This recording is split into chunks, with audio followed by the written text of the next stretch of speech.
everybody. It's been a while since we've been here, but we're going to show you some neat stuff. We've made some progress offline in the recent weeks. The car is starting to look autonomous, which is very exciting.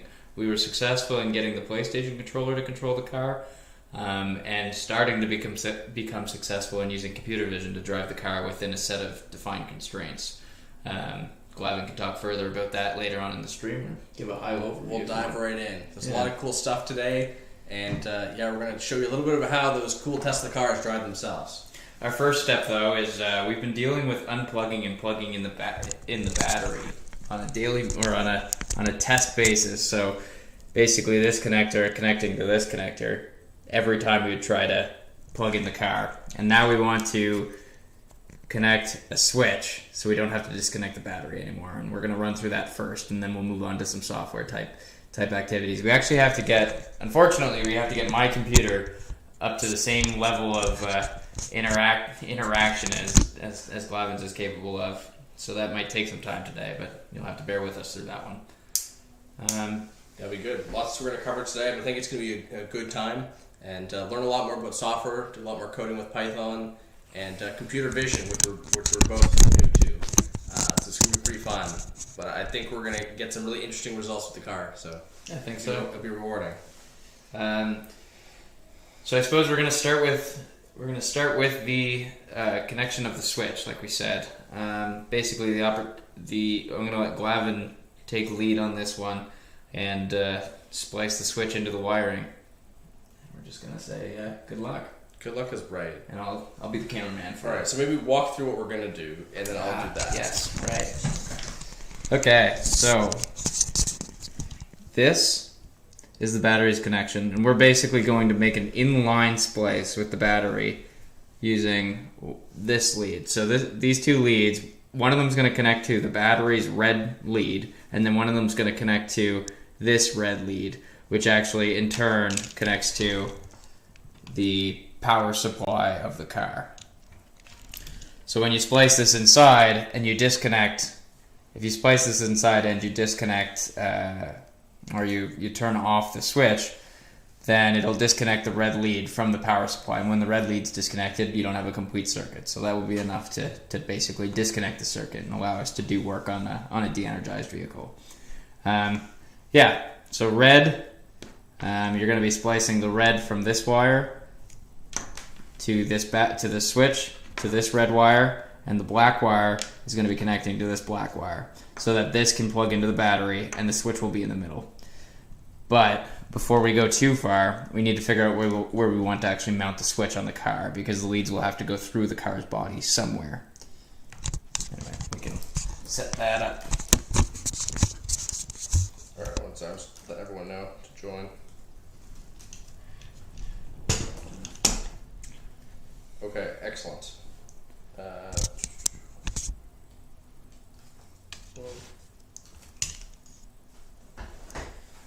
Sweet. So somewhere on the car, where would we like to mount the switch? It can basically go anywhere. I'm thinking somewhere like that. You know how much I love symmetry? Somewhere like that. Yeah, now you're talking. Except right up the rear. right up the rear. You got it. Okay, so we can do this. And then bring this. You want this? Through there. Ooh, yeah. Now you're talking. Okay, we can work with that. Do we need that Velcro? Yeah. Yeah, we do. Is it upstairs? On, off. Okay, that should work. And let's take a look at the bottom and see what our situation is. So we have the leads coming through there, and the leads are going to have to connect here to that. It's going to be some interesting cable management down here. We're going to have to, I think we're going to end up having to Velcro the wires. Oh. Which eventually, we'll tape the wires together and then Velcro them. Because I've been trying to tape them to the bottom of the car. And every time I end up taking the tape off and using new tape. So let's just Velcro one side of them so they can be mounted.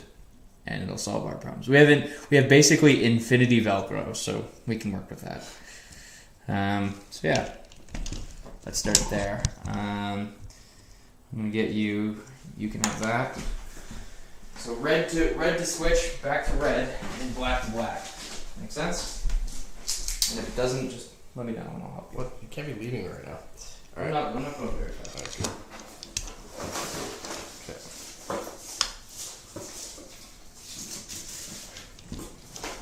And the reason why I'm doing this is so that everyone at home can feel like they can do it. Because believe me, if I can, you can. And actually, if I can't, you probably still can. All right. So let's see. I want you to be able to see what I'm doing over here. All right. Yeah, right up here with me. Okay. Hopefully you can see all the action. So we're going to be connecting. So this right here we fed through. This is the wires for the switch. How did you figure out which is which on this one? Or does it matter? It doesn't matter. It doesn't matter. Because either way they're just disconnecting or connecting. That's correct.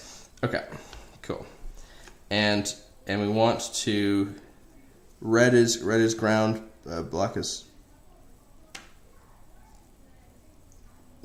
one sec. So it's DC. So it's technically it's positive and negative. Positive, negative. Okay. Yeah. So which one? So the positive is the one that you wanted to actually connect this to. Either way it would work. But positive is nice. Positive is nice. And is positive black?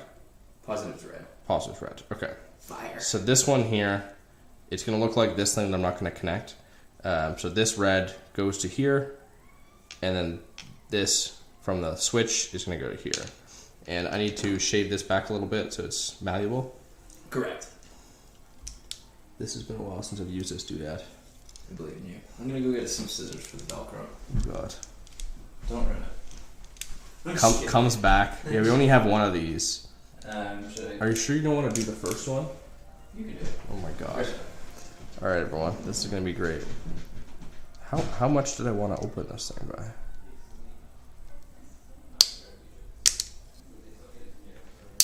by? Okay, so we have a little bit more. I don't know if that's enough. So let's see, our objective here is essentially wrap these two together.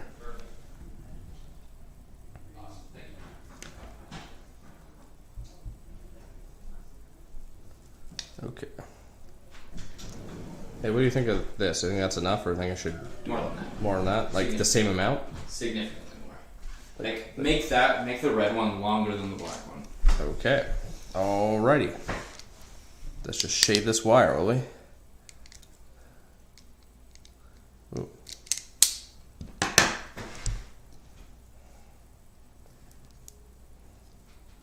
Yeah, and it's just so you have room to twist them. You can make it like another. You might even want to shave the black one a little bit. Okay. So, as you can see, we have quite a bit going on here. Hopefully, is there focus on this thing? How does this work? Yeah. Twist. Here, you can look at it on Twist and show. I Remember feel like that it's very unfocused. That looks better. Hold it there for a second. Like, do you see this? I'm a couple of seconds behind. Okay, this actually doesn't look too bad. I felt like it was blurry before. Okay, so positive is red. We're going to be connecting red to the switch. This is now longer, and you want it to just crisscross like this and twist them? Yeah, you can do it either. Yeah, that way will probably work. What's the best way? Yeah, probably that way. So just Trim the black one back a little bit more so you have Alright, more room. trim the black one. Okay. Since we're not soldering it, we need a lot of twist, just to be sure. Okay, cool. That's alright. And I did say I didn't want to do any soldering. I want to make this really easy for anybody, especially me, to be able to do this. So, you're welcome, everyone's viewing, and you're going to be following along later, as I'm sure you will be. Okay, so how about this? Yeah, give it a nice twist. Make sure it feels nice and secure. And then you're Yeah, that's not secure at all. Alright, let's see. Let's keep going.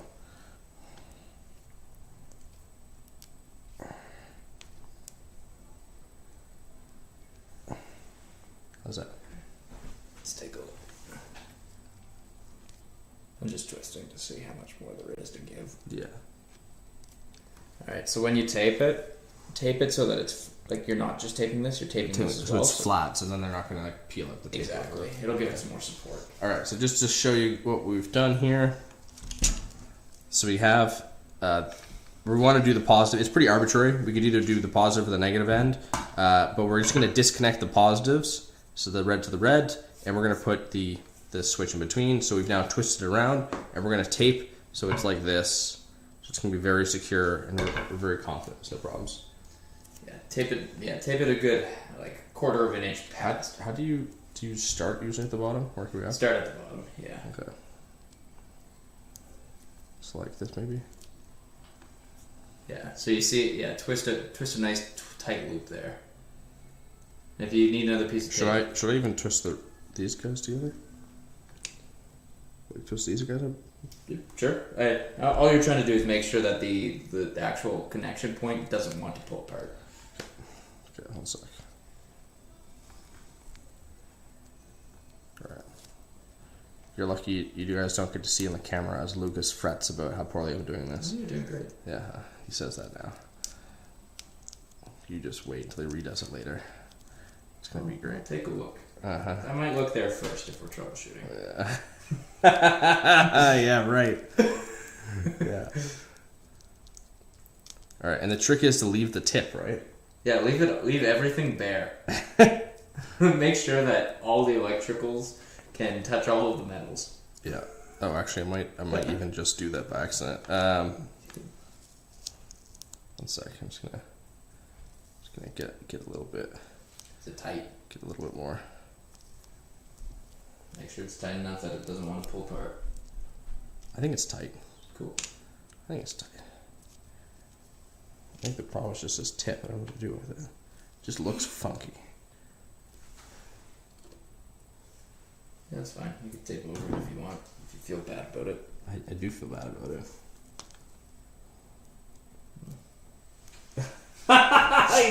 For all those who didn't hear that, it was like it's like a little cone hat. Okay, so what do we do for people that are following along? How do we make sure this is super snug at the top?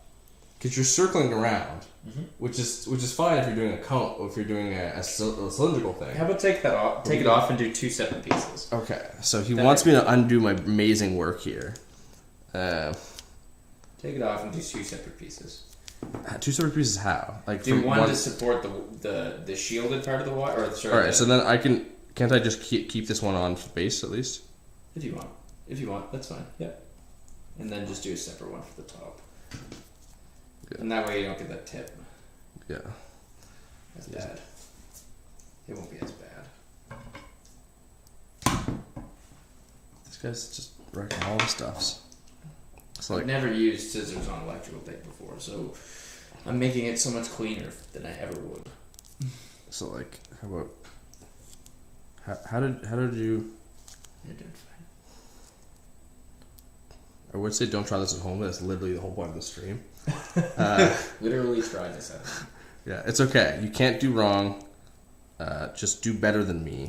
Yeah. I'm just kidding. Yeah, he says. Yeah, that is very clear. Look at the video. That's good. Yeah. All right, here. How's that? So I got the tip. I put the tip down a little bit, and now I'm gonna wrap around it. I just don't want it to be like there's an open hole in the top. Yeah. So like now it's actually electrical tape all the way at the top. So I think you're starting to see why the embedded switch would have been a little bit better, or because then we could have just put the wire straight in. I wanted the twisty thing. I don't disagree with the embedded one. I just wanted a little switchy. Oh, yeah. You want the flick. I wanted the flick. That's fine. And this will work. This will work perfectly well. I hate it. That's where solder comes in to make sure that that's secure. Then you wouldn't have to worry about the tape as much.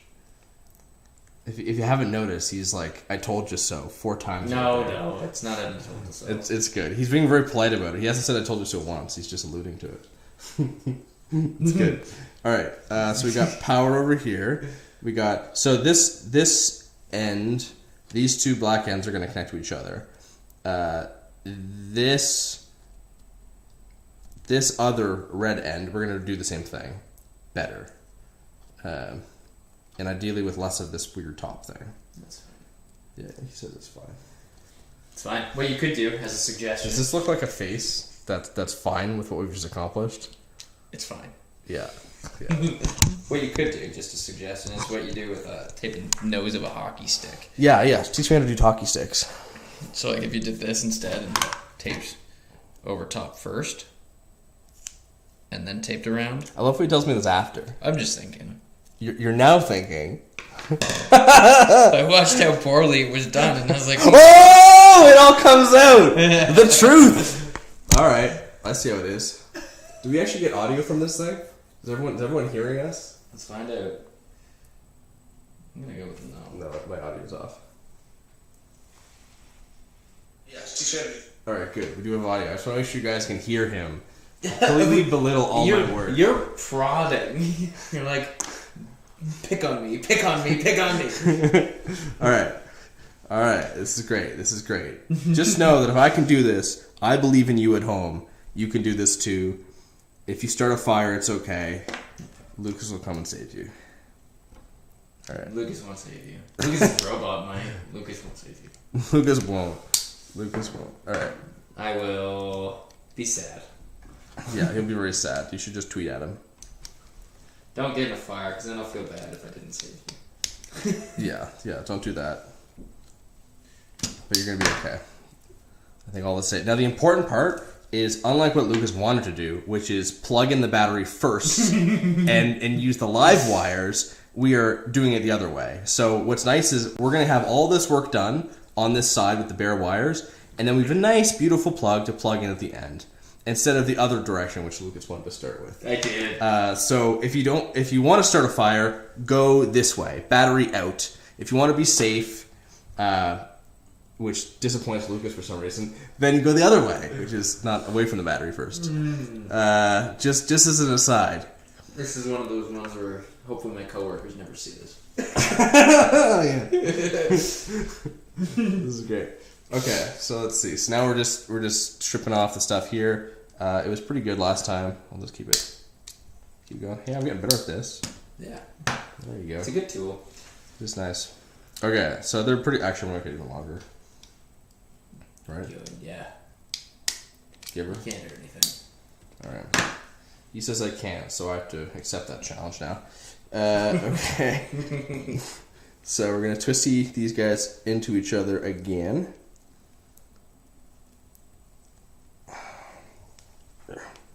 Now, I wanted to get a twisty top, which is very nice and polished, and my electrician for my house uses them. And Lucas is like, we got tape. And so this is actually, we're sponsored by Red Green Show. No, I'm kidding. We could close it. We could cover the duct tape or the electrical tape with duct tape. We to could. make sure it's strong. Yeah, to give it strength. Yeah, there we go. Oh yeah, you know strength. Duct tape We're strong. getting there. This is gonna be so much nicer because as we were testing out this car, it was pretty difficult to keep having to unplug. Like these are pretty sturdy, so that's why this is gonna be really, really nice. I highly recommend it. If you really like disconnecting things at home, feel free to not get the switch. But yeah, we're gonna enjoy this. We planned for the switch very early on. I think it was probably a month ago that we bought the components required to splice in a switch, but we just didn't pick a switch. Yeah, I'm not gonna say whose fault that was, but and why we've been living like plebs for Make sure months. you get the the jacket I almost forgot what I was doing. You see what I mean, though? It gives it a bit more structure grabbing that. No, I totally agree. So you're starting. You see? Oh, I don't think you do see. We're starting a little bit further down, so you have all of this to keep it together, and then we're going to do the top as well. Just give it some strength. I like it. Nice and tight. Let's go all the way up. Okay, good. Now, you said something about hockey sticks earlier. Tell us more about your hockey sticks. Well, if you want, one thing you could do is put like a piece over top. Oh, 1 sec. No one's watching it right now. But you could put it if this were the wire, you could put a piece over top first, and then tape around the piece over top, so you don't have to go as high, and then it's already covered. So a little piece on the top, and then we just tape around it. Yeah. Cool. All right. So I'll put a big piece on the top. Okay. Yeah, sure. Let's do it. Yeah, sure. He says. This is all makeshift. We'll only get better. That's true. Well, some of us will. I think for a first purchased prototype, like first time buying components specific to Like a you went like project, this, right? Yeah, something like that, and then tape around it. Longer might have been better. I'm not sure. I think he is sure.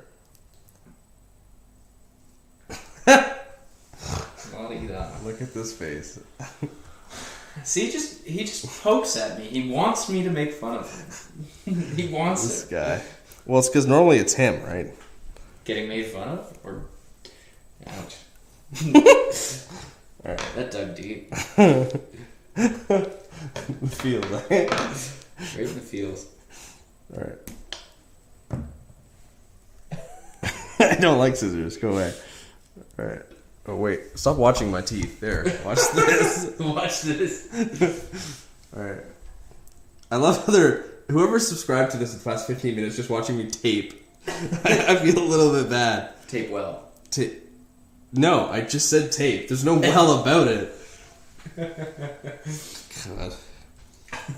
All right. Look at this beauty. So we got this guy here. We got red. Did I put it in the right one? Yeah, I did.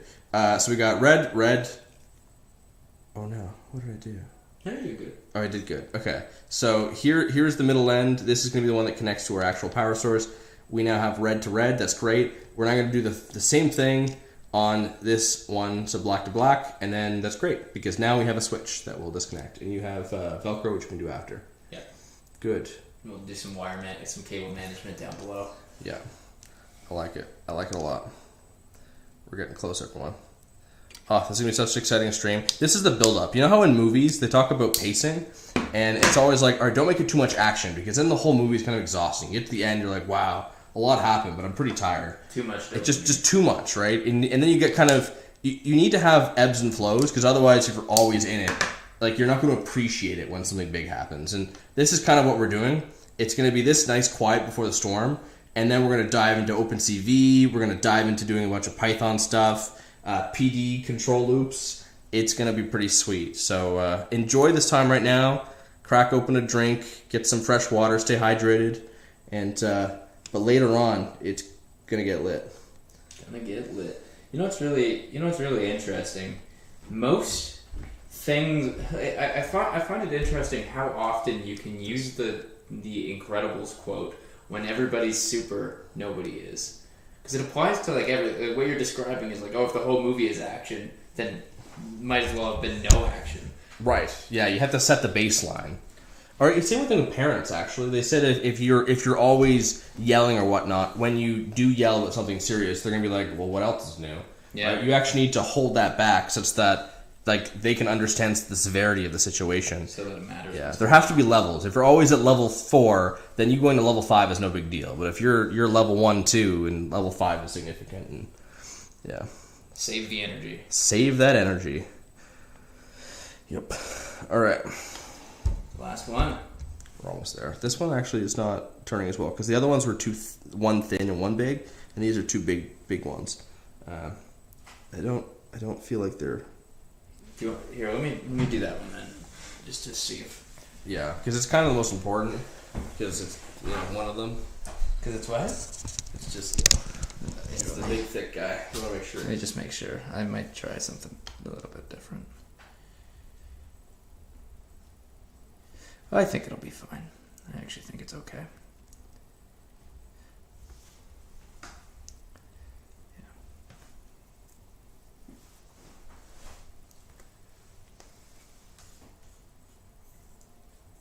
How do you comment in this thing?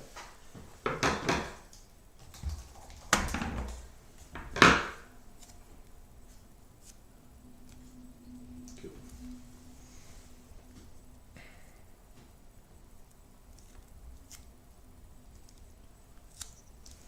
While you do that, I might figure out how you do your SSH. Yeah, that sounds good. Does your command prompt not have history? It does. Does it know that?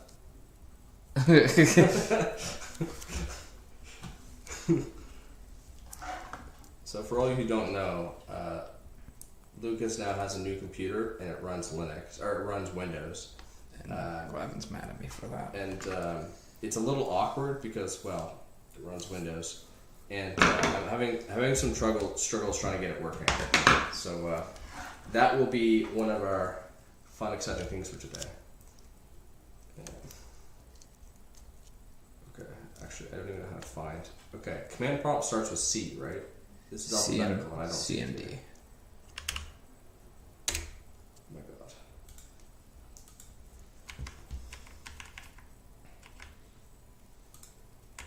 See? Might have post-closing history, I guess. Sorry. I don't know. It's so awkward. Alright. It's okay. Well, everyone else can watch us struggle along when we get to it. Let's focus on the tape drop right now. Nice, looking good.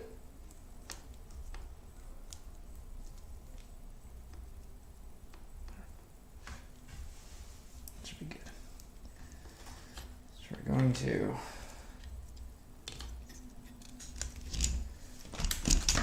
So now we're going to mount the switch where we want the switch. Your girl. Did you miss? The question said, here's the link. I thought you posted in Dino. I did, but I just want to make sure that she sees it as well. Sure. She always has great ideas. I want to be consistent with the Velcro. Okay. Hooks on the bottom. Yep. I like it. It's gonna be sweet. Exciting times. And the hook. So just while we're doing that, take a look at how slick this nice button is. So it actually has on top here, it has on written and off, which I like. Make it really, really clear, because in case you forget. Lucas later on pointed out that we do have lights on the Raspberry Pi, so I don't think that's as much of a valuable feature as I originally thought it was, but it adds to the class, and you really have to be a classy robot. I felt, Glenn was very interested in making sure that it... This is a mess. He was very interested in making sure that it had an off and an on. I wanted the best for you. Don't be too... What? Look at our mess. Look at the stuff we got. When you said unlimited, look at it. And unlimited and unorganized. Perfect. Yeah. Just it finds the tip. Is that what you were looking for the whole time? Yeah. Just the tip. All right. This tip. All right. That was embarrassing. Why'd you do that? Why'd you do that? Because you answered it. That was embarrassing. You need to open up. It was like deer in the headlights. Yeah. So something like that. I like it. As long as it's nice. Okay. Glad we're in agreement here. All right. While you're doing that, I'm gonna do shots. No. Okay. I just need some juice. Sure. Do you want a glass of water? Yes, please. Alright. Very good. Yeah, try to get your hands in the way of the camera. No one can see. Okay, you're doing great. No, I just literally look at the video feed. All you see is my hands. Yeah. Nice.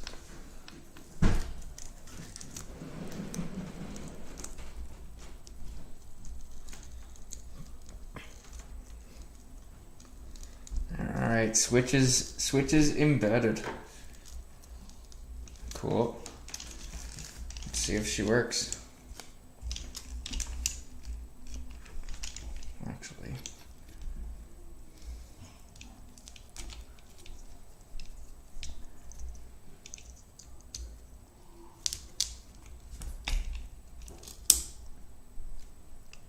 Sweet. Good. Let's wait to show him.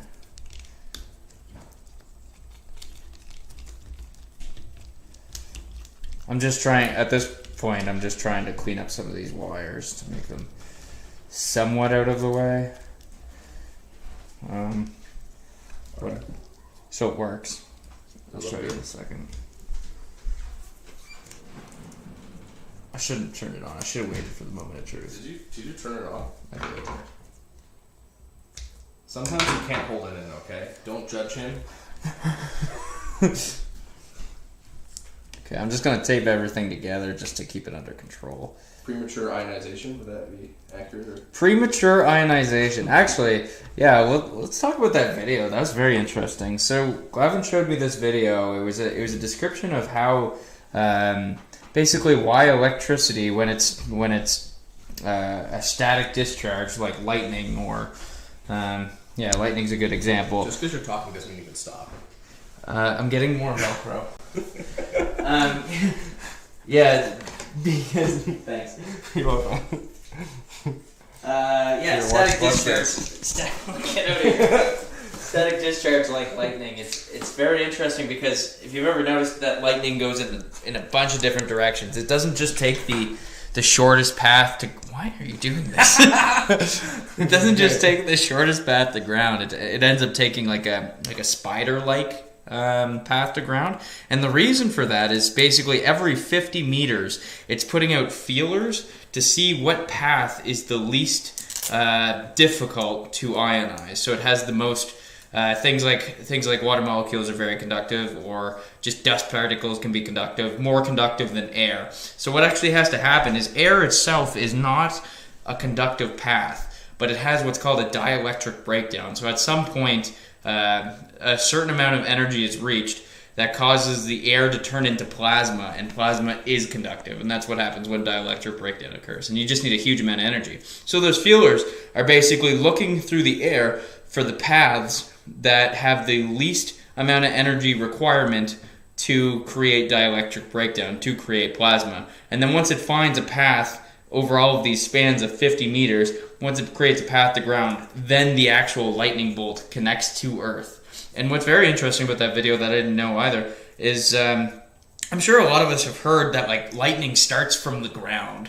And I never really understood what that could mean, but it turns out that it's because as the negative electrons start to come toward Earth with all these feelers, the Earth becomes positively charged, and those positive charges start to actually exit the Earth and start to come toward the feelers. So technically, yes, the energy starts coming from the Earth up to meet the negative channel.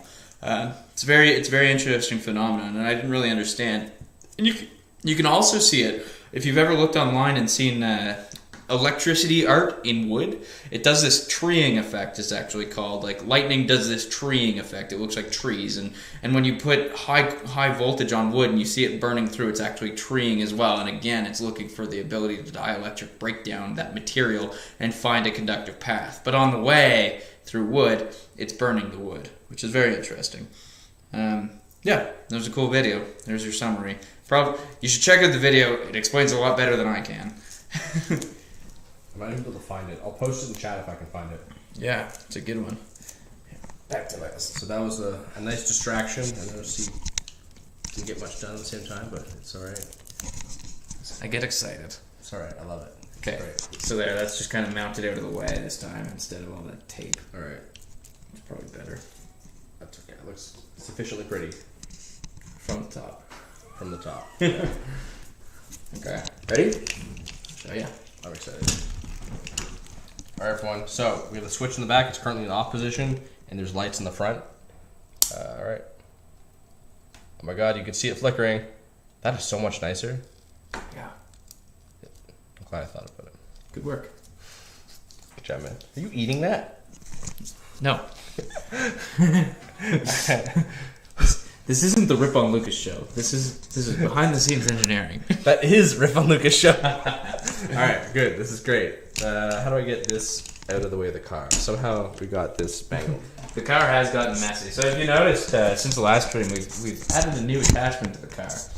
And the new attachment is our camera, and it needs to be above the car's frame so that it can see the lines in front Let's of it. rotate that so you can see it. Yes. Yeah.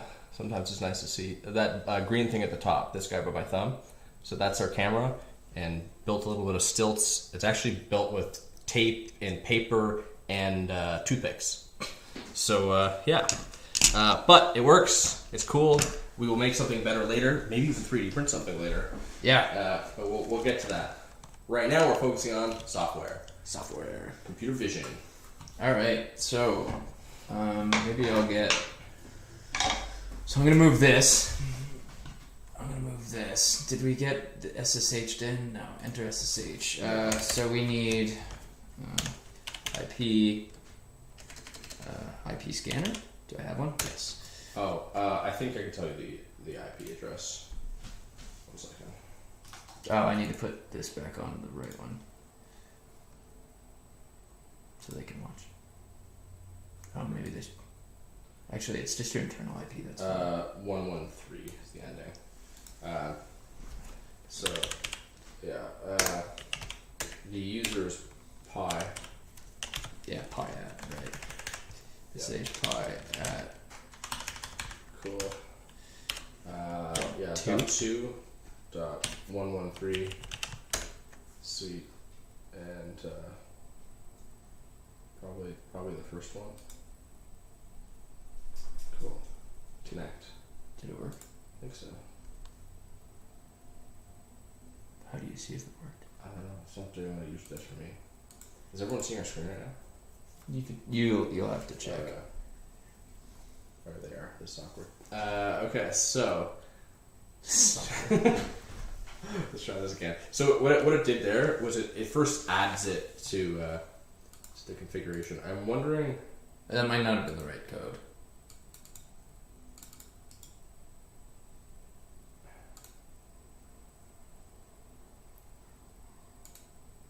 Oh, that's interesting.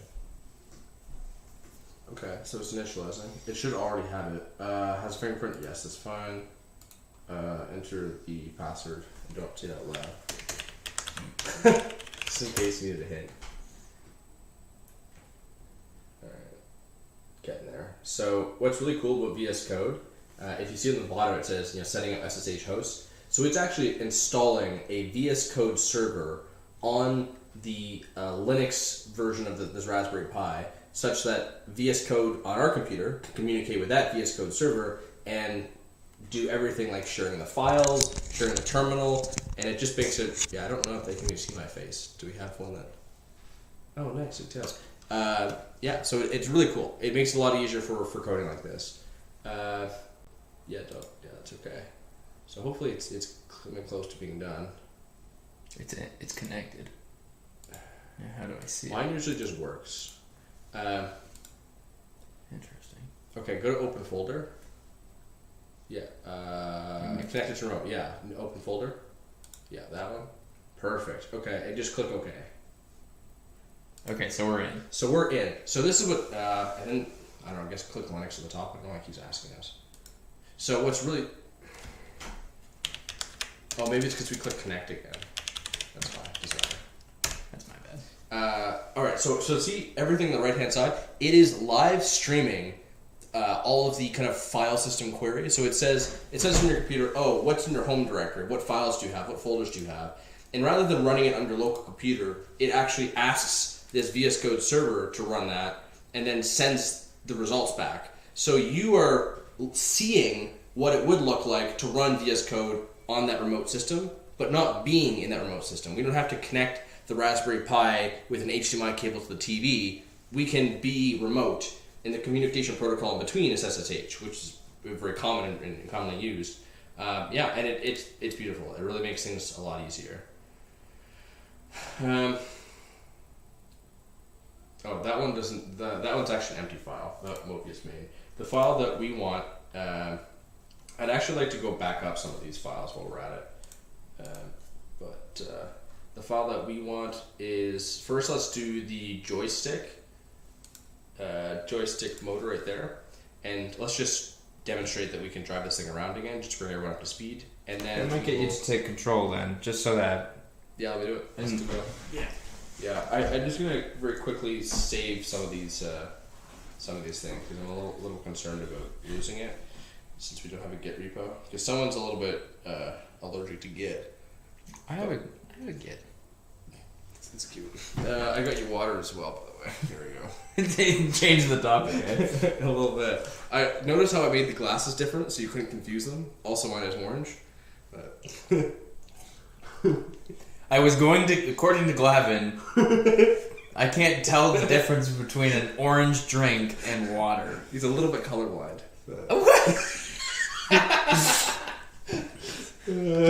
I'm just here to help you out, bud. That's my disabilities. Thanks. I hate that I am colorblind. That's right. It's disappointing. It was a joke. I thought it was a joke for the longest time. It turns out, not a joke. True. How did you find out? This is a good story. Oh, he doesn't actually want to know the story. He knows the story. I want you to know the story. I'm helping you out. You're welcome. So one day we were driving toward a beach in an unknown territory, and on the way to the beach there was a Toyota Tacoma, and that Toyota Tacoma had the color is actually called sand. And and I looked at the truck, and I was with my girlfriend at the time, and I said, "Oh, I really like that green truck." And she said, "That's not green, that's brown."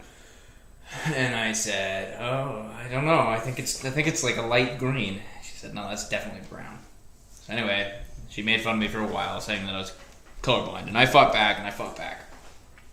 And then one day, I was on Instagram, and I was scrolling through Instagram, and I saw this colorblind test that didn't show anything, and it was in the comments it said, "F the colorblind," and I was like, haha, like this is a joke. This colorblind test is blank, and it's supposed to be funny because everybody's colorblind. So I sent it to my girlfriend and laughed, and she laughed too, thinking that I read what the colorblind test said, although I didn't because I couldn't read it because turns out I'm green-brown colorblind.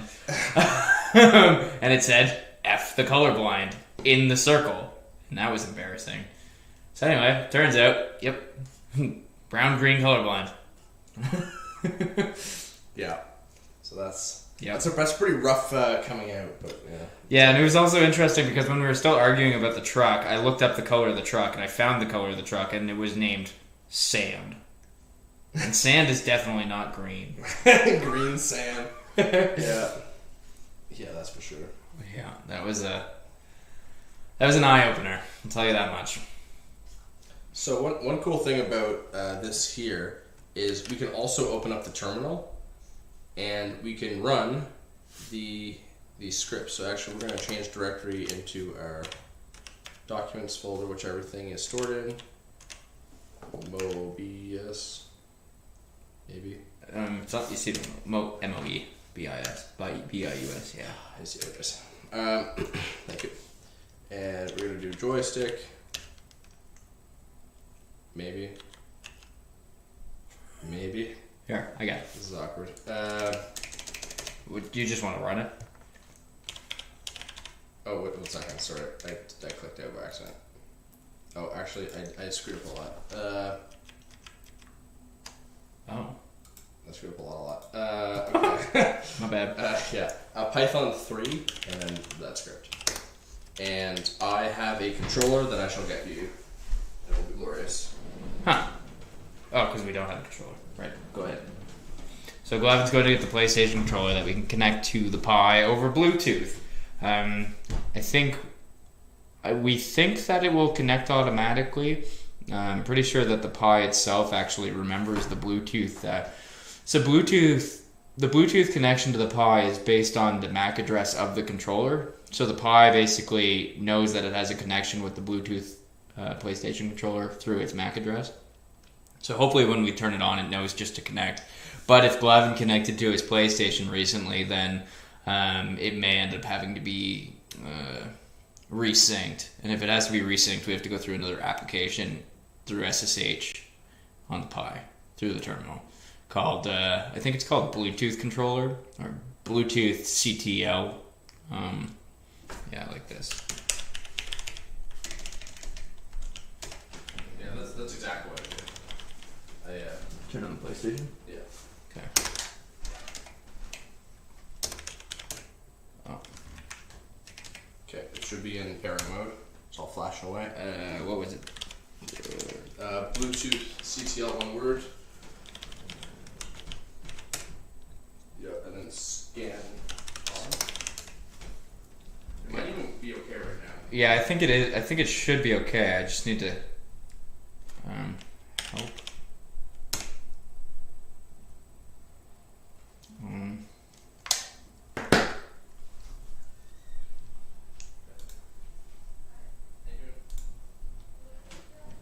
just need to find out what's. How did you just do list? List to see what you're connected to. Yeah, there it is. Devices, maybe. I think that's all. I think that's the one we want. This one. So let's do scan. If it's the same controller. See, like if I go list, the only thing connected here is this. I think it's probably because that's all that's connected. 1 second. Yeah. Well, but if this is the same controller, then that'll work. Yeah, it's the same controller. Yeah, I hope so. So if I just go, connect B8 connect. I guess I can copy paste.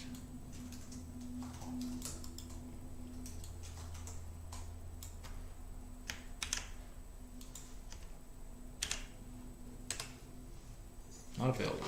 I don't think it was that. So list paired devices.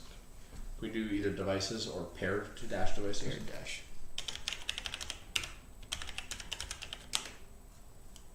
So those are those are the controllers. So connect. Yeah, try connect. Ooh. We'll try them both. Yeah. It's fine.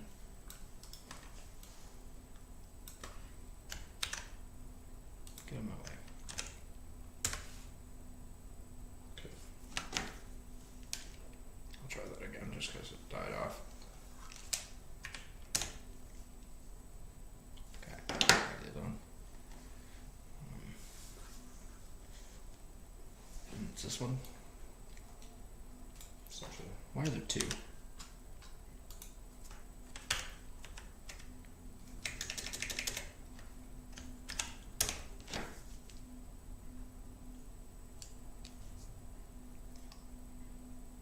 It gave us a different error this time. Did you unpair it from the PlayStation? Last time you had to unpair I it. did. I just do that now. Huh. Okay, let's just scan again.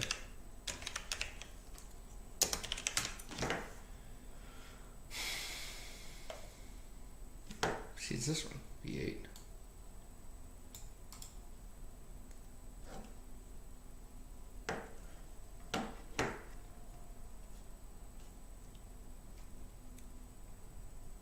Huh.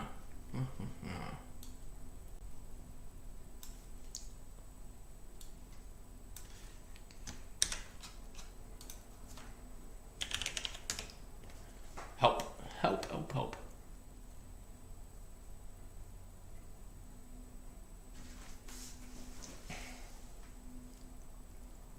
Yeah, it was just connect, right? It was just connect. Is always the worst. Or was it pair? Well, we're already paired. Oh, it's still paired to PlayStation.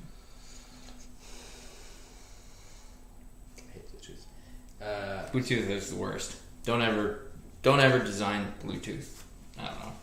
All right. Avoid I Bluetooth. did write down the article that we were using. So it's like, yes, I'm pretty sure it did. Connected Bluetooth controller.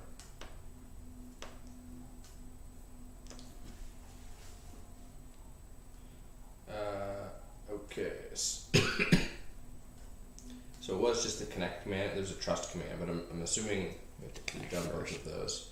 Yeah, it definitely reconnected me. That's frustrating.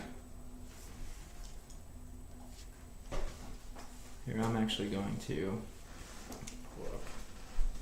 Okay.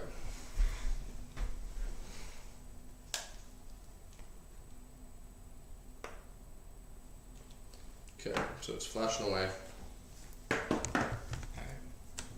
So let's actually let me.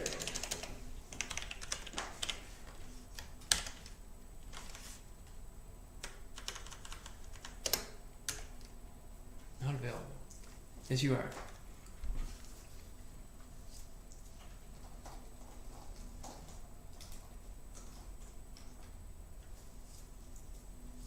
It's literally this one.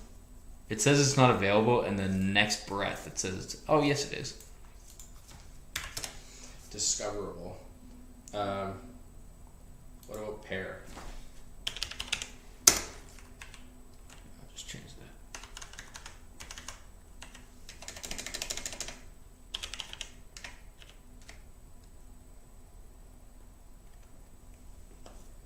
I don't understand how I can see it. And it's like, no, I can't.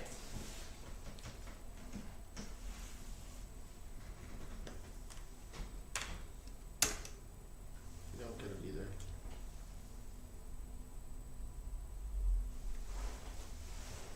I think it's connected.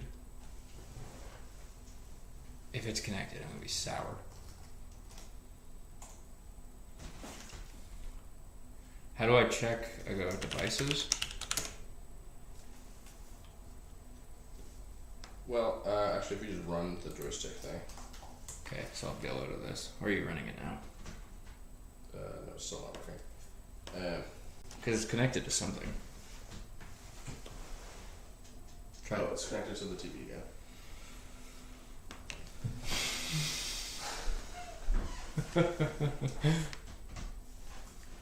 This is the worst. Yeah, this was not fun the first time. I don't understand why it changes the way it behaves every time. It worked so well the first time I used it. I was surprised when you said it did. After your experiences with it? I just assumed it was going to be terrible.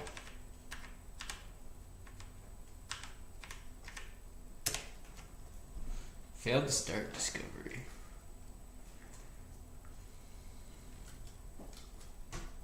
Okay, so I'm just trying a couple. Are you in the Bluetooth as well? Yeah.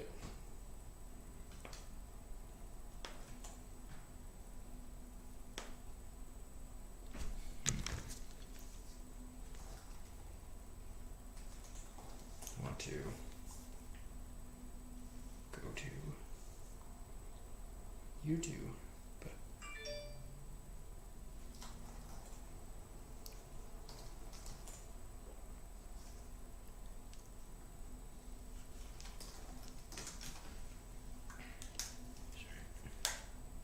just pull this up.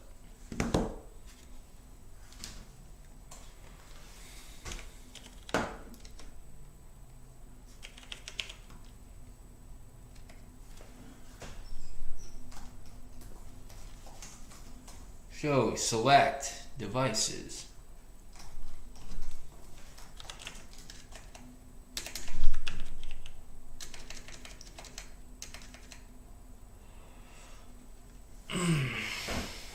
Connected, yes.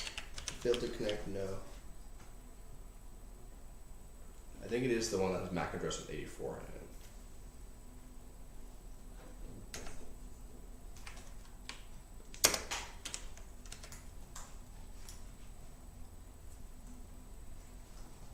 Yeah, what? It says it's connected and not connected.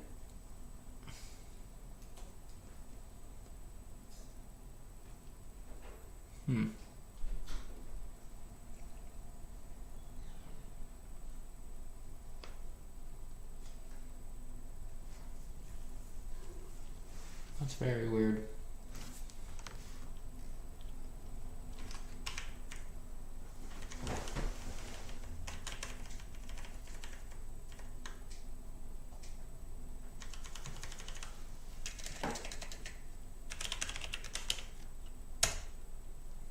Not available.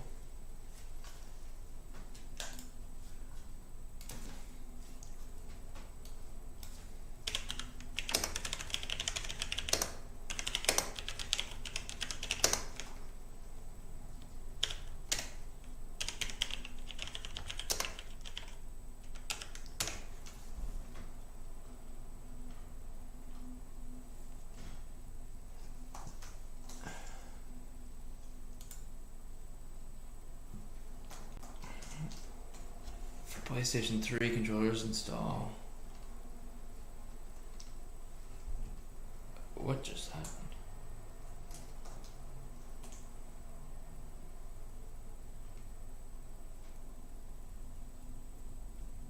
The power go out? Your graphics card switched over or something? Sudo Bluetooth control. Agent on default agent. I'll try that. I forgot that set. Did you do all that? The agent on default. Yeah. Scan on. Connected no. Now that Mac, copy it down. Connect.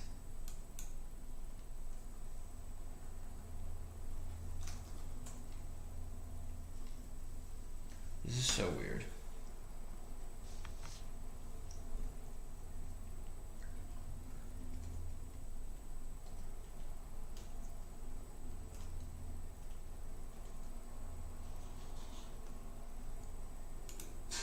You're just not liking something.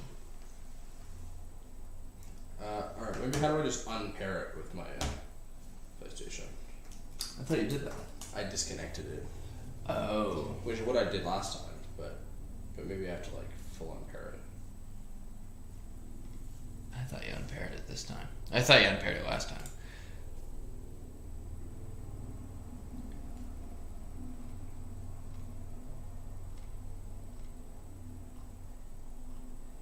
This guy unplugged his PlayStation. Nice. I'm not opposed to that. Sometimes you just need nuclear solutions. Alright, 1 second.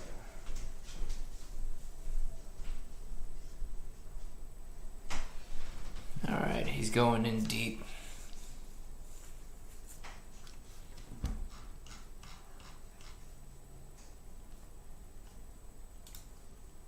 Why aren't you working?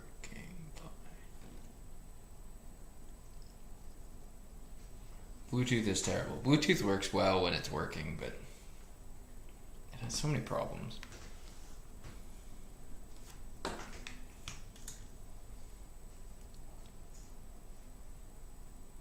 I like our new Switch. I think we made a good choice.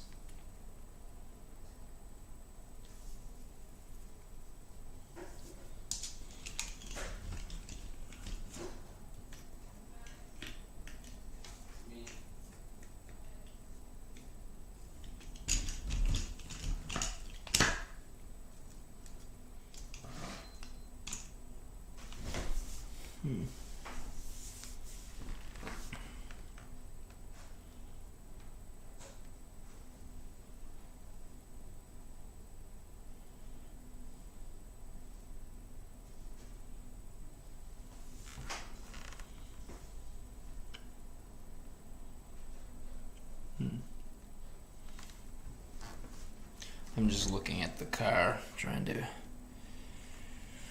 see what we could 3D print. Alright,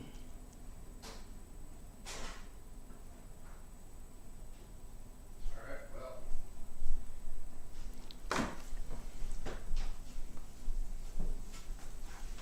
What'd you do? I just applied. Okay. Scan on. On. Nice. Well done. On. Scan. Oh, in progress. Right. You know what?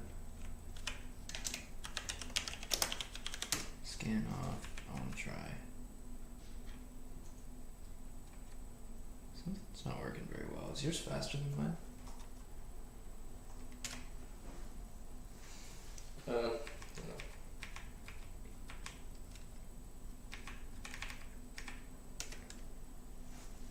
it flashing? No,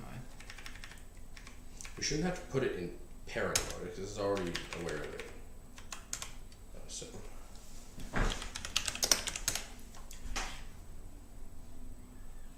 This is frustrating. Yeah, it is frustrating. And your shirt's the same controller. Do you only have one? I only have one black, the other one's blue. Oh.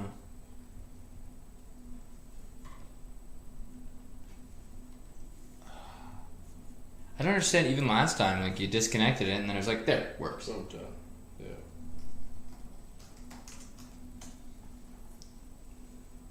Attempting to connect. Really?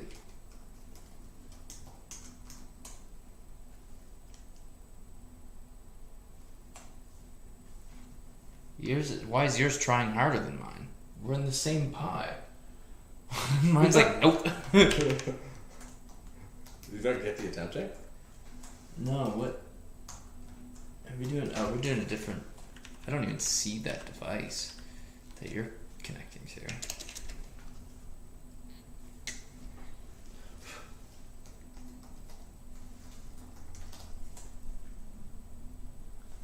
So if I search up pair of devices, we have two. We have your controller, which I think was the A4, and mine, which is the A4. Okay.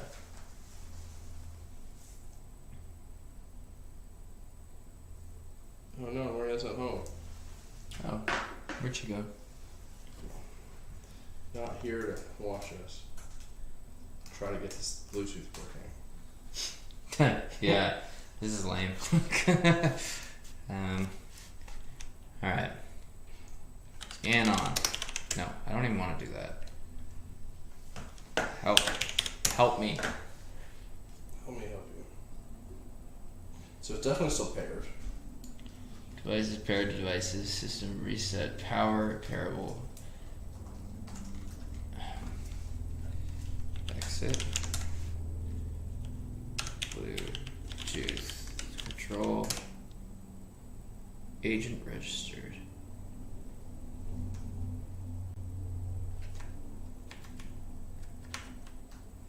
Connect. 8417. What am I doing? Copy and paste. I use copy and paste.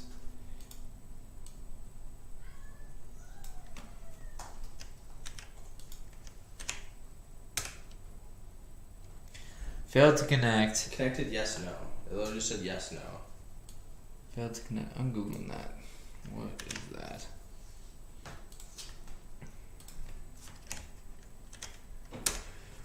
King of Jam, we are struggling.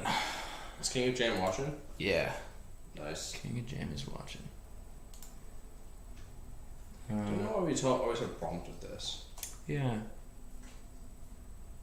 This might be due to the Let's talk about audio, I thought. Yeah, you're right. Failed to connect. So it turns out Bluetooth logs is getting this error code. Reboot your Pi. Yeah, I think let's reboot the Pi because this is stupid. Use the switch? Oh, first time, I love it. Oh, actually, wait a second. Do you really do it? We should probably disconnect our SSH sessions. Yeah. Disconnected. So Reconnected. exciting. Look how smooth that was. Hey, Nacho. I'm showing off. We just installed a switch. Here, I'll do it again. Yeah. Off. I'm sure the computer really likes going on. That'll be fine. It'll get over it.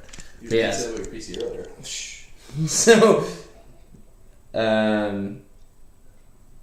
So we're looking at this is the switch wiring that we just installed. Glavin just installed. So now we don't have to disconnect and reconnect the battery. We just control it with a switch, which is phenomenal. But we're still having problems with. We're still having our problems with connecting Bluetooth for some reason. Our PlayStation controllers through Bluetooth.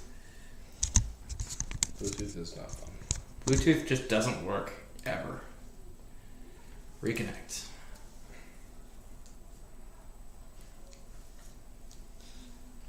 This is why I like my SSH key. It's you type in your password. I know. Nacho says the chat on YouTube doesn't work very well. Why is that? I don't know. She said YouTube live chat sucks on mobile. Just gonna say. Why? What's wrong with it? Now I'm curious what it looks like. Yeah. Testing out of curiosity. Okay, we're still reconnected to our drive.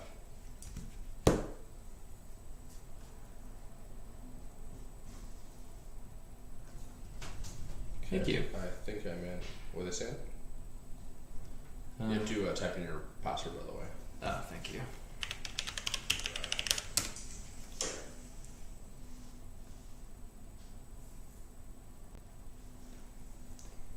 Yeah. We started this. We started the stream wiring up that switch so that we could do some testing. But we're trying. So we're actually on my computer, right? Well, what you're seeing is my computer. Glevin's working simultaneous with me, but we're trying to reconnect the Bluetooth PlayStation controller, and for some reason it just sucks. So let's go. I don't have terminal control yet. Do you? Yeah.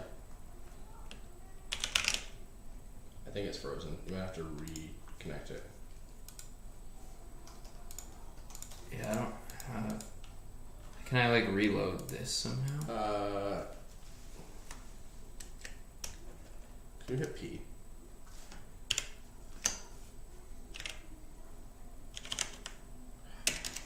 Reload. What'd you do? Control Shift P? Yep. Cool, thank you.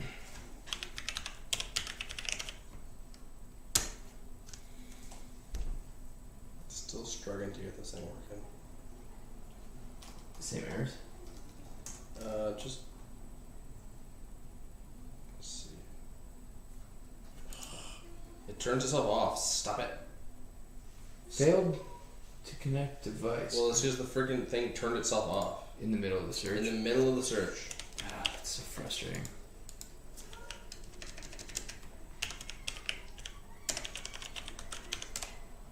Oh, whoops. Can't spell.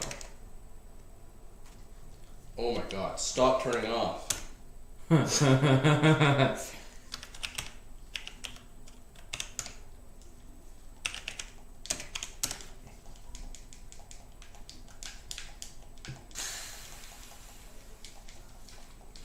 Nope, turn off again.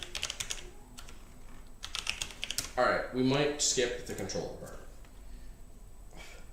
I don't understand. I don't get it. Here.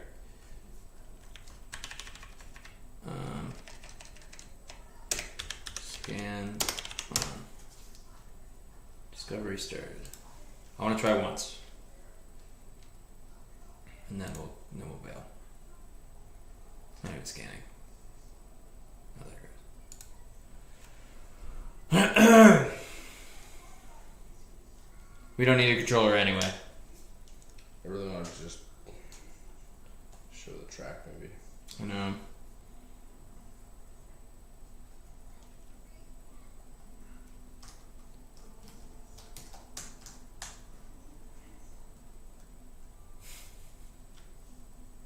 Makes zero sense. Just a scan.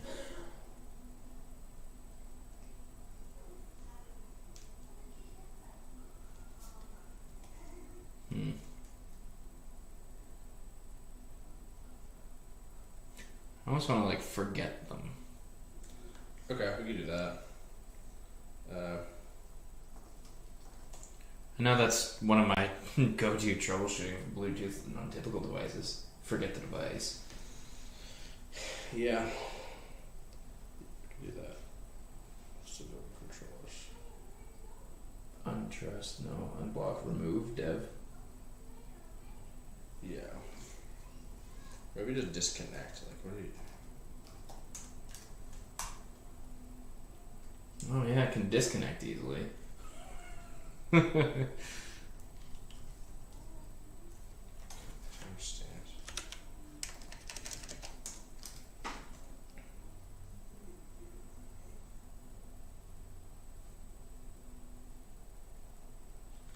Literally garbage.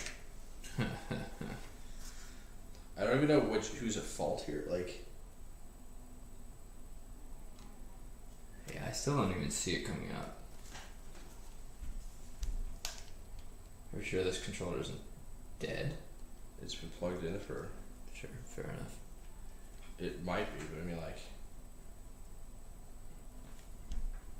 I would expect it not to turn on though. Not for that one.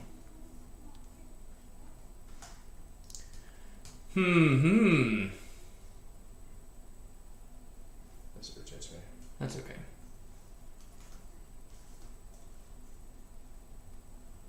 Yeah, this is frustrating. So if whoever just Seeing joined, something. Did it just turn off or no, it's still on. still on? Yeah. I'm gonna reconnect one sec. What'd you get? It says connected yes, and then it says failed no.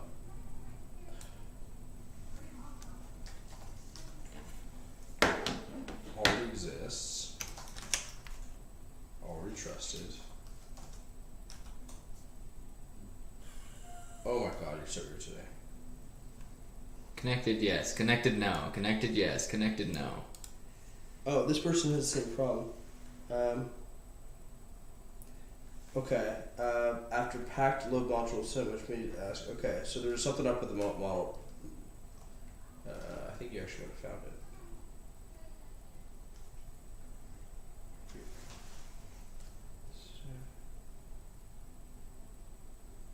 Modular. Pulse audio.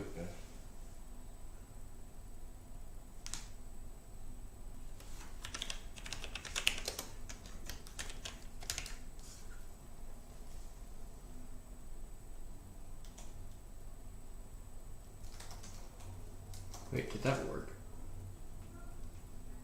I don't know. It's paired. B8. What is all this?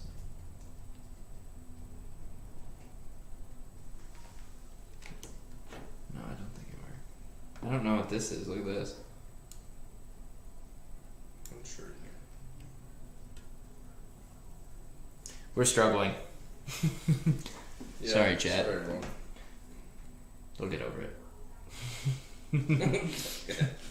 So this person here is saying you have to like reinstall. What's weird is the thing is Pulse audio module Bluetooth. I don't. Timing bug. That's what I just ran.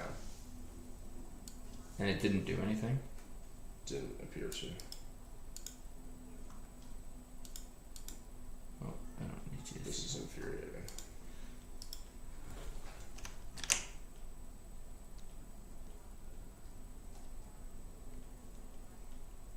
What is happening? You want to just go through? What I want to do is cry a little bit. Yeah, I hear ya.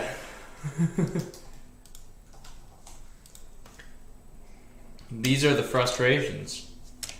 Welcome. Yeah. Invalid This is why command. I don't do Linux very often, but Invalid command. Pact 1. Fair enough.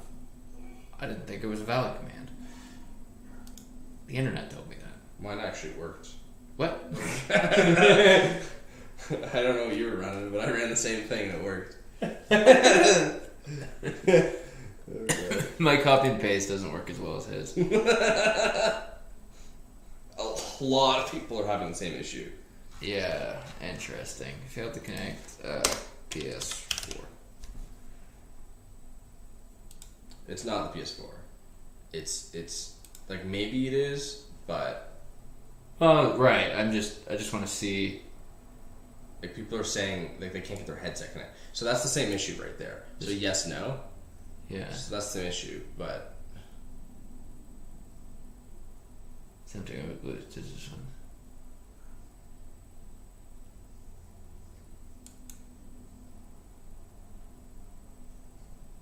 So we have to realize though that we have had it working in the past. So there's a lot of the update stuff doesn't really make a lot of sense. well, unless it was unstable. It wasn't good to begin with in the past. And if they're suggesting it's some kind of timing issue, then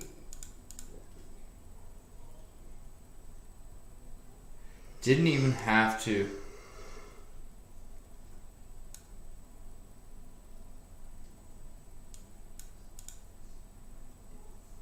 Should we try updating Bluetooth control?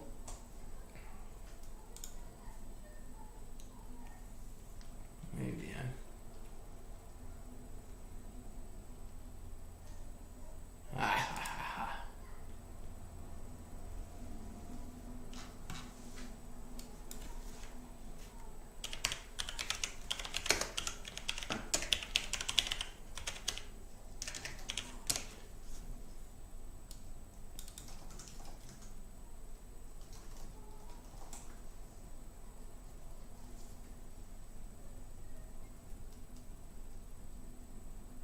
it bluesy? Bluesy for.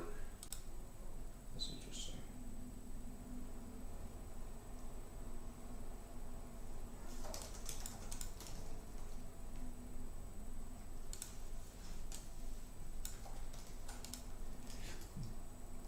Promise, I also don't want to break stuff by installing something new. So we have a Bluetooth module by Bluesy right now.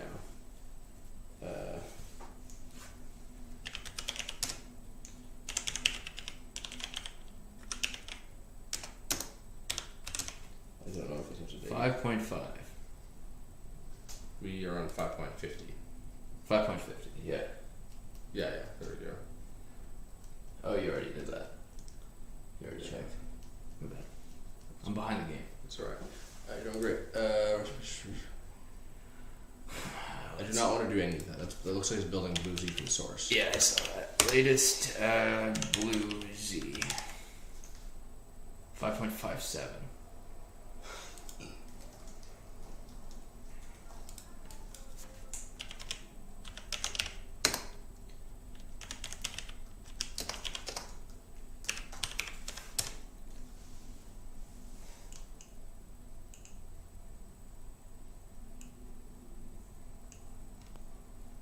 I think we have the most.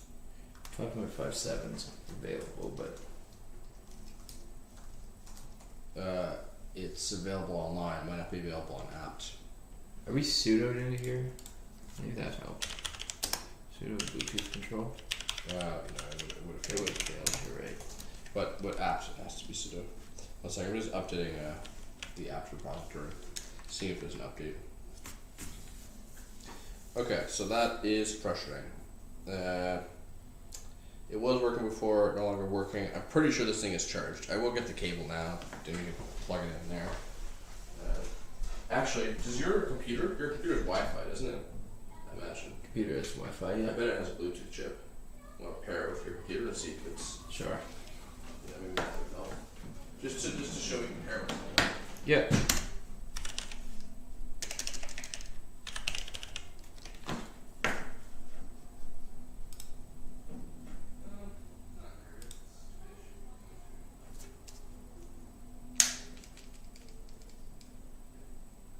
Alright, we're testing the testing the controller just on my computer. I know it's a nuisance.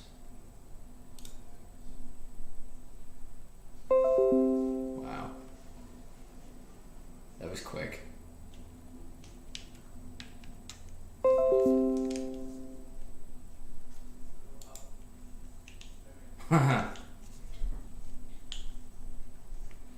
That worked so well. It worked immediately? Yeah. Yeah, that's what I'm saying, man. Like, it's just the pod being stupid. Let's disconnect it. Remove. Yeah. That worked. You before I could get the cable to charge the bloody thing. Yeah, that worked too easily. Okay. Help! Help! Actually, maybe from there I can check. No, I don't. Maybe I can check. Okay, Bluetooth. Let's go. I want to see if you can. Oh, there's no data. There's no information. There is a little update. I will try it. Okay. It's still 5.50, but it's like a slightly newer version. Sure. Some sub-build version or something. If this doesn't work, we'll just skip it. Yeah, I'm losing my patience with this thing. Yeah, this is unfair. Okay. While that is happening, I'm gonna send you a link to Google Colab, and we can start walking through On some what? of these very cool things. Send it to our email. Yeah. I'll do that.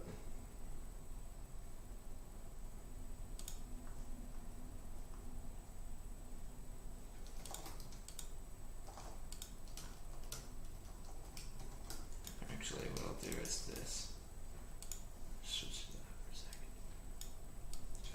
Should be there now.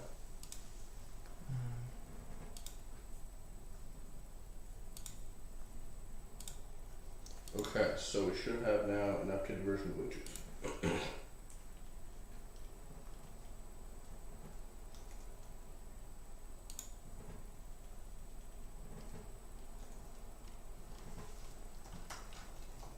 You already disconnected? Disconnect. Yeah.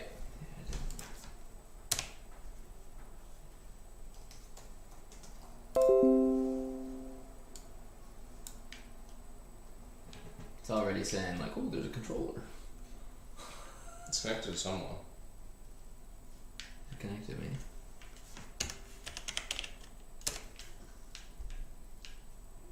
It's not connected to me. Okay.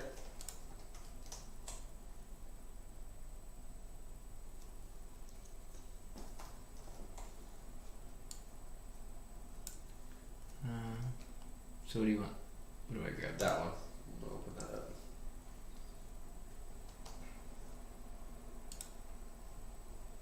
Oh, now it's gone. Something strange is happening. Alright, let's share my screen again.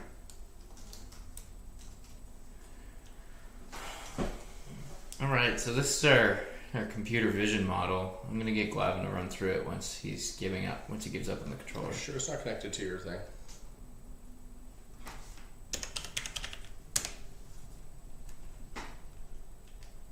Yeah, I'm sure. Sure it's not connected. It goes solid.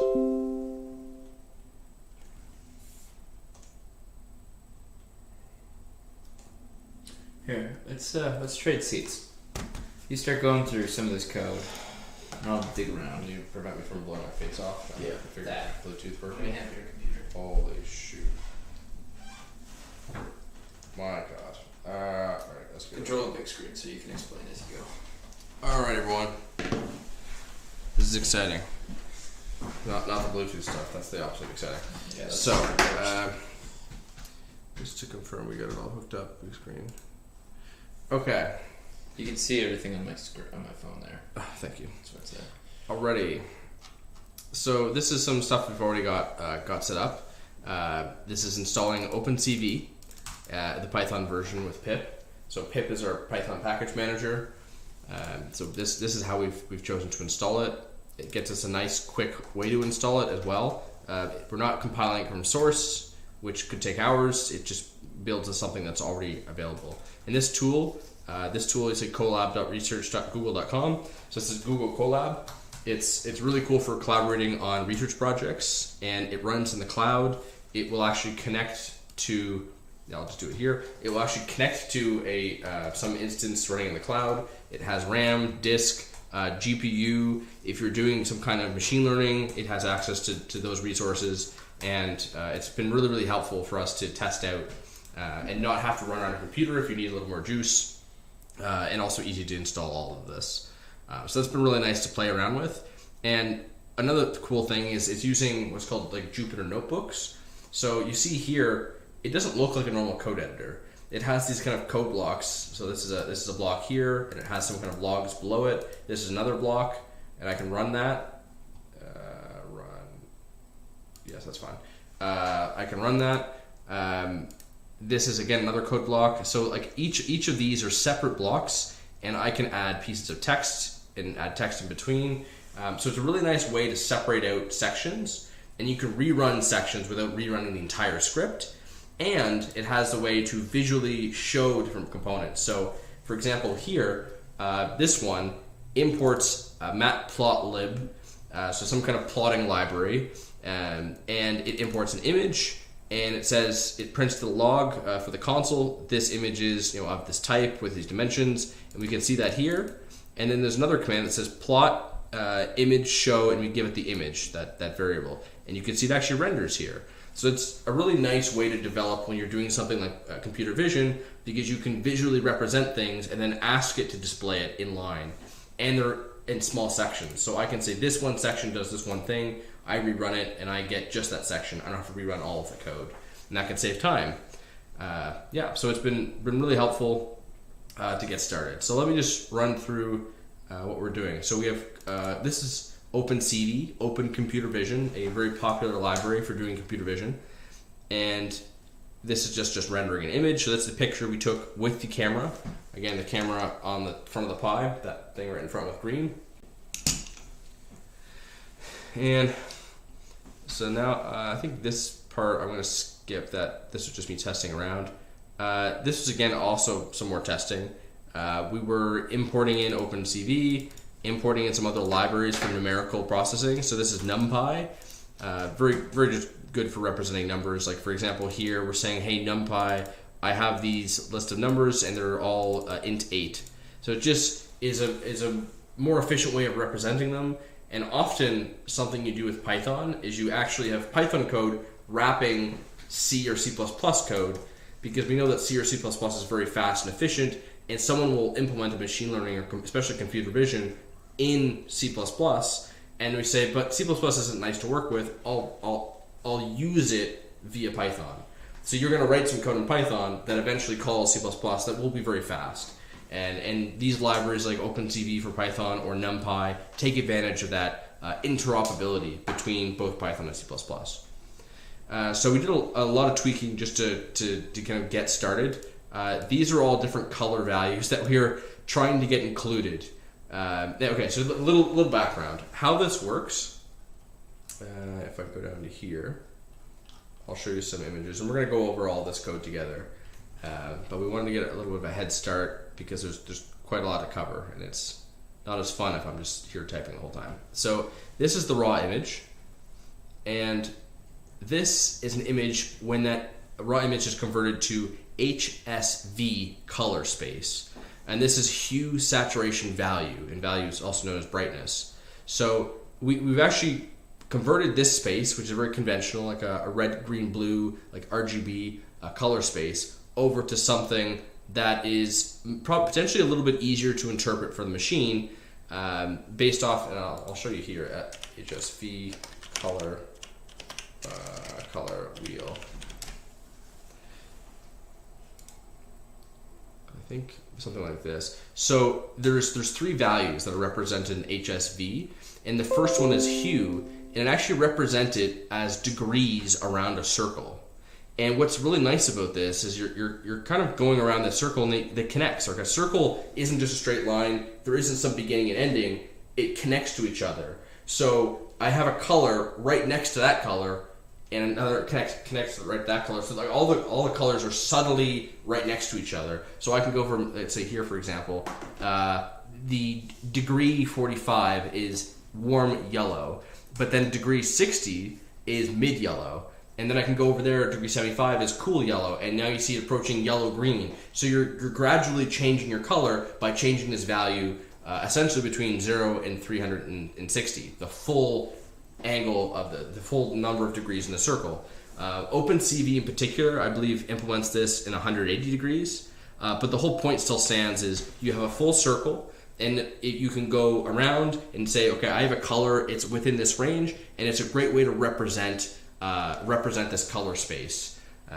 So anyways, that's just kind of a different way to represent things than breaking it down to red, green, blue, because red, green, blue, then you're changing different levels of red, different levels of green, different levels of blue, versus this hue. Now we have 360 degrees. So rather than 3 values where we're kind of changing levels and they mix together, we're actually saying, here's a whole color wheel, let's move around. And it's very subtle, it's very obvious. I can say, I want my color to be green, and the green actually is a little bit yellow, so I'm going to be 75 up to 120. And there's my range. So I actually can describe it like an angle, like an arc essentially on a circle. I know exactly what color I'm going to get from the hue value.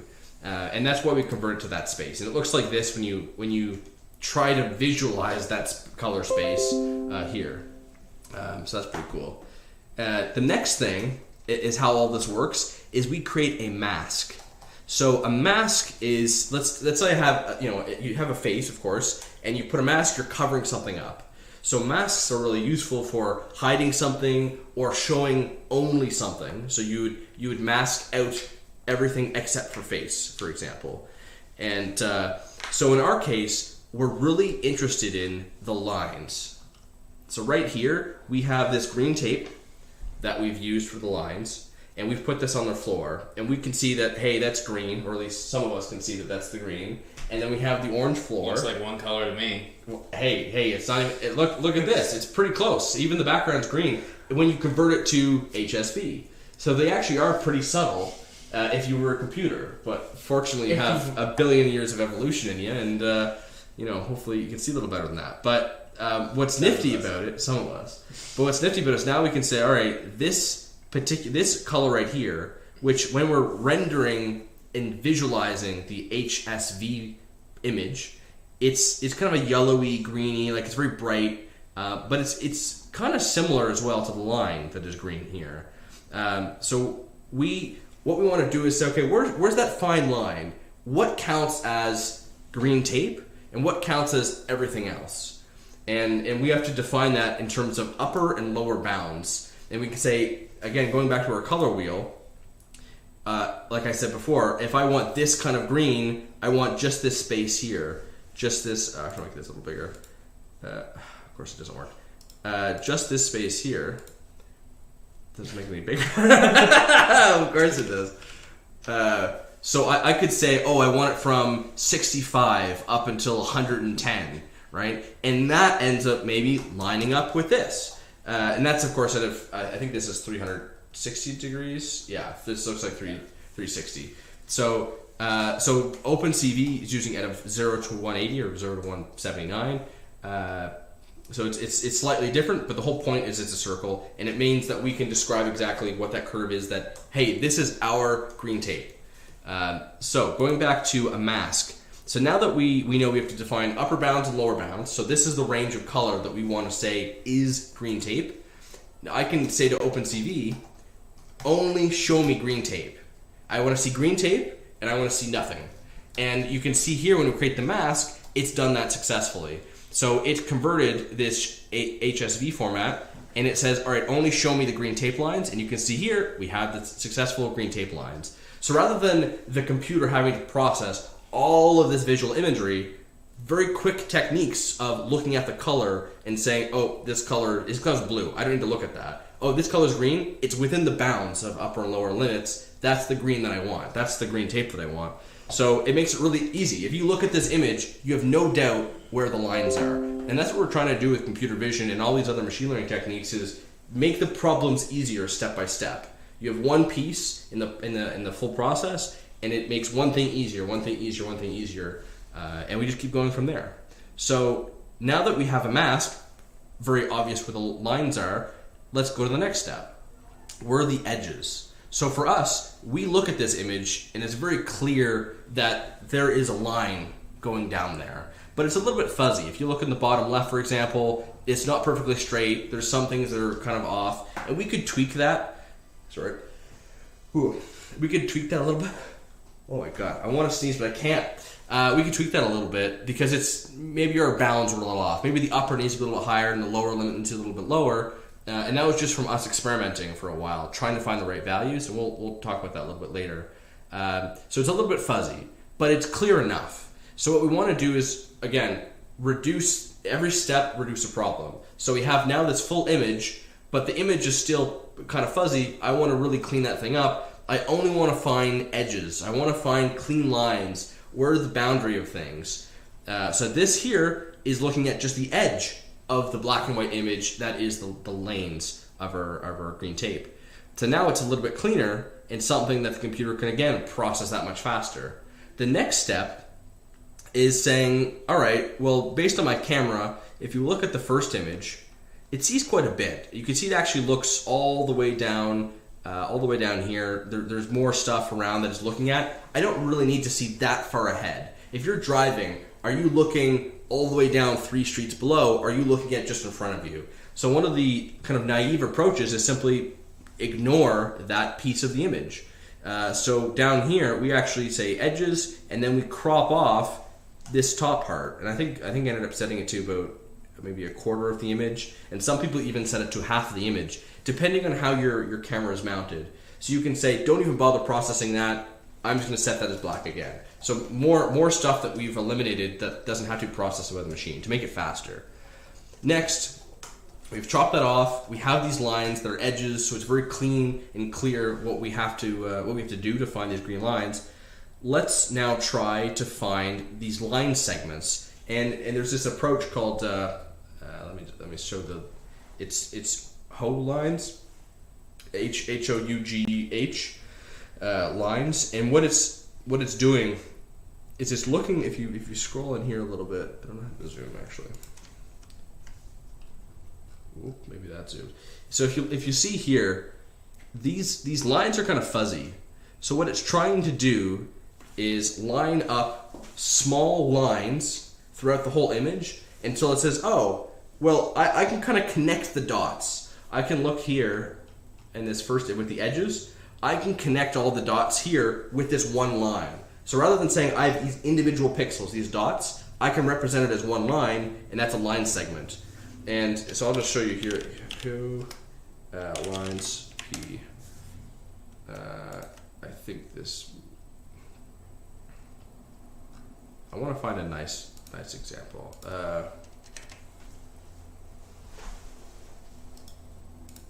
You know what? Wikipedia can be nice too.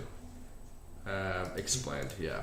Any of these. I think this might have been one that I read about. So yeah, so here's a nice example. We look at this image and naturally we see these lines of the building. We can see clearly that this is a line. But a machine can't just automatically detect it. We have to put in work, we have to put in logic to be able to do this. So what it's actually doing is it makes a line and moves it around and says, okay, does that line up with any characteristics? So for example, if I draw a line from here to here, does that line up with the pixels that represent this rooftop? And then as it moves around, from my understanding, and again, this is very limited, is it actually votes. And so it's a line of best fit. It's trying to have a best fit. And what it ends up doing is, so we're using Hough lines probabilistic, so it's looking at not everything, but it's looking at roughly good enough to be able to move these lines around and say, yep, this is a straight line. Like we see here, horizontally, there's some good lines, and this is really good for perspective. You can see on the street, you have these lines for the lanes, similar to what we're going to be doing. There's one in the middle, there's one on the outside edge. You could potentially even have a tree line there. So there's lots of opportunities for lines, and its objective is to find line segments. And we're able to say, okay, a segment has to be a certain length, and it can't be having gaps. So for example, if we go back here, so this spot, so you see it's a little bit jaggy, right? Nothing super precise. Like if you look up here, this section, if I put a line across here, this spot right here is actually missing. So therefore, if I put a line, it actually doesn't fit because there's parts of it missing. So we can configure that too and say, you know what, your objective is the best fit. It has to be at least this long. It can have a little bit missing in between within some thresholds, and all of these kind of characteristics can be tweaked. So the end result, again, is we reduce one more problem. We've cleaned up this image. So no longer is it going to be this kind of fuzzy edge detection. It is literally going to be a list of lines that are very discrete. I know it goes from here, and it goes up to here, and it goes from here up to here. And so now, rather than these per pixel changes, which are very fuzzy, we now have nice big broad strokes, and we can define how big these strokes are. And that really helps, again, with the image. And you can see it still makes mistakes down here below, but again, that's just part of our cleanup process. So each of these steps, we're cleaning up the image to be easier to process and easier to interpret. And some of these lines, it doesn't really make sense, so we're ignoring them. So, and I'll talk a little more about that later. Let me see here.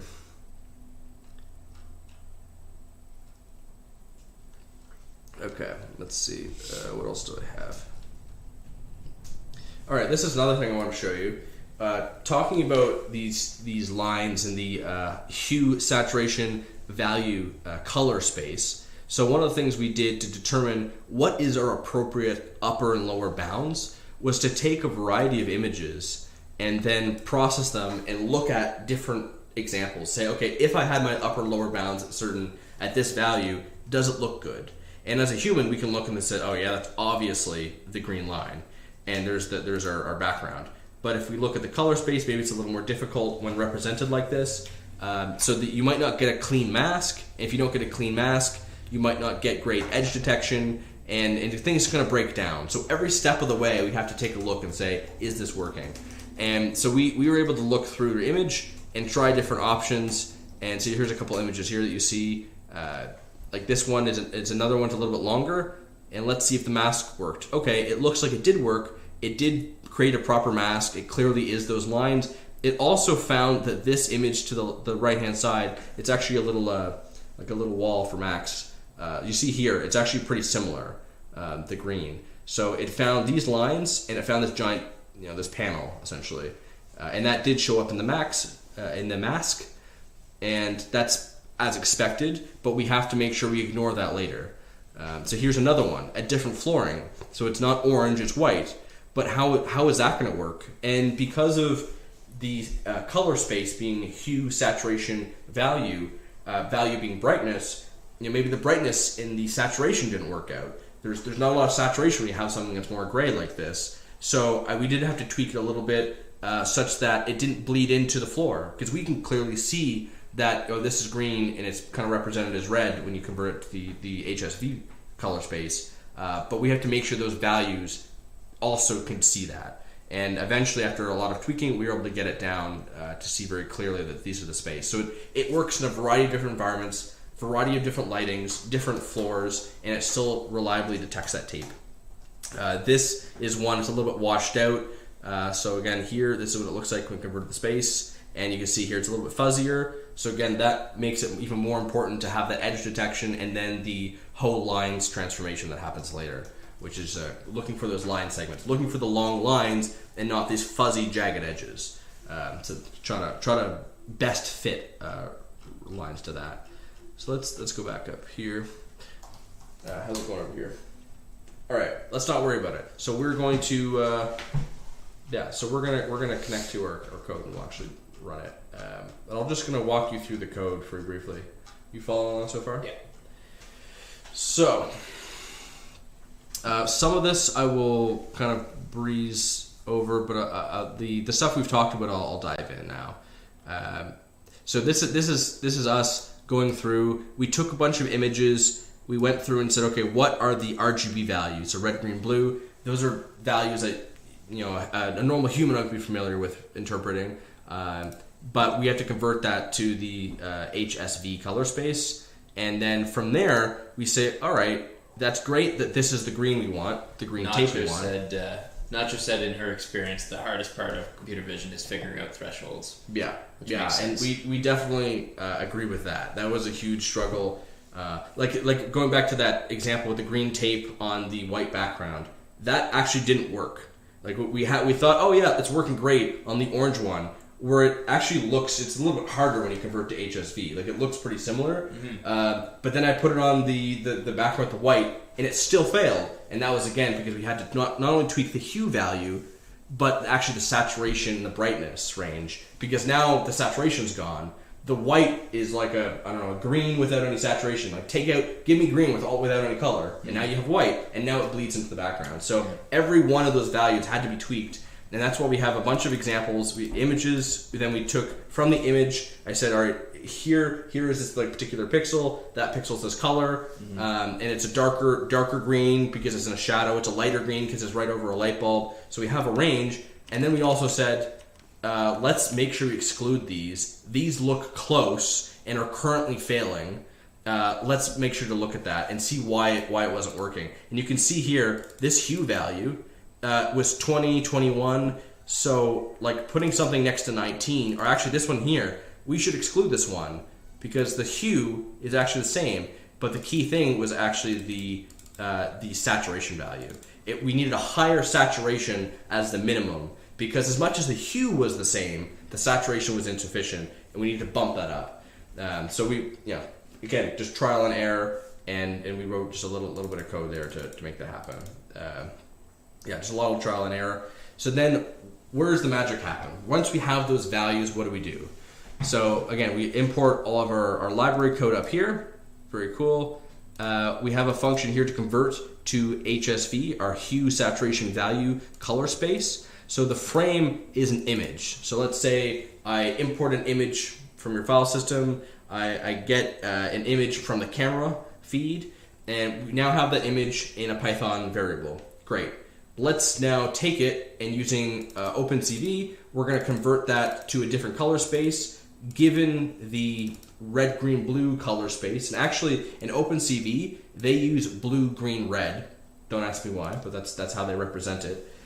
So they have a converter here that converts the blue, green, red to the hue, saturation, value space. And then we have that image. And that's what you were seeing before, and we can show it here. So this is our helper function here.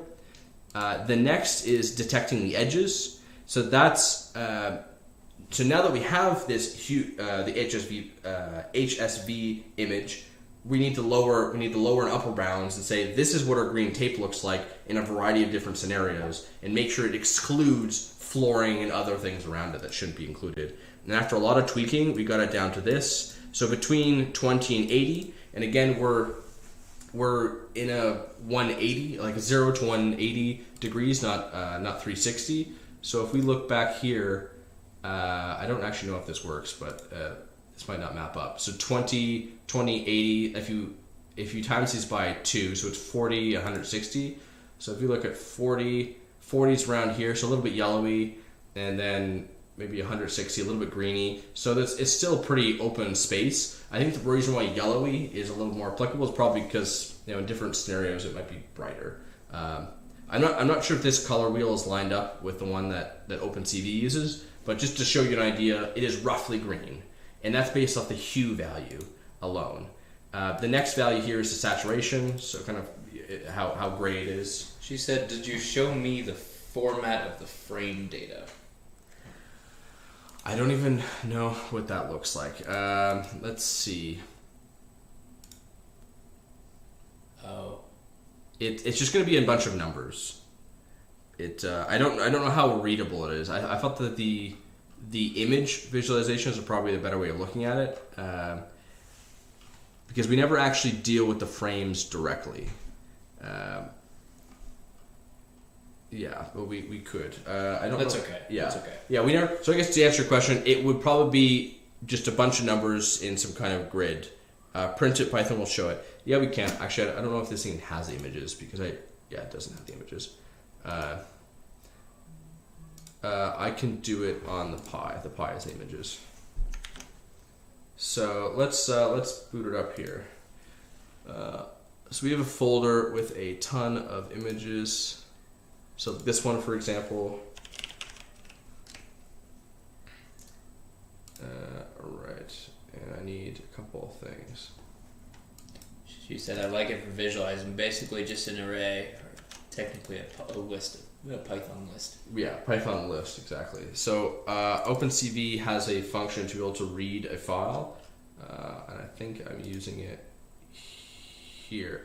So OpenCV image read. So we'll just do something like this.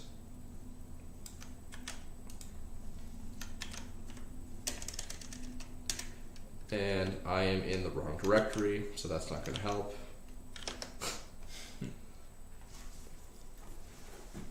And it's frozen. Okay.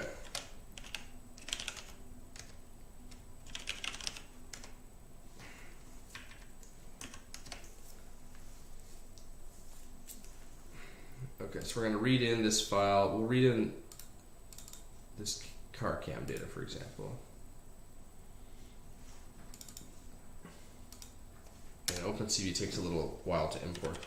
OpenCV2, image read, data, car cam 9, JPEG. There's a pixel rows. Yeah, exactly. Actually, I think I can do that too. Yeah, so you see here.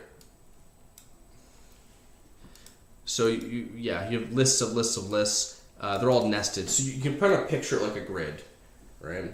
and you have this grid, but then for each of these pixels, we again have these 3 values, and actually potentially even more values, but three. So we have normally it's red, green, blue, as we normally talk about it, but OpenCV uses blue, green, red. So this is blue, green, red for this particular pixel at that particular position. Yeah. So then you can picture like an Excel spreadsheet or something like that. Imagine you have a massive Excel spreadsheet, but every single cell is a pixel. So you have an image like this, you have an Excel spreadsheet like this, and they map together. Every single cell in the spreadsheet maps to something like this part here, which is your blue, green, red, or red, green, blue, however you're doing it. And that's how the image is being represented when you're actually doing it OpenCV. So then when they're doing the processing, when, like, for example, we converted it to the hue saturation value space, you could just take in, I got blue, green, red, and there's some math that gets me out the 3 values, which are hue saturation value. So there's some transformation there, and you can just go over the whole table and be done with it. And we have, here's a new table, and it works. And that's why we were able to take the hue saturation value version of the frame and just say re-render it. And you notice how it made things more green or whatever. It actually changed the colors around. And that's because we converted it over to the space. So we changed those numerical values, but then we didn't actually render it that way. Like, this isn't really rendering the hue saturation value. It's rendering as if those values were coming from here, coming from like an RGB value. So like, yeah, because really it should represent the same thing. Even if we're converting between these spaces, it represents the same thing. So visually it actually hasn't changed.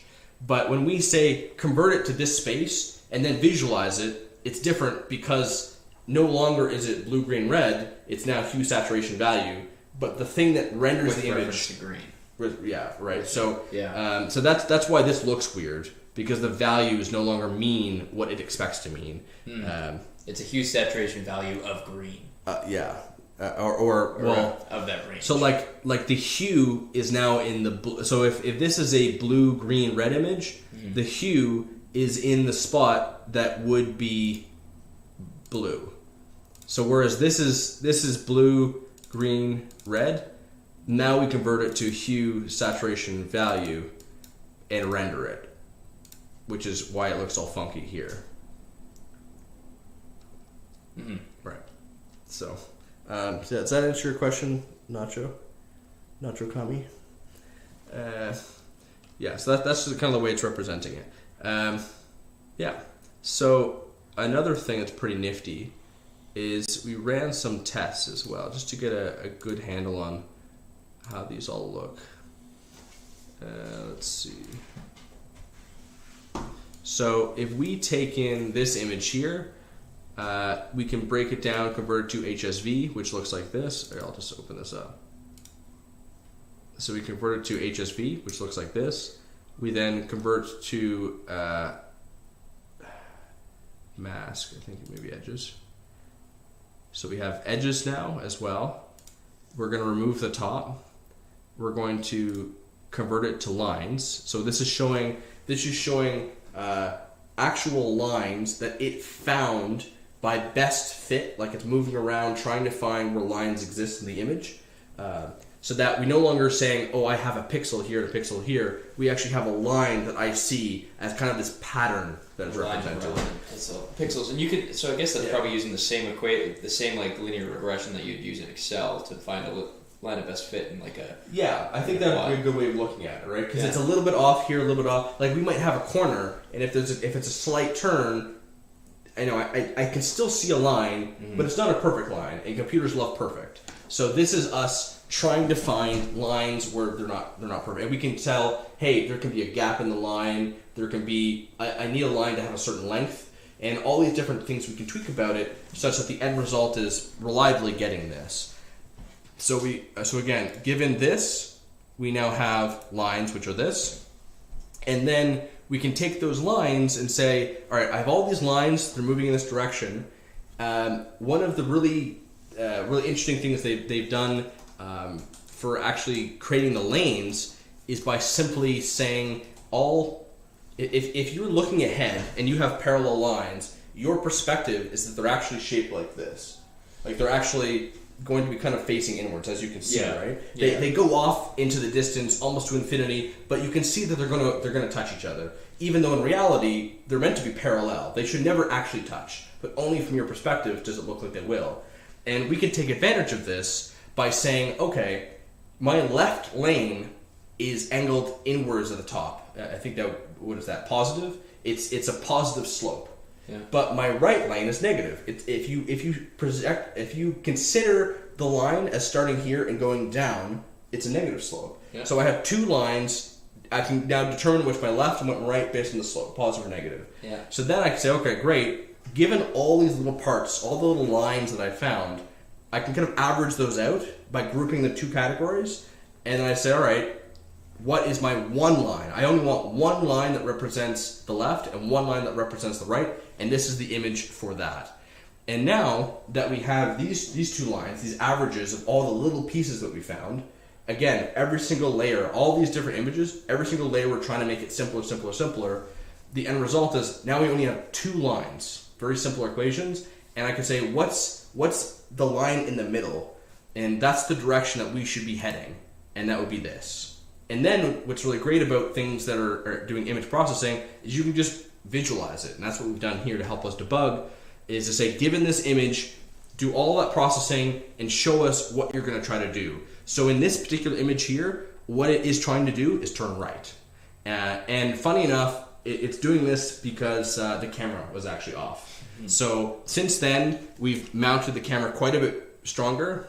And I think I might even have an image that will demonstrate, but it is quite a bit better, and it means it is going to drive a lot straighter, which is nice.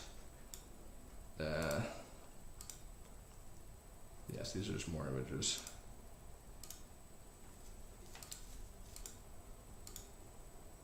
Yes, these are still pretty bad, but we'll be showing you soon. But it does get quite a bit better, and you can see like these corners. It's trying to go from this image here. It's quite a lot we're taking. So this one here is what a corner looks like. So given this corner, again, converted to HSV, you can see like there's even really shiny spots. That's what the light is. So I think that is blue, green, red. So value. So remember what I said before, this value, this coordinate system, this is blue, green, red. Well, now it's hue, saturation, brightness. If you look here, this is very bright.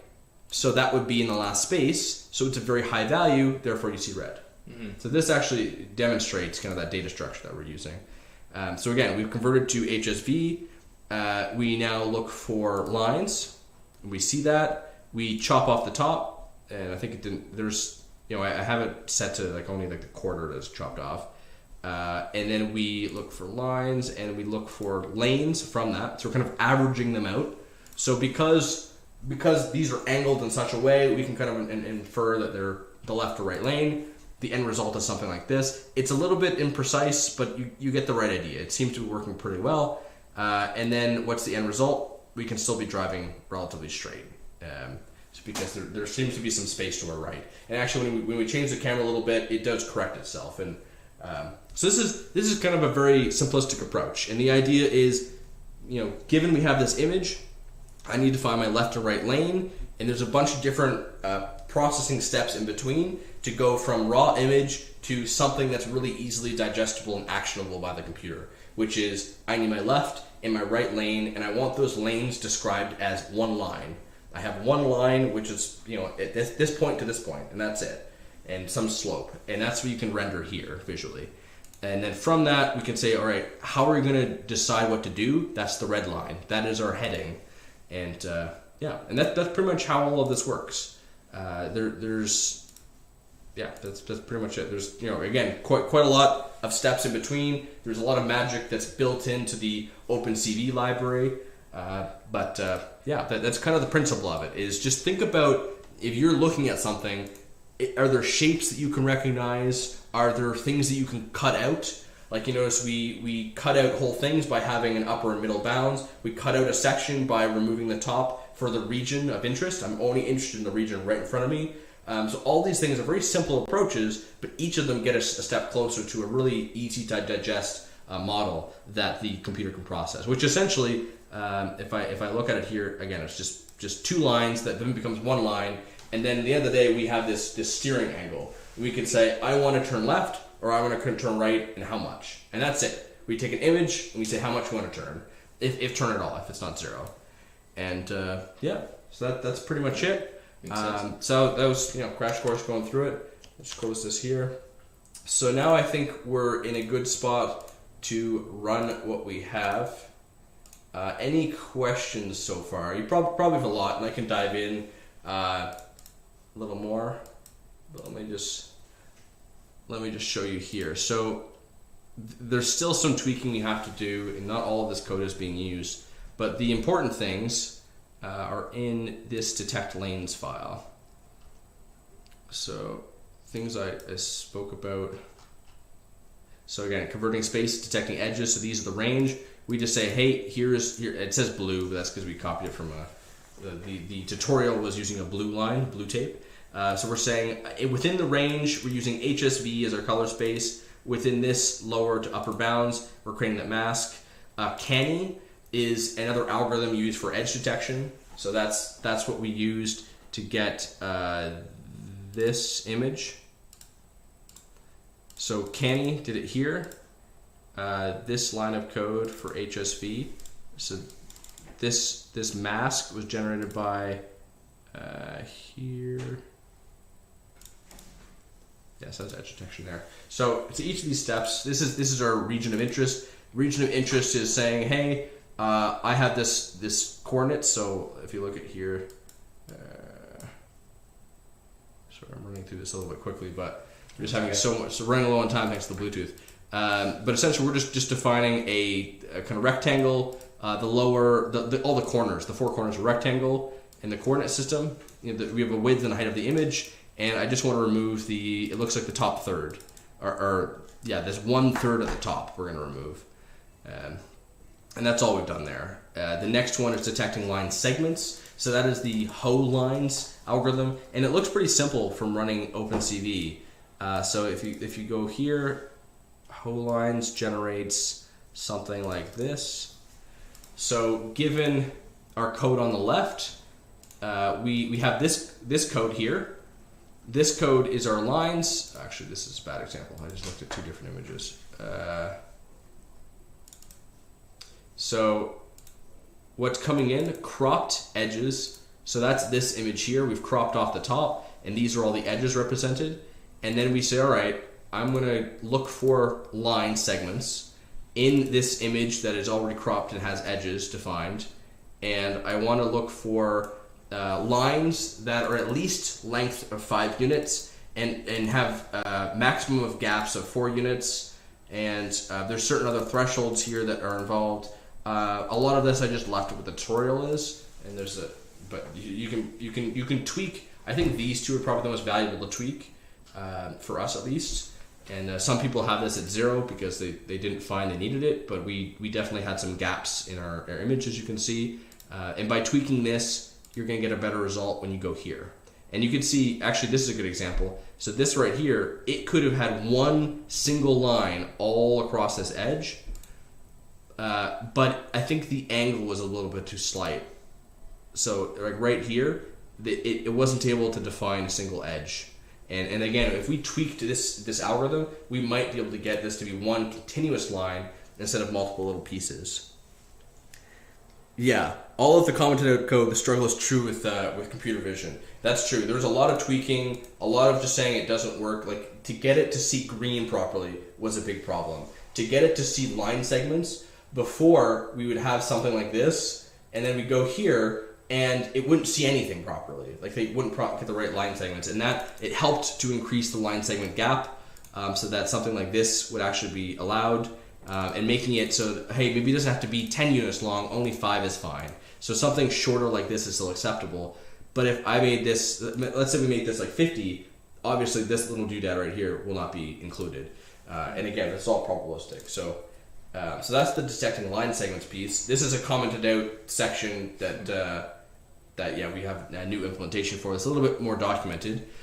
So like we said before, how we're defining, there's left and right lines. So you can see here, I think there's probably a better way to demonstrate this. Open, please. Here, lanes. And actually, I'm going to do heading. So now that we have edges for each of these, we convert it to the line segments, and we say, all right, from these little tiny lines, each of these are small lines. We want to get just a very, rather than having 100 little pieces of lines making this, we want one final line. If I could maybe get to the right image, I'm going to close some of these. We want one final line here. So you see, this is actually one line. It's not a bunch of small lines, and we do that by kind of grouping them into the left, grouping them into the right, based on the slopes. And we say, okay, anything that looks like this is on the left, anything that looks like this on the right, and then we go through and we average these points. So we say, yeah, if you're on the left, boom, we're going to average them, and we're going to make these points. And we also, in the end of it, we did do a filtering, because we noticed that some of the lines got way out. So if the image was processed incorrectly, then, which does happen in computer vision, everything's not precise, you'll have an image that's like a line that's crazy out. It'll actually be, this left lane would actually be so negative it's off the image. And that doesn't make sense, right? Obviously we didn't see a line like that, and that's just because of how all the averages work. So I think if we were to change something to be smarter, I think definitely this function here that takes all the small line segments and makes two clean lines could be definitely improved. But essentially, yeah, all this is going over each of the lines, two groups, left group, right group, averaging them, so it kind of straightens out all the parts into two clean lines, and that's the green lines represented here. And this is just a nice helper function. So a line is defined as a intercept point and a slope. So yeah, little point here and then a slope coming out of it. And this is what you're providing. And all we do is we get coordinate systems, x, y with 2 points. So x, y here, so we can define those points. And yeah, and it's using the height because again we've cropped so that the height is actually here. We've cropped out the top. So we're not going to say, oh, I have a line that goes off to infinity, because I've already cropped off the top third or quarter or whatnot. So that doesn't make sense. I don't know that far out. I at least know what's right in front of me. So that's why we're cropping it here. And then these are some helper functions to display these lines. So in OpenCV, we're creating a line. We're adding that line to an image, again, using our XY coordinate system, and we can color them and add some lengths. So that's, again, just some nice helpers. And this is a particularly important piece. So when we're driving, if we make a turn, we might not necessarily see both the left and right lanes. Ideally, we see both, in which case the number of lanes that we see are 2. And we're able to say, all right, I have my left and right lane. I can kind of get a midpoint, and because of that, I can say this is the direction I need to be headed. So if you look at this line here, you can kind of project that this image goes off in the distance. And therefore, that's why our slope that we want to do is driving right. We're correcting for the fact that our right lane is too far out. We're closer to our left than we are to our right. And that's what it's doing here, is trying to adjust our slope to move in that direction. So in the end, our average slope is just going straight. We have 2 lines like this, we're going straight between them. And anytime we deviate and get too close to one, we correct by driving to the other, and we correct back and forth. Now, if we only have one lane, then we assume we're inside. So let's say we're turning. We're on a corner. If we only see one lane, let's say we're turning right. So our camera doesn't see the inside lane because it's turned sharply, but we do see the outside lane that's curving around us. So if we only see one lane in this scenario here, we can assume it's the outside lane, and we should be, whatever it is, inside. And so essentially it's just trying to take the slope of that lane and having us match it. So we essentially ride that outside lane because that's the one we can see. And if we have no lane, we currently return none, because ideally we always want to have a lane. And I think this is something in the future we want to fix. We want to fix this. it more intelligent. More smart. Do you have alt turned on? No, you don't. Small. Make it smarter.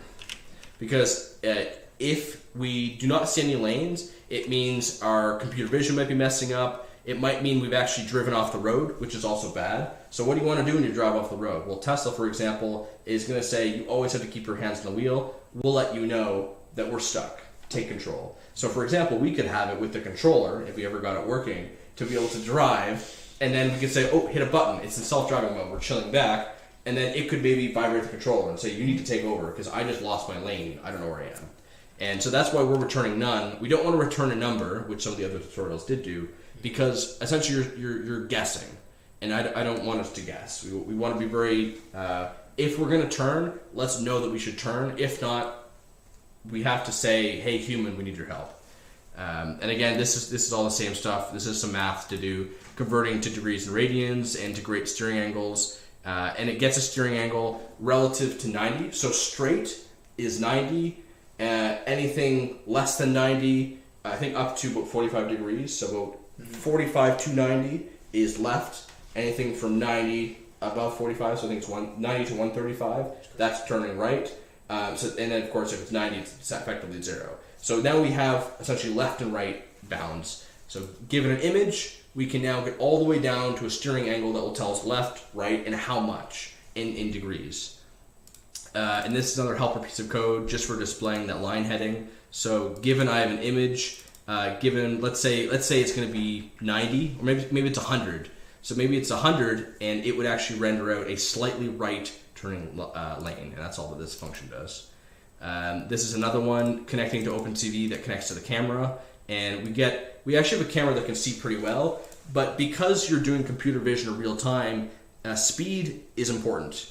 Like imagine if you're watching an old style movie and there's heavy action going on, but you're not getting the frame rate you want, or you're watching sports, right? You always talk about high speed sports. Everyone's moving really smooth. If it's going like this, you're not going to get all the action. And especially when you're driving, you're also moving very quickly. So we want to take everything and do as simple as possible. So we don't take more image than we need. We have a very small image. It's only 320 by 240.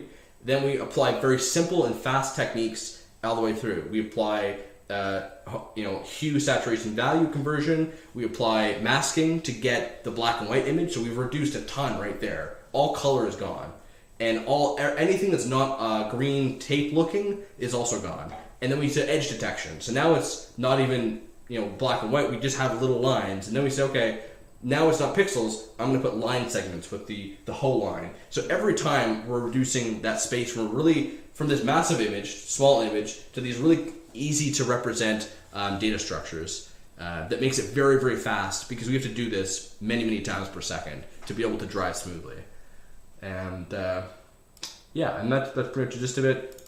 These are some other helpers that kind of tie everything together. So this is a key one here. So given an image, get me the steering angle. And it goes through all those steps we talked about. HSV detecting angles, cropping off the top, so only focusing the bottom, the region of interest. Line segments using HO lines. The slope intercepts, so grouping two lines and getting the left and right lane. And then given I have these lanes, get me the final angle that keeps me inside those two lines, which is the red. And that's pretty much it. And then we have some debugging code here as well that will print out these great images that allow us to visualize these intermediate steps and debug if something goes wrong.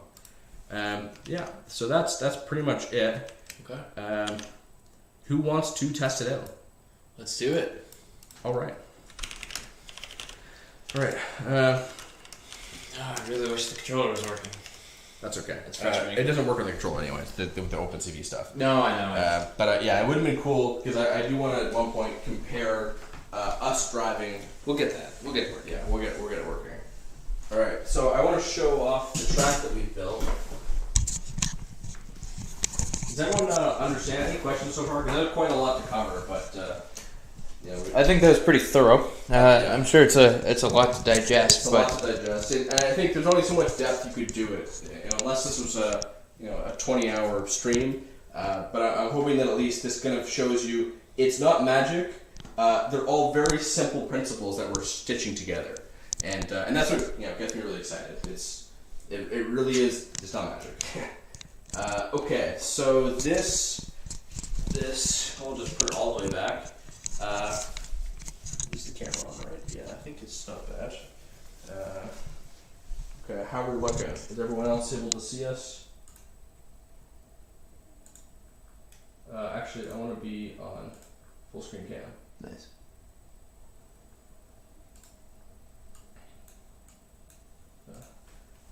Okay. All right, ready for this? 3, 2. Is it looking at the right thing? Yep. I'm watching it on my. 3, 2, 1, go. Now it's going to take a few seconds just to boot up. OpenCV is a very big library, and then it's going to start to look. And how this code is going to work is if it cannot see the line, it will not move. So we're going to very clearly see that it gets stuck. Oh, Okay. it's still loading. It's almost done. It's almost ready. Watch your feet.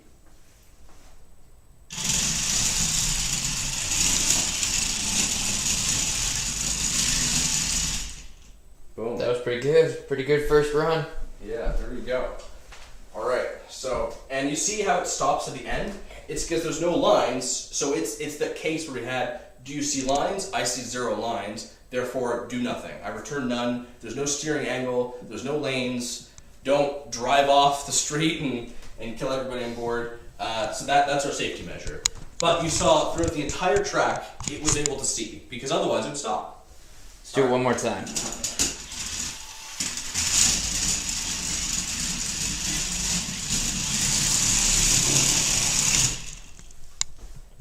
Yeah. All right. Want to do it on the way? That's gonna.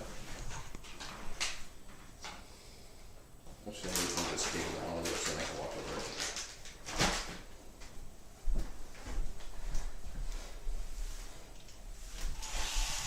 And actually, I'll make it a little higher for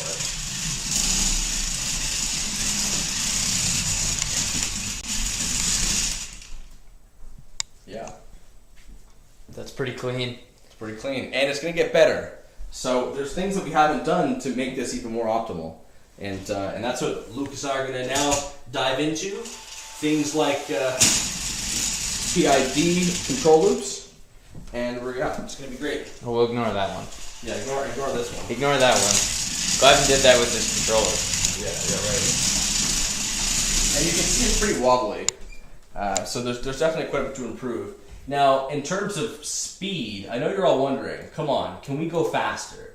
And I think that's a question that's on everyone's mind. So let's just go take a look. How fast are we going? So we've tied together our new code, that's for computer vision. Let me move it to the big code one. We've tied together our new code that's for computer vision and our old code that was used for the joystick, the PlayStation controller. But not the PlayStation part, just the logic that helped us with moving. So, whereas the computer vision code outputs a steering angle, our code for the movement of the controller takes in a steering angle. So we can kind of stitch them both together. And let's go back here. So if you look down, we're reading in every single frame. We're reading in a frame from the camera. We're getting the steering angle for that image. The image is called the frame. If we, some of the this is not being used, so that's something for later. If it's none, if we do not have a steering angle, I think I don't even use this actually. It's probably old code.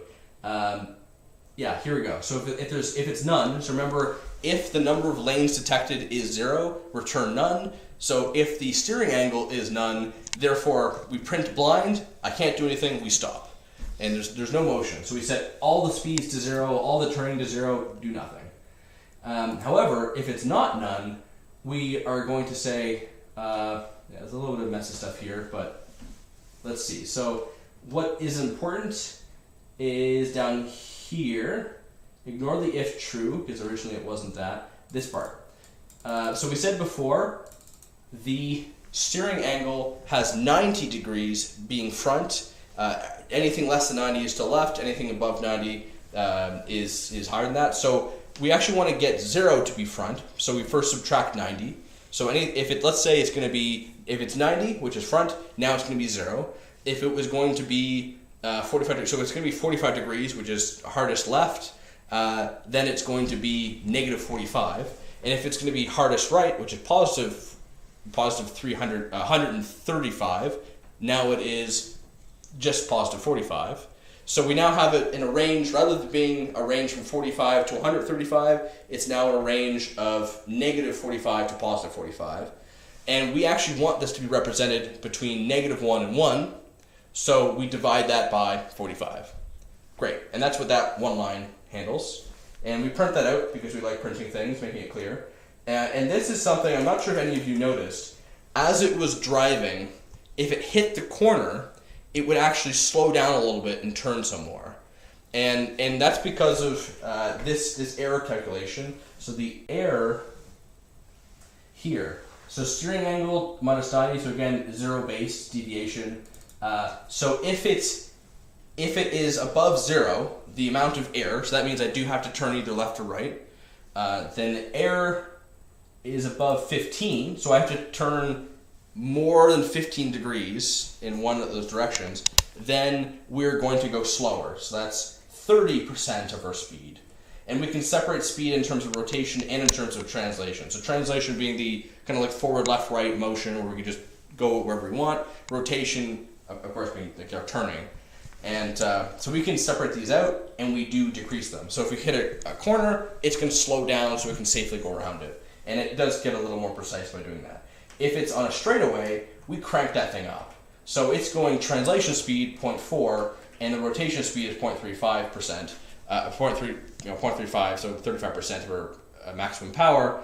And that's why it wobbles a little bit, because it's going as fast as it can, 40% as fast as it can, and it's not putting as much priority in rotation. It's just trying to smooth things out and get going, because it's pretty close. It's within 15 degrees.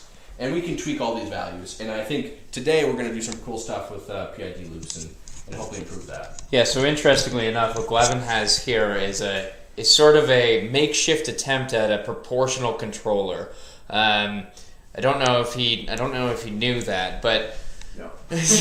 So when you talk about a PD loop, which is what we're about to sort of dabble into, the proportional portion of a PD loop is quite simply taking your current situation, calculating the error, and then correcting for the error. He just included a secondary correction, which is a hard-coded or well-defined change in operation dependent on error. Whereas a PD loop, when you include the derivative loop, instead of having a hard-coded change, you actually have a derivative change. So based on how far away from your issue you are, or based on how close you are to proper, the slower or faster the car will react. For example, if you're taking the turn and your error is 15 degrees, and let's say that's considered a high separation, then you know that you have room to speed up your turn. But if your error was 2, you know that you have to take the rest of the turn slowly. And that's where the derivative portion comes in. So what Glavin has here is actually a proportional controller with a hard-coded correction. Yeah, and you can see it was wobbling around. It should be utilizing that derivative, because then when we're getting close, we're not going to be overturning. We're now turning subtly. Yeah. And this currently doesn't reflect that. So yeah, what's exciting, there's still a lot to improve in this implementation. And it's doing pretty well so far. All right. So, we tried a few different things, like right here. This, again, is still proportional. So, we wanted it to... So this is something I tried and didn't particularly work very well. Actually, we can even just try it. Yeah, let's just try it, actually. This will be funny. Maybe we'll just do PD loops. But anyway, so this essentially here was trying to say, within this range, if we have to turn a lot, crank down the translation speed, crank up the rotation speed. Mm-hmm. But again, that was proportional. It wasn't based on the derivative, so it had the same flaws. It was even more going back and forth and wobbly than this simplistic approach, even though technically it was a lot more granular because it was one equation.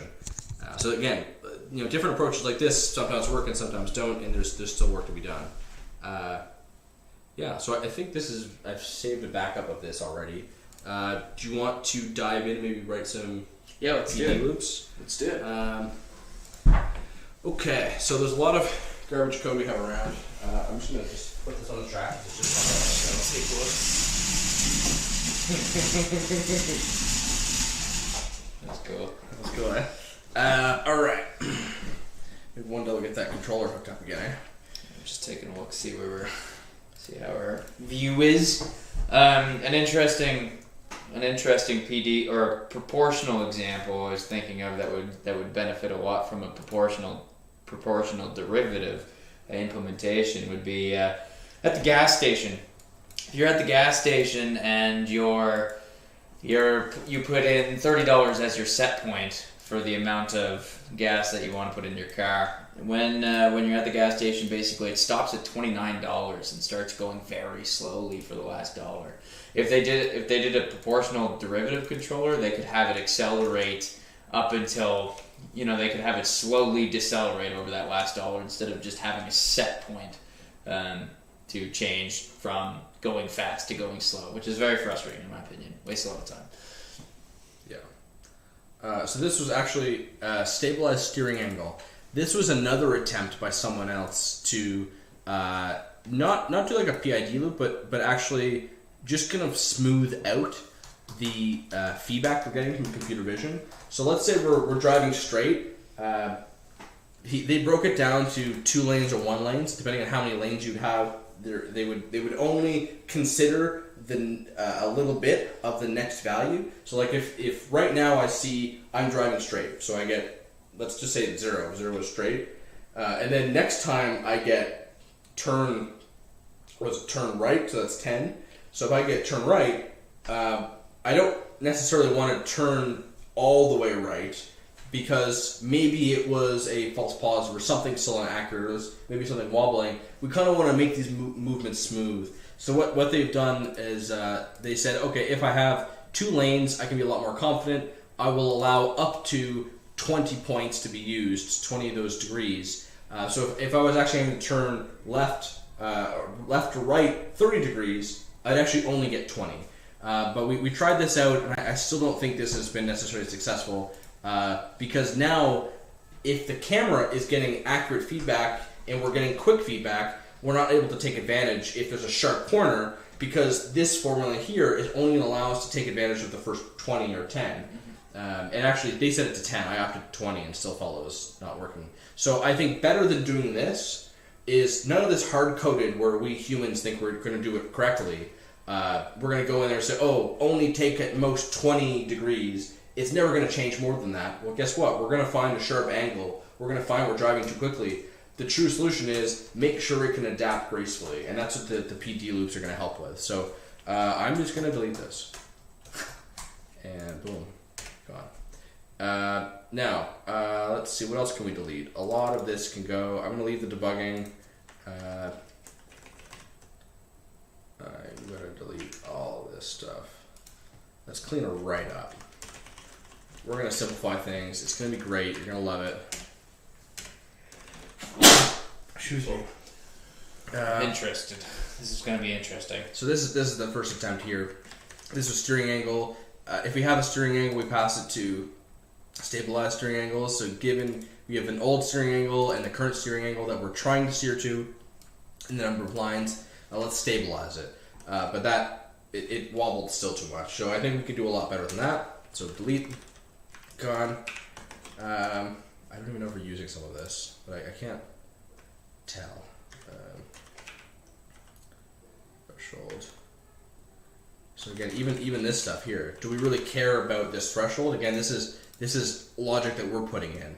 We don't need to put in logic. Let it just do its thing. So I'm going to delete this.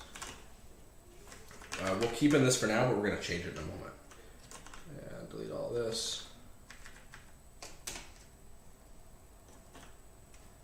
What is this? The next thing is, as well as, how do we want it to move? So currently we're moving only off rotation. We're not utilizing the fact that we can translate, which I think is an opportunity for later. Now I don't think we'll get to that tonight, but I do think we can take more advantage of these other ways of locomotion that we have available. Yeah, I agree. It's going to be very interesting to give the car options. Now, I'm not sure. I can't really visualize how we can give the car the opportunity to say like, oh, is a translation better in this situation, unless you hard code the conditions. I think for me that somehow if we can say, if you're looking at these two lines and you are kind of off center, but you're moving in the right direction. Mm-hmm. So like I guess that's the difference between, like right now we're only given slope, and that slope is then able to give us a steering angle. Mm-hmm. We actually need to get two pieces of information. One is where physically are the left and right lanes, mm-hmm. such that we can center ourselves between them, and then also what's the angle of those lanes such that we can turn to be parallel with their movement. Mm-hmm. And those are two separate things. Because then what would happen is, let's say we have two parallel lines, which visually we represent it like this. It's two parallel lines, and we're off center. We could translate this way, but if it's also turning and we're off center, we could both translate and turn, mm-hmm. and just completely. We could always keep ourselves in the center of the lane while also turning to where the lane is going. Yeah, that's very interesting. And I like that. Yeah, and I think we should be able to do that. Another idea too is how we represent everything. So like right now we're utilizing the fact that we have perspective. So we have these lanes. It looks like this. They're not parallel. But if we actually convert, we say, okay, camera. We know the camera is looking at this angle and like the floor is here. Mm-hmm. We could convert it back to the true space, so we see parallel lines as parallel. And the advantage there is, so let's say, okay, we're looking here, mm-hmm. and it's going to be this way. We're going to stretch it out, skew it. This is in reality, the lines are actually parallel, and maybe they're curving.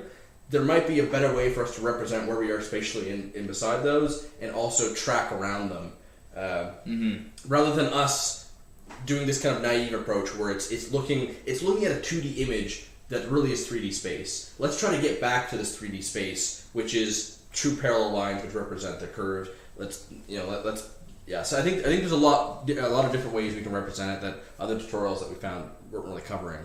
Mm-hmm. And yeah, take advantage of that. Yeah. Nacho Kitty says we got to get a bigger TV. I agree, Nacho Kitty. It's the other one's being used right now, so we're with the Pleb TV right now. Pleb TV, 4K, it's fine. 4K 65. 60 inch out, 65. Yeah, Sorry, I was wrong. It's okay. When you get big enough, the 5 inches doesn't matter. Yeah. Okay, let's see. Let's keep deleting some more stuff. Deleting code is great. Love it. So you see, we already started to do some PID stuff, but it's not quite there yet. I think we're pretty close. Okay, so we did quite a bit. Nice. So, we've talked about this. I think we want to make the steering itself. Mm-hmm. Maybe let's just make a little note down here, actually. So what do we want? We oh my god, it's not printing for some reason. What's going on here? Okay. So PID control loop. So P is proportional. So proportional is just. Oh my god. I think it is typing. You're gonna cry. It's okay. Why must I cry? Why must I cry? Why? Is it the? Do you think it's the keyboard, or do you think it's the? I'm actually not sure. What the heck? Let's plug the keyboard. Plug it back in. I want to drop the terminal. Maybe it's just freaking out because I'm burning the hole. It might have been not happy because we were code editing while it was running computer vision. And it's probably running computer vision on the CPU.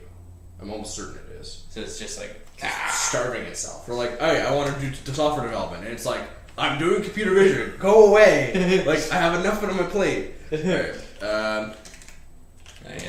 You're probably right. It's going very well now. Yeah. Now it's fine. I'm gonna have to go proportional. Yeah. Actually, that's correct. Integral. Okay, so I don't think we need this. Don't need integral. Just put yet question mark.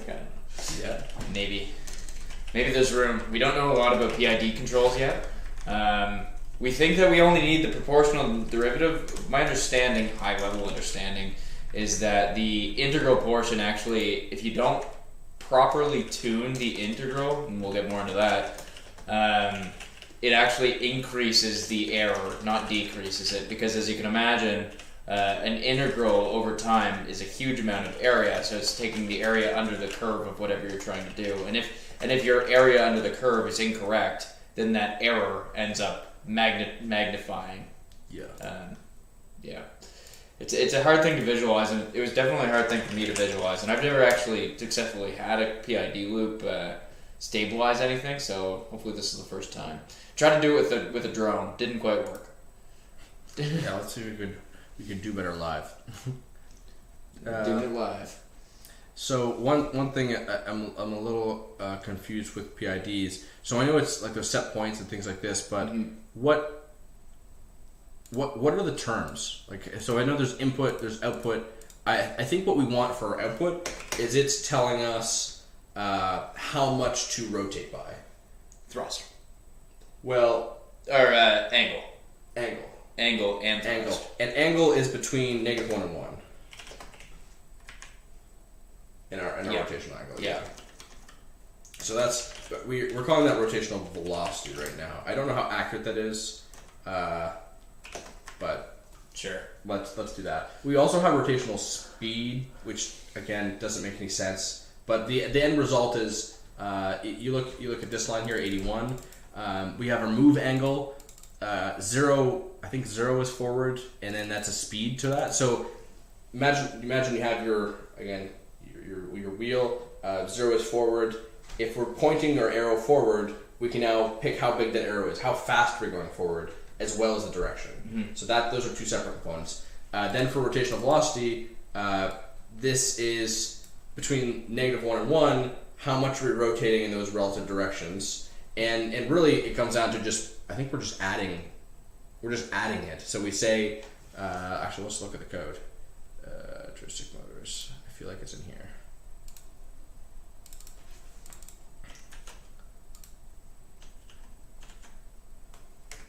Lots of commentary code. Okay, so if you see here, all we're doing is taking rotation speed and then timesing it by rotation velocity. So, yeah. So what do we actually get for speed? Speed is also in 0. I think speed is in 0 to 1 units. Yes, it is. So if we say we're rotating -1, so like hard counterclockwise, we're rotating -1. But even though we're rotating -1, it's rotate as fast as you can, that velocity. If the speed is 0.5, the fastest we can is 50% of what we really physically can in terms of current to supply to the motors. And then another thing too, once we calculate all of these speeds, then we have a normalization down here. So the speed for translation and the speed for rotation, they actually play off against each other.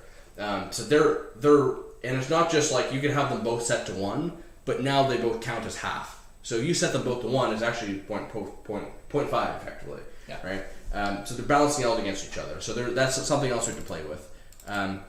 So what I think is we will keep the rotation and translation speed constant, such that the rotation velocity is what we're tweaking. Yep. Yeah. So they're maximums. Each of the maximums are constant. Yeah. And then you say, you know what? Great. You have access to at most 40-50% of the motor, but even within there, you can turn at whatever you feel like. Okay. And maybe in the future, which I'd love to, is get to a point where we just say, open it all up.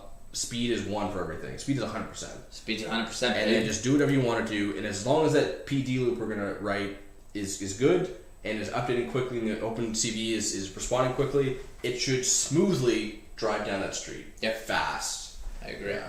Input would be the error. Yeah. Now, I mentioned that earlier about input would be the error. Yeah, input's the error. Yeah, input's the error. And that's the kind of like the abs. So does it matter if it's negative positive, or should we absolute value it? Yeah, it does matter if it's negative positive. We need to know if we need the rotational velocity to come out as negative or positive. Cool. So actually, we want not just error. We're gonna get like the steering angle value or whatever that's called. The steering angle comes from that thing. So given steering angle, And there's some internal state, so that would be like what our last values were, so we can get derivatives and in time, when did we last get this. So over time, we're also tracking these. But given the steering angle, we can get an output that is rotational velocity that will eventually correct itself to be better. And perfect, yeah. Yeah, so that's it. That's it. All right, now what is the formula for doing things? The formula for doing things is some constant. Just a second. Ooh, I saw 4 dummies. Oh, yeah, Perfect. Love. Output equals proportional constant times the error minus the proportional constant times the derivative over time. Over time, okay. PID controller formula.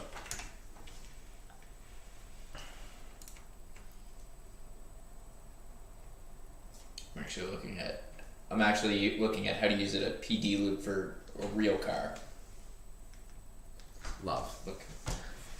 Oh my god, that's like literally the exact same. That's literally what we want. But it's a car. Yeah, but what's the difference? It's exactly what we want. Send that to me. I love it. I want to show everyone this. How can you send that to me? Actually, just let me just search up the same thing. Sure. What'd you find? How did I find it? I don't know. Scroll up to the top. I'll read this out. This is the.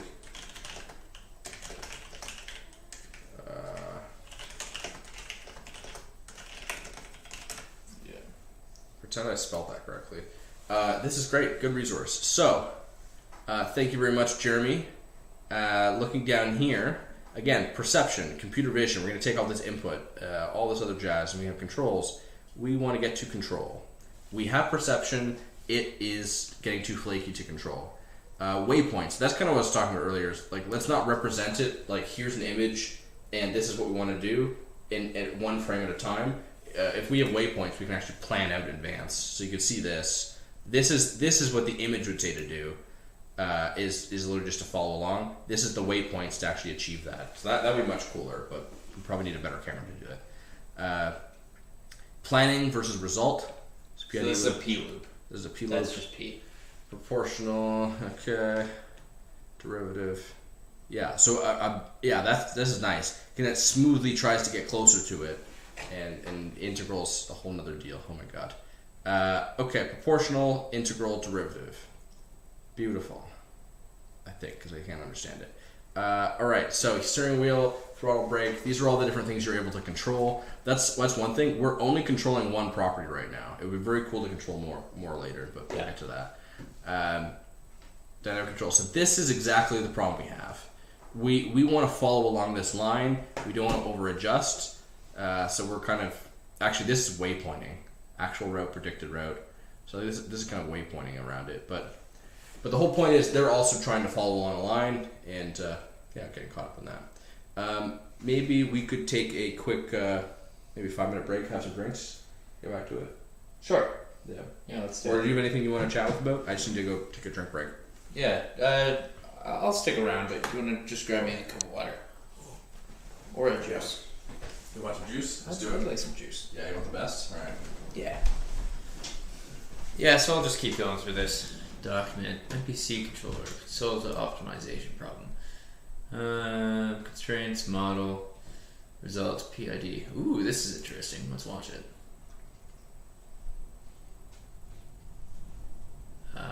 So there it's changing the angle, trying to stay through the lines. This is a really cool piece of software. Juice. Truck and orange juice. Or- mango. Orange juice would be great. Thank you. It's a very interesting video. This looks a lot like this actually looks a lot like the way that our car drives. Looks like they have some work to do.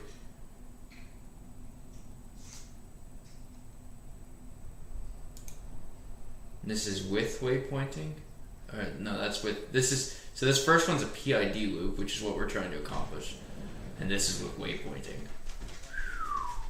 That's fancy. Yeah, waypointing is where it's at. We want to get there, but we're very far off.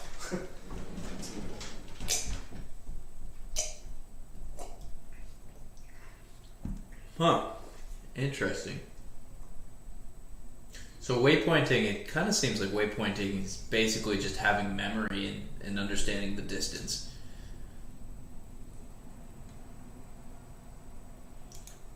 first autonomous car race, Robo Race. This is so cool.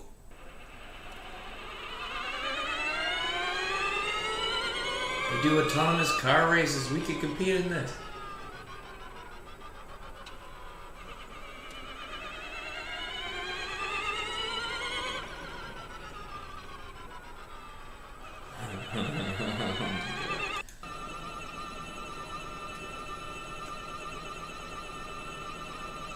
Cool. Let's go back. Let's go.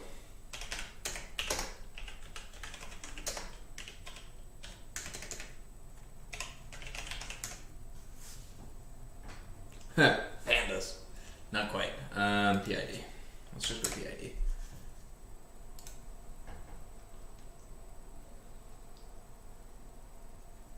So it looks like Python literally just has a PID.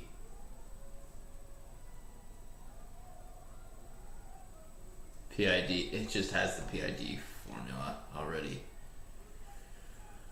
Error mapping. Transform the error value in the domain before data.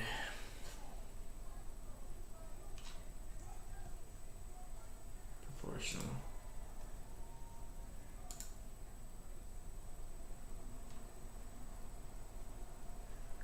So this is a block diagram. Hello, not Joe. This is a block diagram version of a PID loop. So basically you take your input, which in our case is the error. Is the set point, and then you determine the error from what you want the set point to be.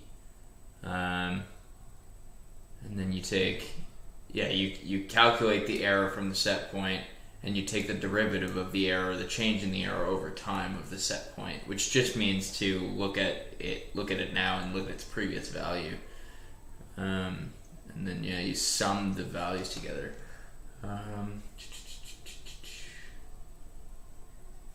Let's see.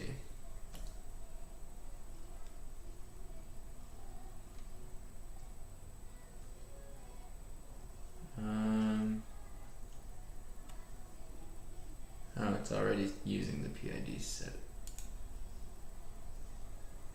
I kind of want to make one without having to use a...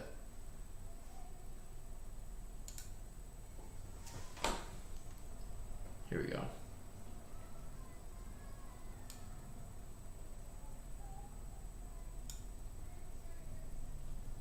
Uneven surface, difference in wheel size, bent axle affected.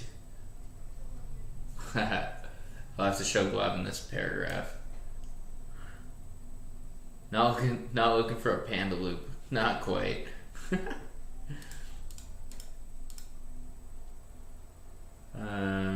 Here's the feedback. That's funny.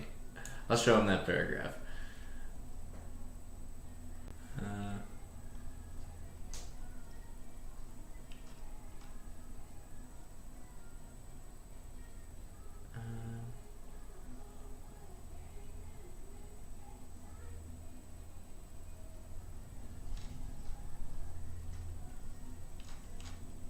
This is going to be an interesting one.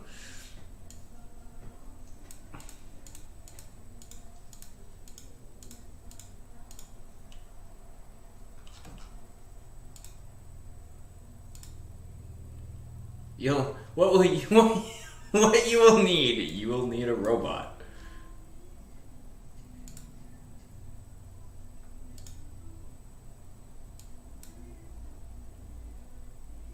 Yeah, that makes sense.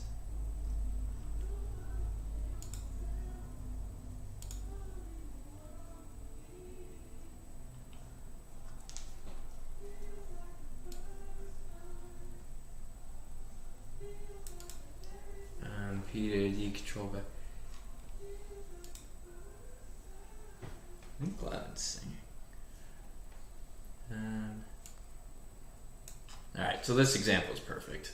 This is beautiful. This page is amazing. Add a concept for the target encoder text you want to make if you make this value about 70. Encoder. The target. So our target is going to be the center point. See, we have a camera as our input, so we can actually kind of bypass this. Although the better way, in my opinion, is to use wheel encoders to actually correct the speed. But this is just trying to teach you how to go straight, not necessarily teach you how to turn at the proper time. M1 motor 1 speed is there. Add a constant with targets encoder takes you on to motors achieve. Make this value but add a constant KP for the proportional change can be multiplied by the area to create the motor adjustment. This constant will need tuning, but a good starting point is 1 divided by the encoder ticks per sample.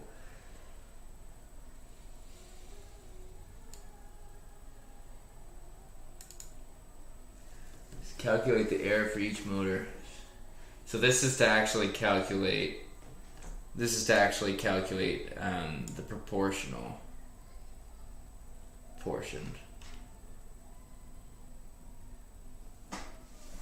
Adjustment equals error times KP.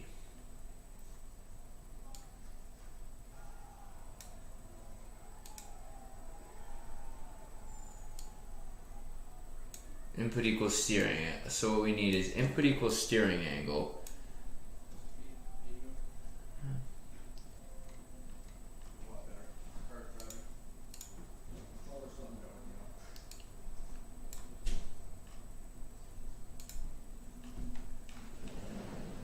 Well, I want to show you something. Right. I want you to read this. Take your time.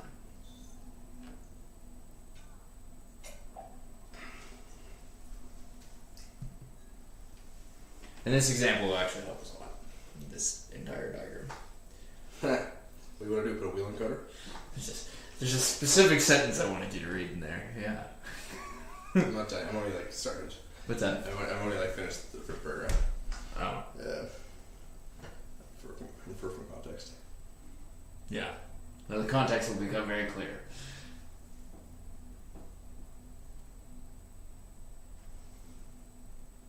I should be reading this out loud. What am I doing?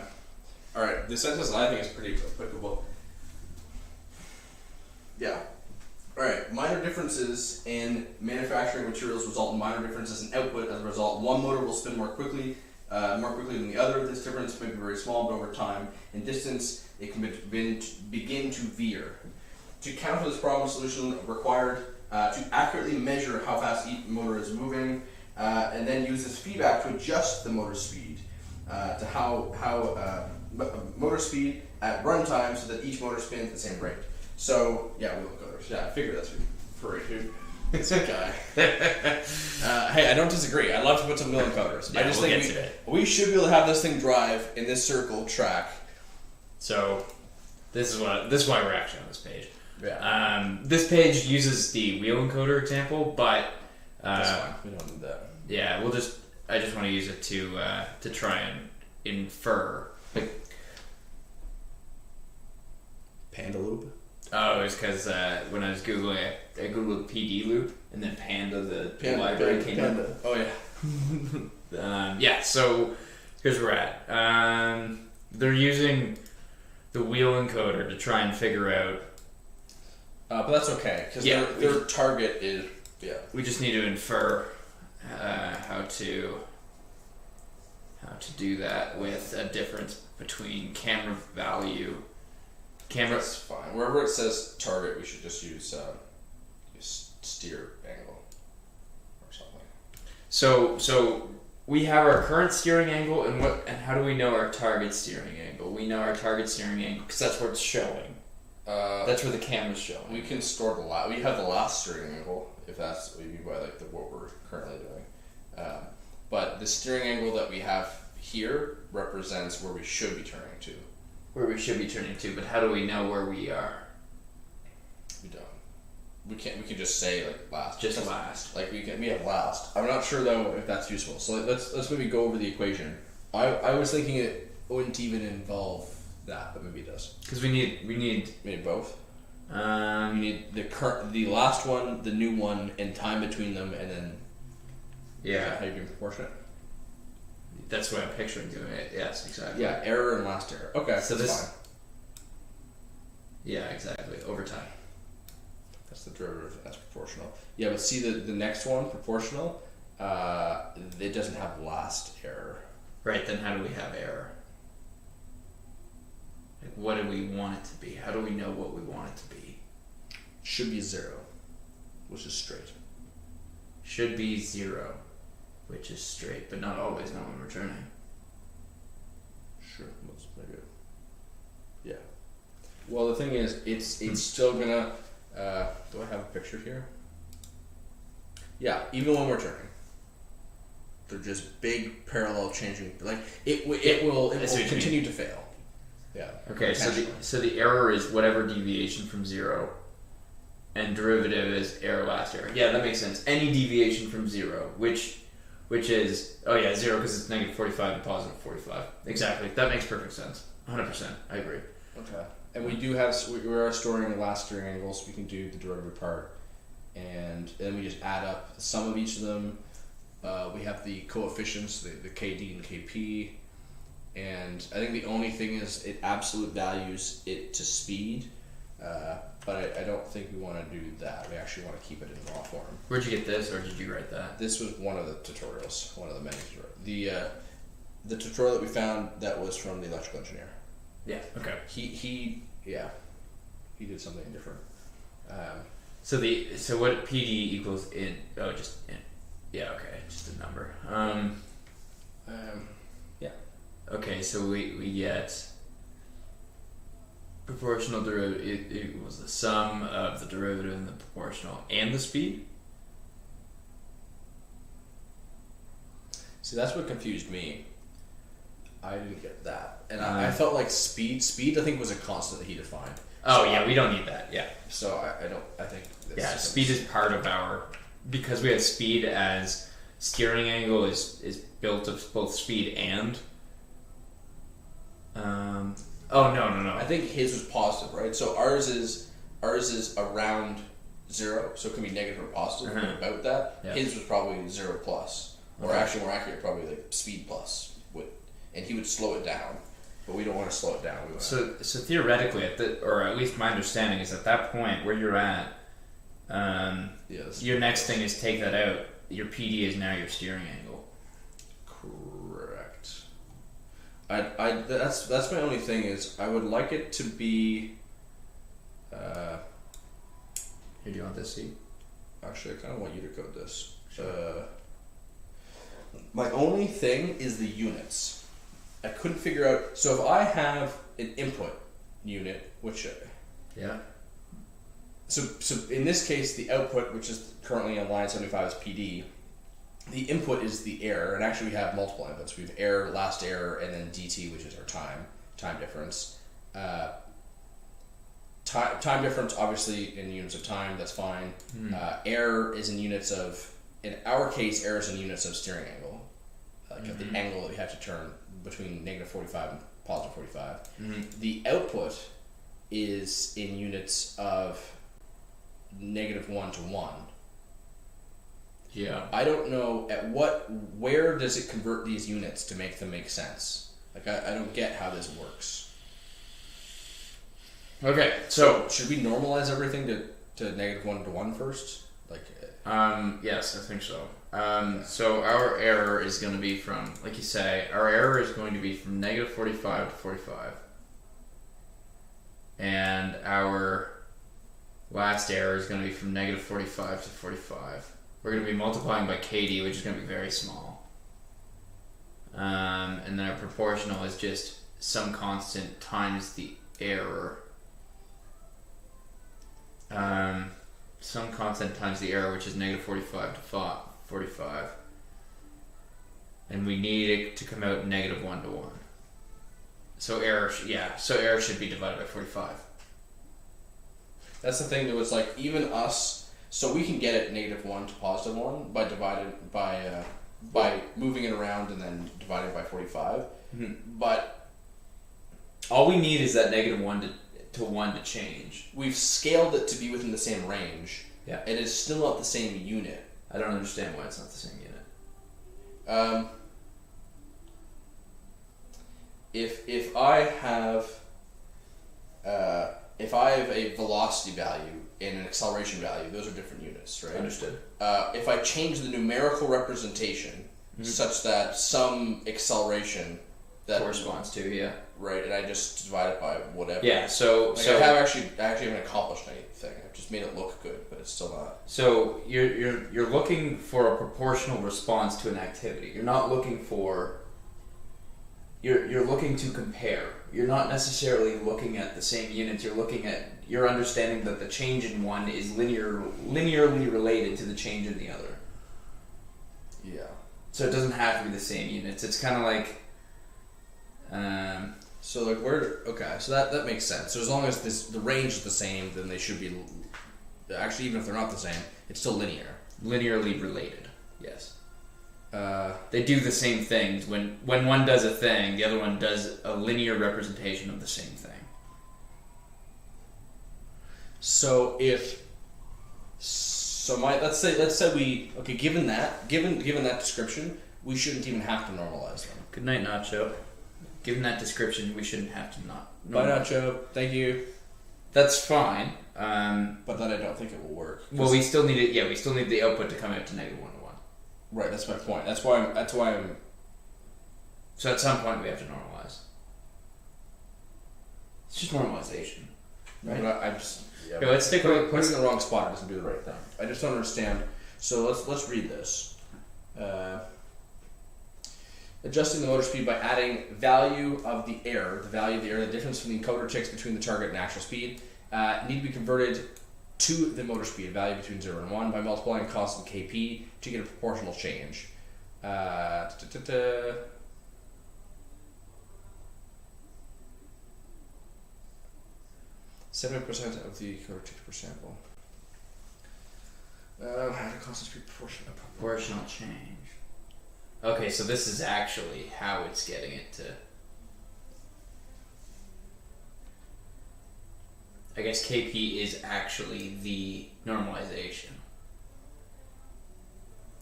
Yeah. Interesting. Okay. Maybe.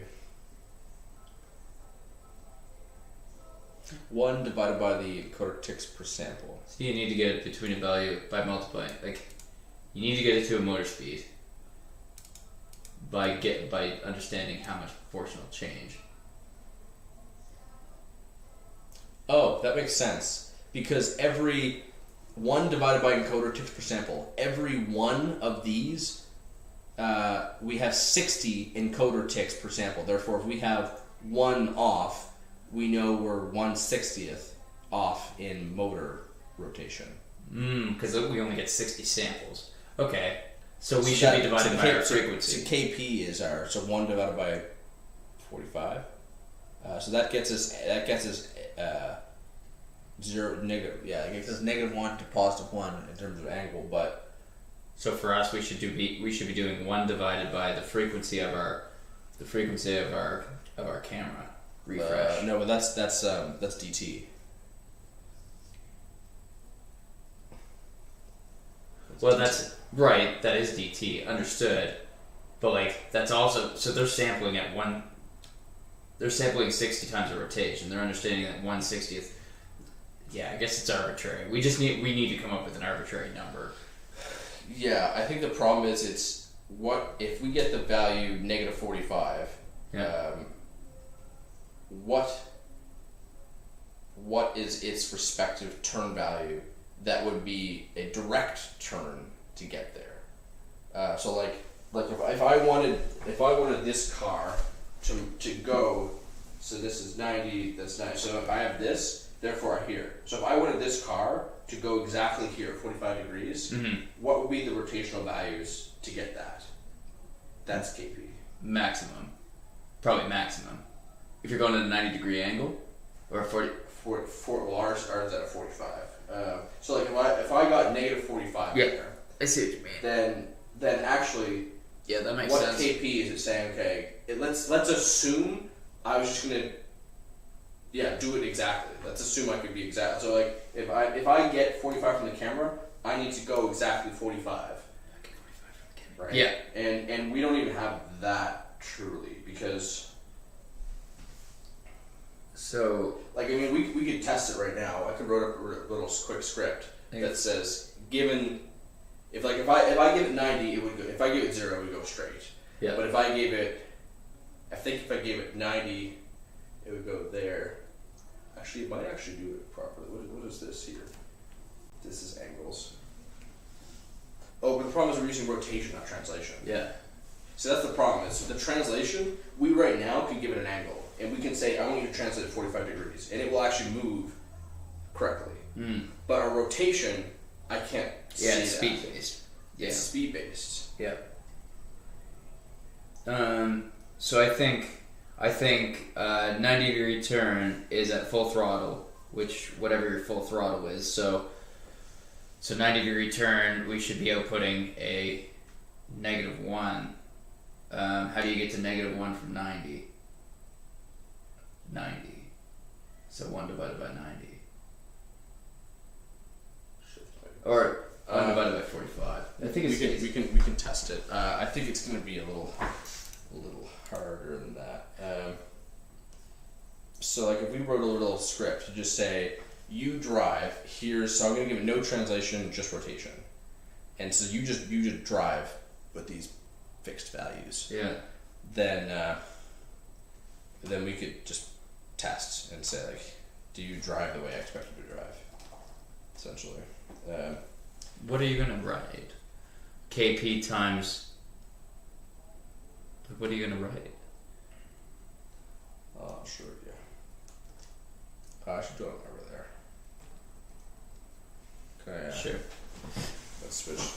I do want you to get back to coding, but just well, I haven't figured this out yet. So here, take a seat with me. It's gonna take me a few minutes. All right, so we have this. I don't think we're using any of this right now.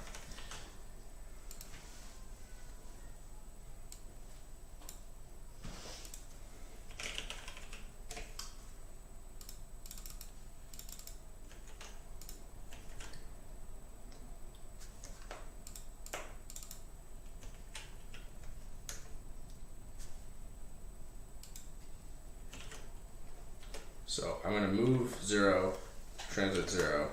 I'm going to do this at -1, and I'll div at 1.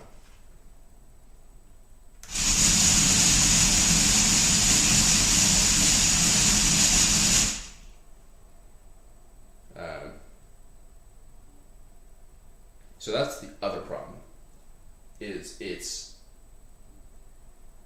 So like if I had a car and I had a steering wheel, I could put the steering wheel in this position and say it's in this position in this constant state. But we don't have that ability to say rotate and stay there. We only have the ability to, like I said, velocity, not position. That's why I put it as velocity. We can say induce some movement, but we can't really say what you've moved to and where you are.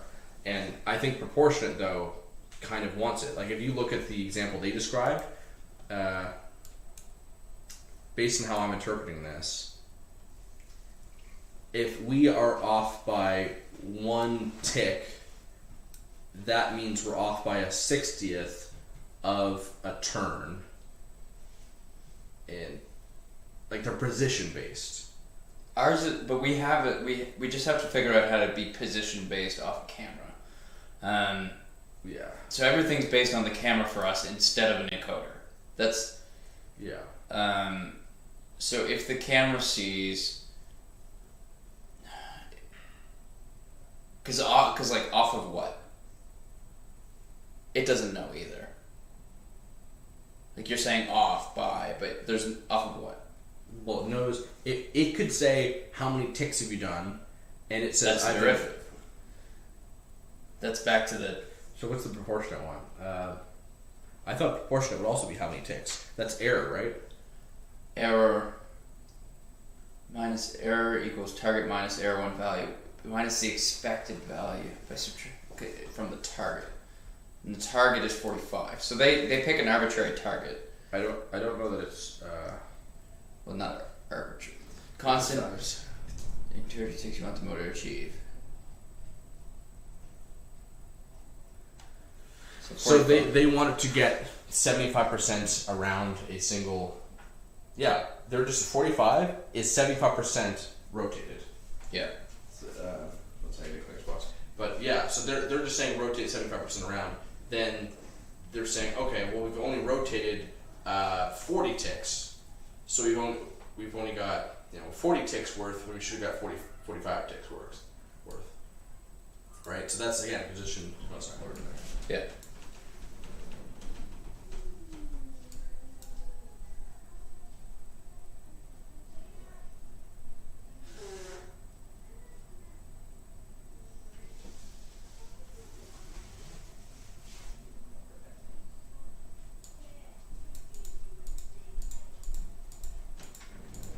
Yeah, I think that's going to be a little problematic because to me it's the same as like a steering wheel. So this isn't turning. This is trying to get the car to drive straight.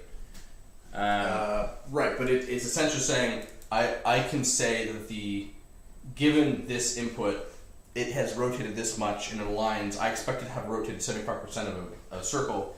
It's hit closely that. It's looking for a target. Right. Yeah. So it's looking for that target. So eventually it will adjust such that it gets. If I want 75, I get 75. I want 100, I get 100 of a circle. Mm-hmm. But again, it's very position based. Like with ours, I can't. If it says steering angle is going to go at 45 degrees, I can't say turn such that I'm looking at 45 degrees. But that was what I think it wants.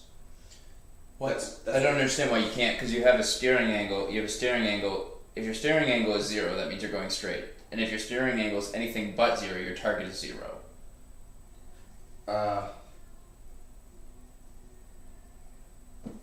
Yeah. Your target is 0. The problem is I don't know how to get KP because yeah. So the target is 0. Target is in 0. a feedback loop, but it goes back to my thing with the units, right? Is we need to get how much proportionally did you like proportionate was it's just times error times KP.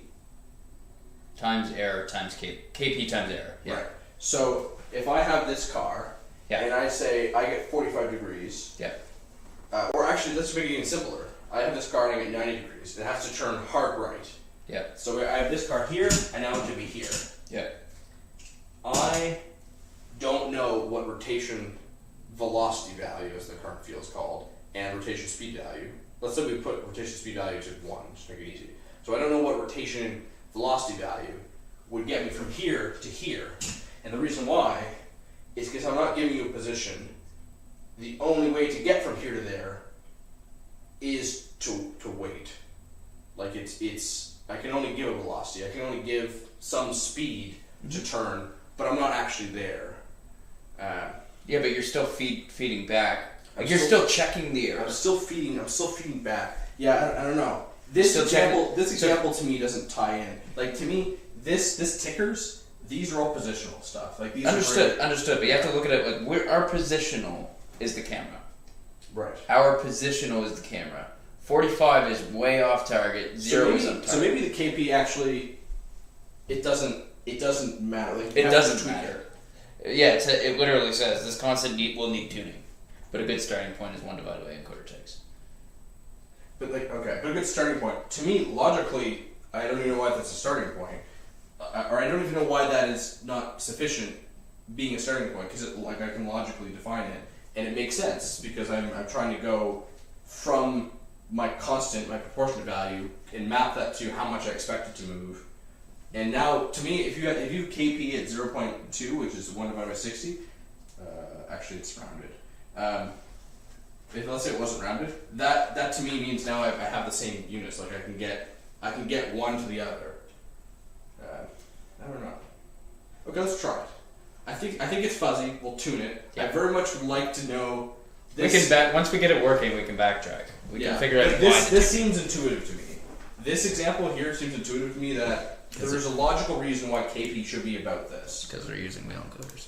Right, but this doesn't make sense to me. Yeah. If we're using wheel encoders, then we could say we've moved this many ticks backwards. Actually, that's going to be a lot of math because we're probably going to keep moving forward. We actually what we have to do is actually two separate PID loops in that case. One of them is going to be the loop to turn, and one of them is going to be the loop to keep the car straight, or to keep the wheels where they're supposed to be. That sounds terrifying. All right, let's see here. Oh, my laptop's dying. Be right back. Yep.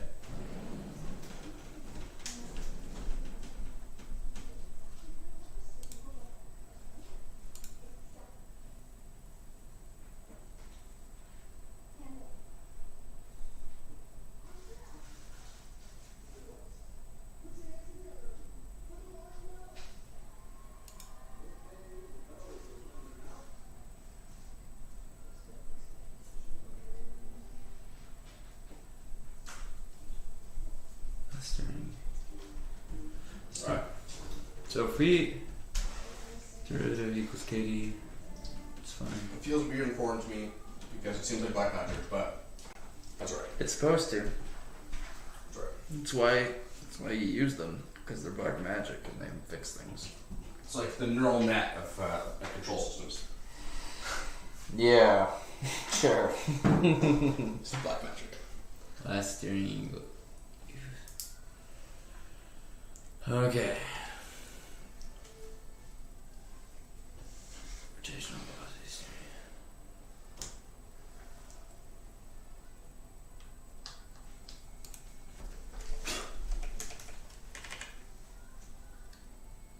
So you can close that Python terminal, by the way. What's this? Control D. Okay. Control D. Cool. Didn't know that. Okay. So let's so I gotta make a function. God damn. I don't even know how to fucking start coding. this is gonna be so good. Oh, so shit. excited. I'm so embarrassed already. I didn't even So start excited. yet. I just saw the time. Don't look at the time. I saw the time. Oh my I gosh. know the time.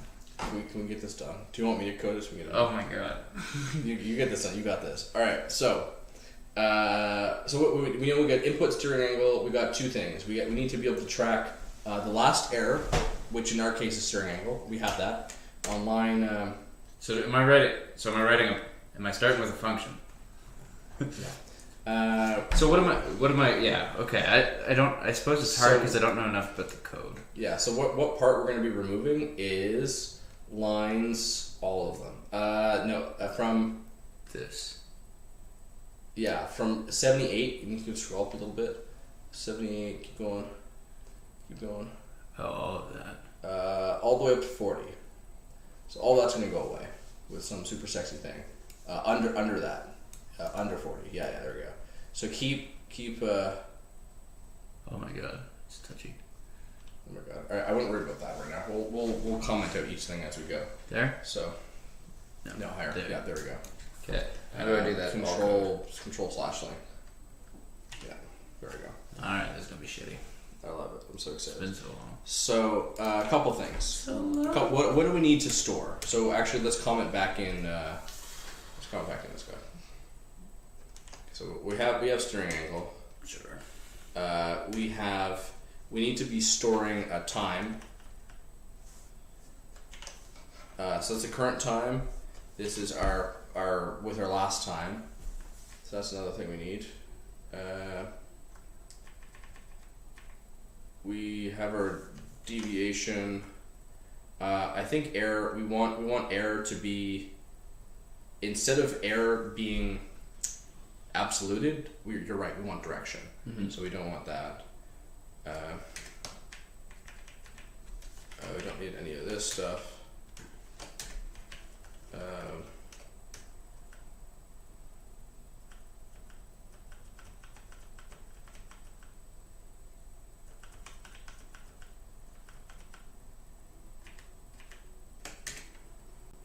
We have our last. We have our dirty looking things. And we're getting closer. So current time distance now. So we store the error here. Let's rename this to error. That one error. So that's error with between negative 45 and positive 45. Put a space after the comma block. What? Oh my god. I just hate looking at it. Everyone keeps doing that in the engineering world. They're just Why? like, ooh, I don't need to like have things be nice and clean and readable and Okay. yeah. Okay. Last steering angle equals steering angle. Cool. We probably want to do that after, Yeah. actually. I don't remember how to go down.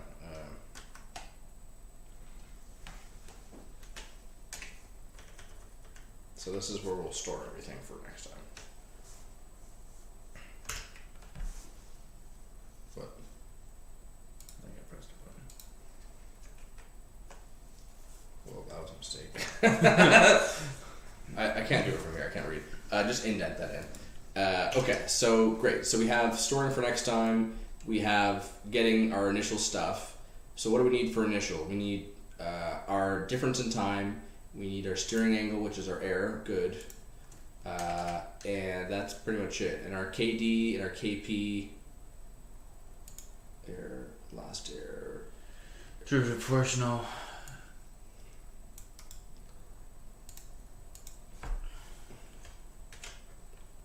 I hear you huffing already. I didn't even do anything yet. It's great. It's great. All right. Good. Ta-ta-ta-ta. It's why is he inting it? We have get rid of the int thing because we don't need an integer. Ours could be float because we are between something and something. Negative 1 and positive 1. Sure. Error equals steering angle minus 90. Proportional equals. So I think our KP Yeah. should be 1 divided by 45 at least, and probably less. Just because 45 is our number. So we Such can that it's normalized between -1 and 1. Yeah, I hear ya. So, okay. And KD, I have no idea. Yeah. Equals. I don't know, let's just put it forward. Let me just change it there. Maybe you can just put the same thing for KD, but I don't know what their. Yeah, okay, let's- what's the intuition for them to Let's take a look. We didn't look at it yet. bugs the poop out of me? All this fuzzy math. Area plus previous area times KD. Wait, what? This doesn't look like our equation at all. Oh, look at that. They're adding to their current motor speed. What the flip?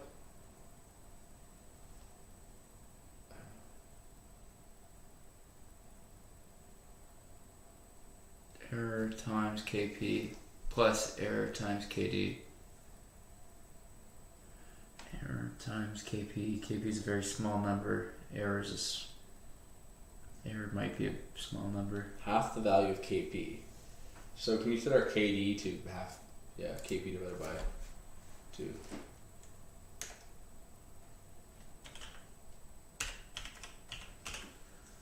Perfect. E1 previous error, E2 previous error.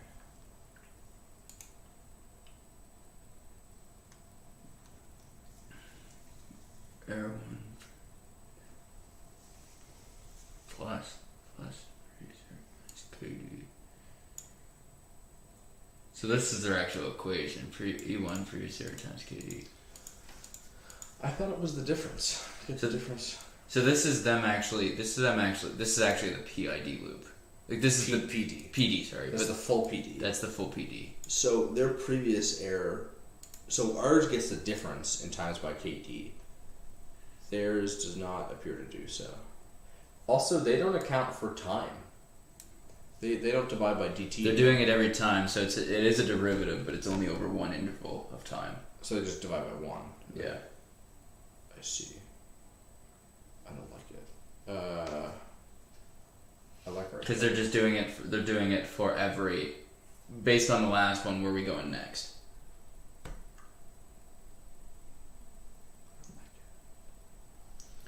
But that's all we're doing. Our Oh, No, but we have talked about DT. DT is based off the difference in time between the last ticks. So look, we have to do that. They don't. They're not basing the thing on time. They're basing the thing on just ticks. Okay, right. Yeah, their time is ticks. Our time is time. Cool. All right. So ours makes sense for us, and theirs makes sense for them. All right, that's fine. So that's good. We can keep it as is then, right? DT equals now the last time. Proportional equals KP times error. Error is steering angle minus 90. PD derivative plus proportional. Do you want to rearrange those? Proportional plus derivative. Yes, please. Thank you. You only needed that because I changed the other one. Am I wrong? Or were you upset with the other one too? Because I heard you huff when I moved it. No, it was fine. I was just breathing. It's hard to differentiate between my angry states and my breathing because How do I zoom in? I'm not sure. What? That's fine actually. We'll do one out. Do you want to put it on the side? Yeah. Not that much on the side. The worst. Alright. You're the worst. Okay. What was I doing? I forget now. I think I'll put a plus sign between proportional and That's what I was doing. last steering, last steering. Last steering. Is that better? Yeah. Yeah. Less time. Okay, so we're counting time. I love how we're mixing between the snake case and camel case. I don't know what it means. It's a line 54. How we snake cases with underlines, the underscores. Okay. And line 55, camel case is you start with a lowercase and every subsequent word is uppercase. I like this one. Yeah, I like this one better. Yeah, I think a lot of people in Python use snake though. I find this looks like C, and people who write in C will write like this, and I hate it. You're not wrong. Okay, so we'll clean this up after. That's fine. I think this should be it. Let's run it and let it run into a wall and see how it goes. We didn't take the number. No, we have to put PD. So final move angle. Actually, yeah, there's a couple things that are missing here. I just want to see something. So I want to see what they're doing. Motor 1 equals error 1, E1. And what's E1? Like E1 error times KP.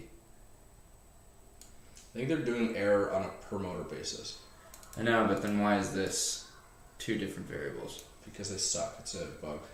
It's a bug.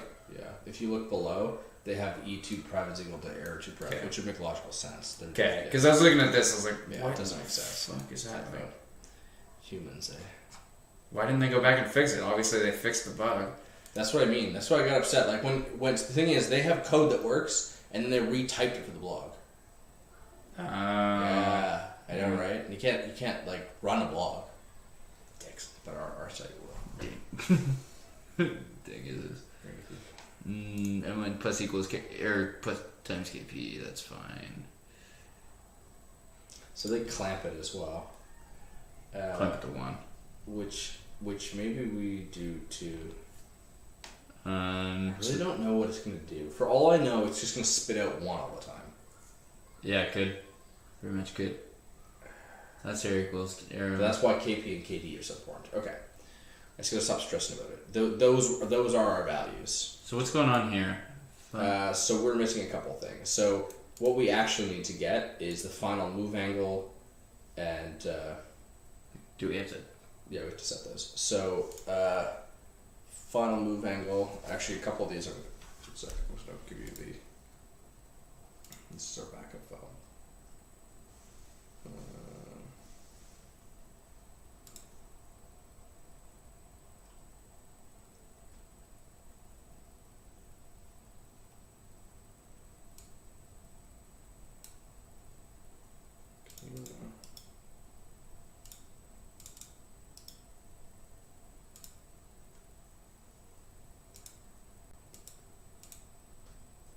So this is going to be good enough. So this essentially just goes straight. It turns out, pi divided by 2 in radians is what our straight is. I don't want this one.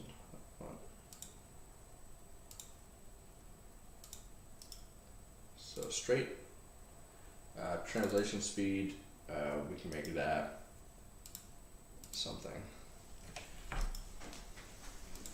equals to 0.4, for example.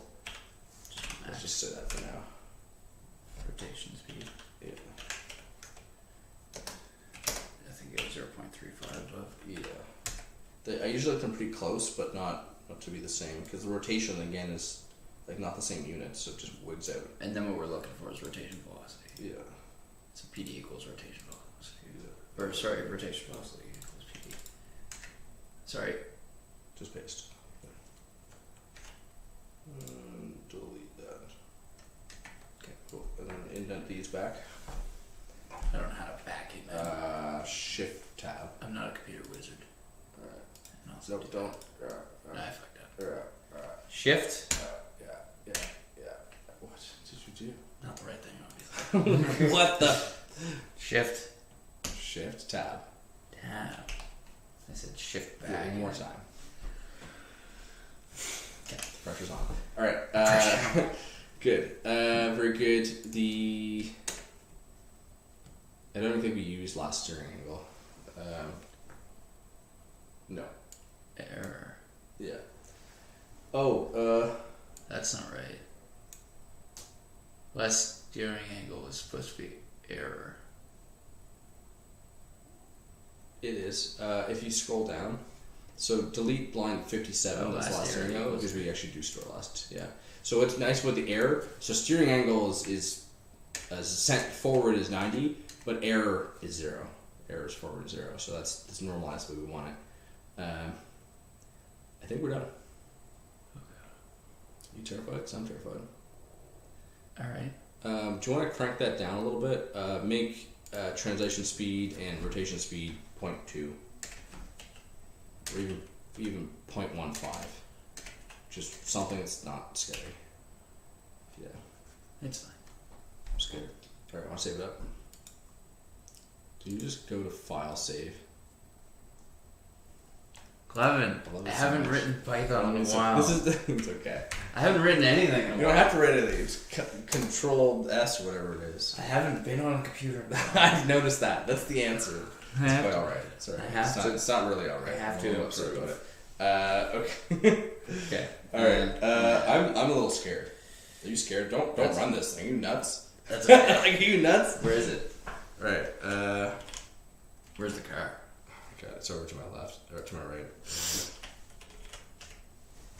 Don't run that. Can you touch the boop? Yeah. Ta-ta. I'm scared. Running. Are you scared? I'm scared. I'm not scared. Oh, I have to get my cable off the floor. I'm not scared. Alright, don't run this thing yet.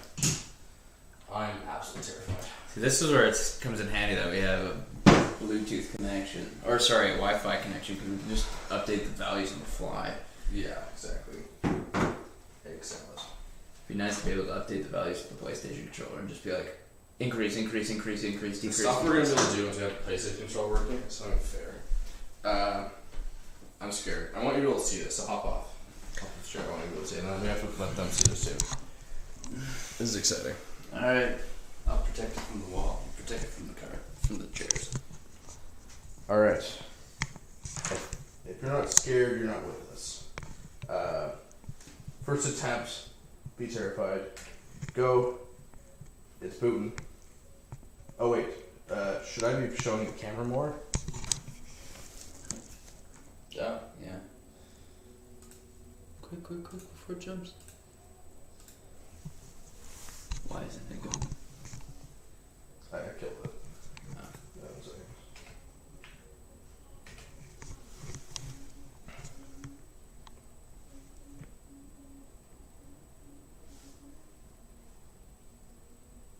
So scared right now.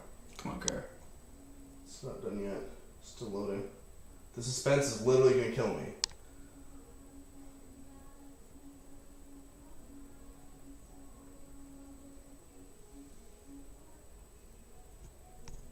Oh my god. It's alright, it's loading. Starting. Alright. Trying. It hasn't freaked out.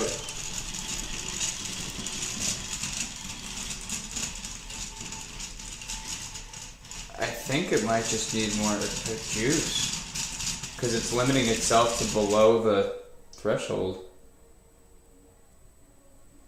That's not bad. Interesting. what if We should bump up the speed before we change any of the KP. KD. Yeah, let's bump it up and just see what it looks like. Yeah. So I don't think that gave us enough info. So actually 0.3 with the previous code was what I found to be the best values. Okay. It was fast enough while also not freaking out and running off the line. Good. No, that was pretty good. I'm pretty impressed. I think that was working. It was just the KP values were off, so it was wigging out too much.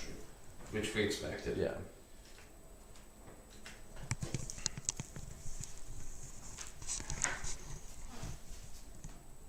And thinking about the turn wasn't any worse than the straight. They both sucked, but Yeah, it wasn't any worse, exactly. That means it should be both smooth once we get it right.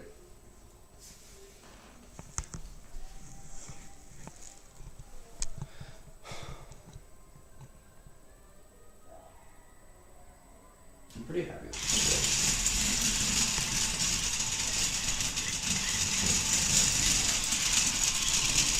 So it's overcorrecting. What is that? Oh, right. It stops on its own. Nice, eh? That's sweet. So it's overcorrecting. So does that mean we need a lower KP and KD? Yeah. Because it's overshoot. It's giving itself too much energy, so we need lower. Yeah. Actually, can we print our rotational velocity? Because that's the only thing we're changing. Might even turn the rest of it off. Yeah, rotational velocity. I'm curious if it's just putting it as 1 the whole time. And like going 1, -1, 1, -1, 1, -1. Okay, let's just do it. Do it again. Do you want to save it? rotate?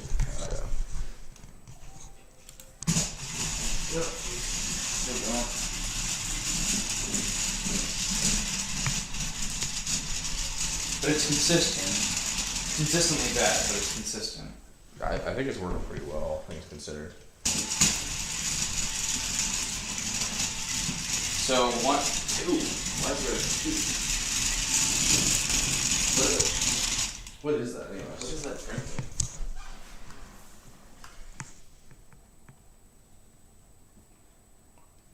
Number of lanes. Alright, let me just remove some of this logging here. Steering, we don't need that.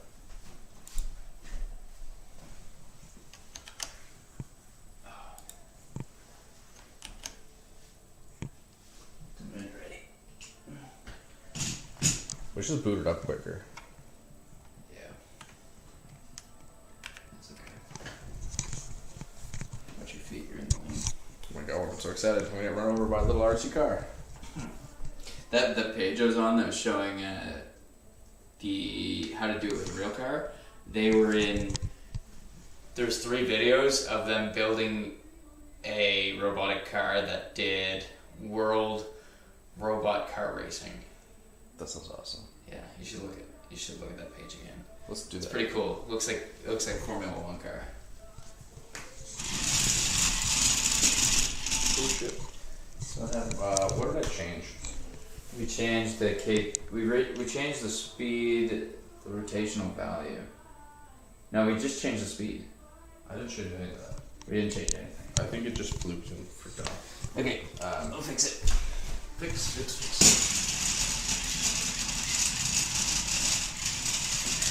Yeah, I think you're right. Oh, it went off again.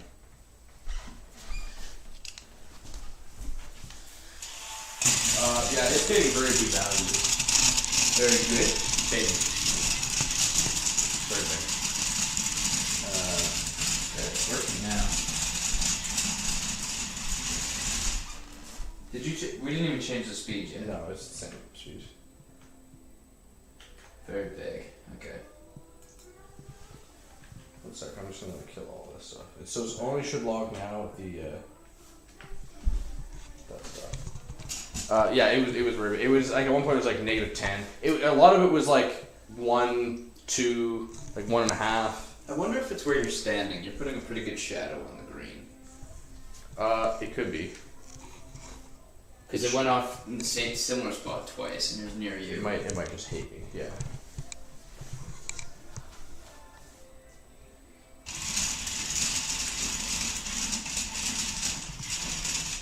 Dude, that thing was 35. It keeps going off in the same spot. So wait, don't hit it yet. So if you look back at these values, one sec. 35. Right? Shit, fuck. Go away. So, like, some of these are great. Anything between -1 and 1. Bigger than 1, it's 6, well bigger than 1. 11, huge. Like, all these get clamped, right? 10, Yeah, so we gotta 16. scale it down so that So we gotta scale it back because it literally it's just going, oh yeah, full it, like, turn. Yeah. And it's still staying in the track. Sometimes. Sometimes. Wait, what? That was a globally defined one. Actually, I'm gonna move this up. Oh, I should be showing us. Hi. These are constants, so I'm just gonna move them up here.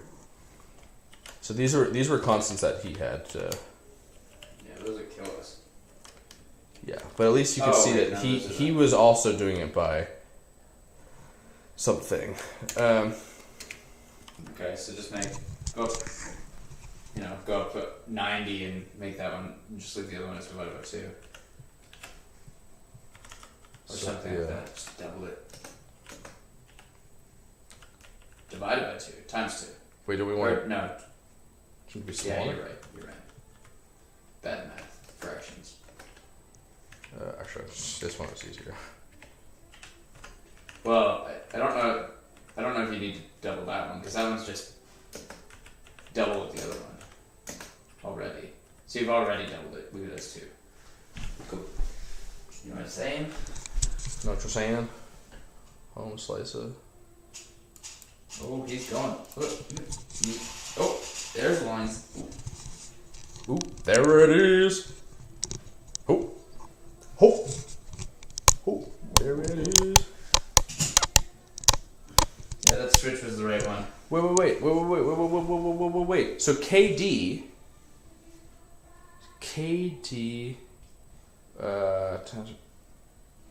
like I'm trying to think of what unit. So if we look at this, so that's the derivative part. It's times the difference in the error divided by this. So the difference in time, I'm assuming that's measured in milliseconds. So it should be pretty small. Mm-hmm. But if it's in milliseconds, then it's actually pretty big because let's say we do. I'm gonna make it an easy number. Let's say we do 10 frames a second. So that means our milliseconds are actually 100. So dt is 100. So we're dividing or making it smaller. We're dividing, making it bigger. Yeah, we're dividing by a very small number. Dividing by 100. So it's making it's greater than 0, or greater than 1. So it would be making it smaller, and then times by. I'm trying to think of what component is making it bigger right now. One sec. Proportional derivative. I want to see. What was?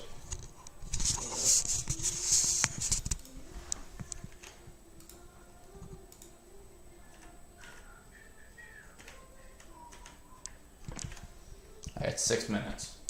My God. Race against the clock. So we got this, and then proportional derivative.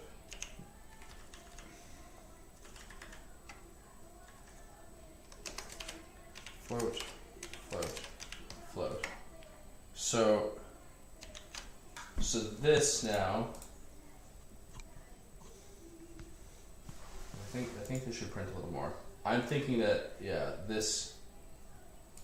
I want to figure out what term is actually too big. Yeah, understood. This is interesting. So we made it smaller. This being multiplied. Okay.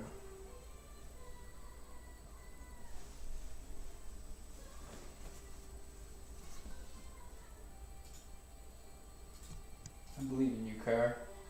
Turn on. There you go.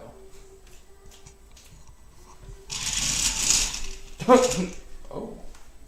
It turned just wigged out into my face.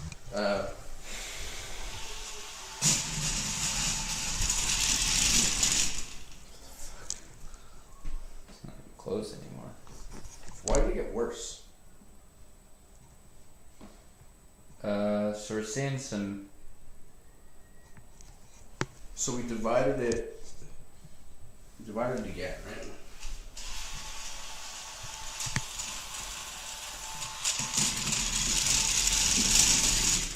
Oh, So it's not correcting. turning. It's not correcting. Yeah. Good. So that's good. So it was doing too much, now it's too little. So, like 1.5 or something. Sure. Well, that's good. This is tweaking. What's Found your our- break where we can do Under this? boundaries. Yeah. Yeah. Well, we we should. should The just- quickest way to do this would be to Yeah. if we had the PlayStation controller, we could bind a tune. Yeah, tick. At least we could do like a binary search. So we split it in half. We know 1 is too much and 2 is too little. We're going in half, and we'll just keep going in halves.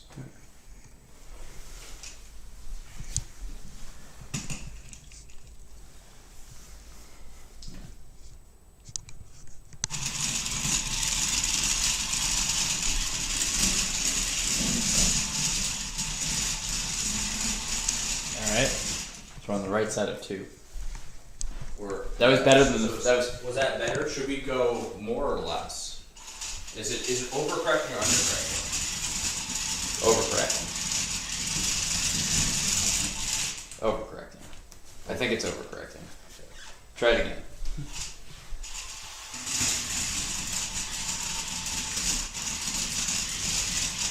Why is it struggling there? Well, maybe it's overcorrecting.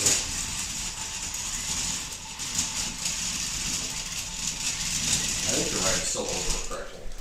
So we we- undercorrected. Overcorrecting is at 1. So we should be higher. We So had a it's 2. yours. We had a 2 there, and that was under. Two was under. So we need 1.5 is lower, so it should be 1.7 maybe. No, we need it the other way. Sure. If one You're was right. You're right. overcorrecting, You're right. 1.75. so we wanted to undercorrect more. Yes. Yeah. That's a confusing statement. Yeah. I want to make it easy for you. What is this shit? I did my thing wrong. Here.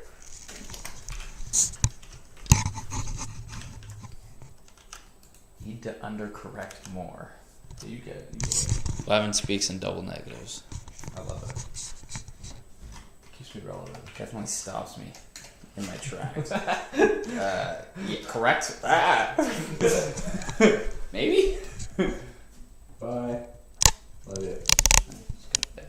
Right here. Alright, since whoever's still in the chat, you get to see little pup.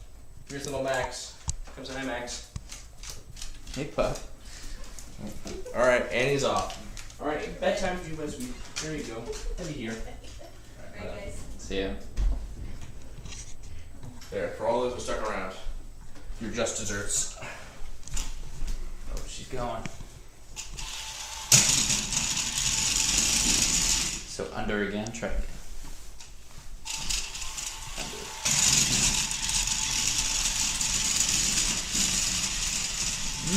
That's a tough one.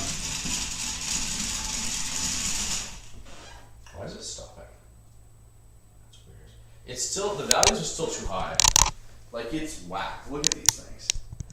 So the first value there, every single value is too high.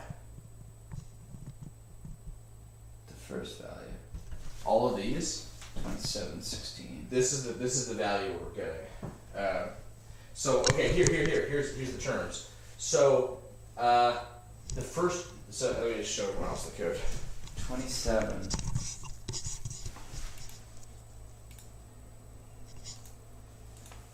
So we broke it, we printed out.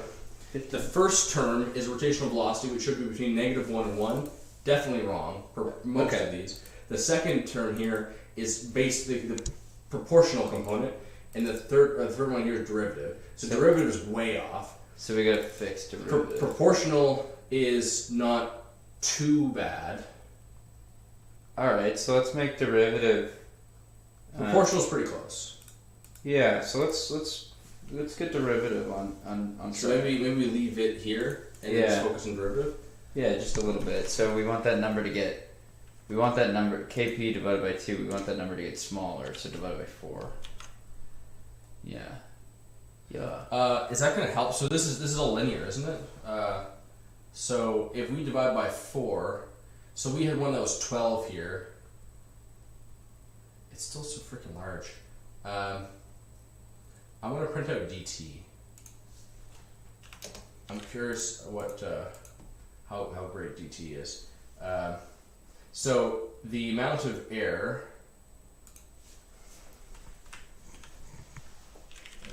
diff.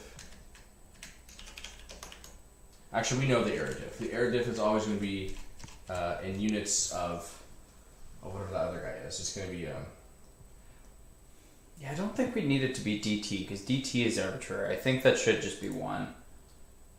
I think dt should be 1. it's making it smaller. But maybe we don't care. So the reason I say that is because, like, who cares if it took an extra second or an extra millisecond to get there? We know that it's every tick. Remember how their tick was a tick? But our ticks are different in time. So like our ticks, because of No, our ticks are different. Are each time it's read. Our tick is a read. It's not consistent. So it doesn't matter. It might, because like the thing is maybe it doesn't.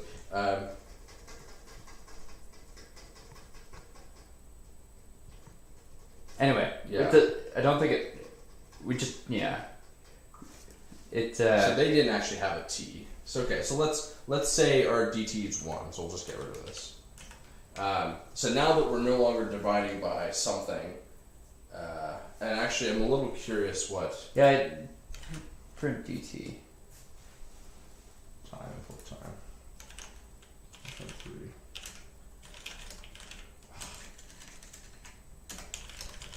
Oh my god, what is up?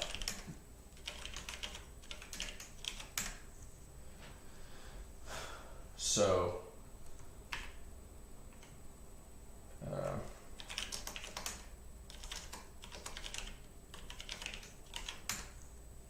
so that's 3 seconds. So actually, it's measured in seconds. It must be. So then it's making the number bigger. Because it's driving a number below 0.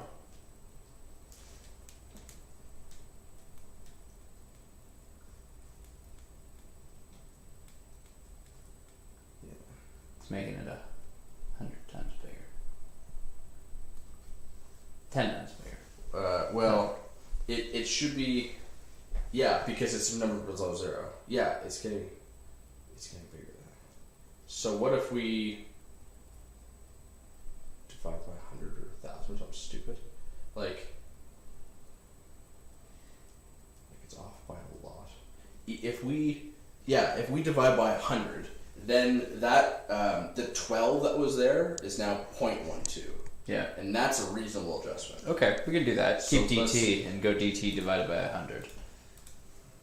That makes sense. So this is fine to normalize it. It does get bigger because it's a fractional value.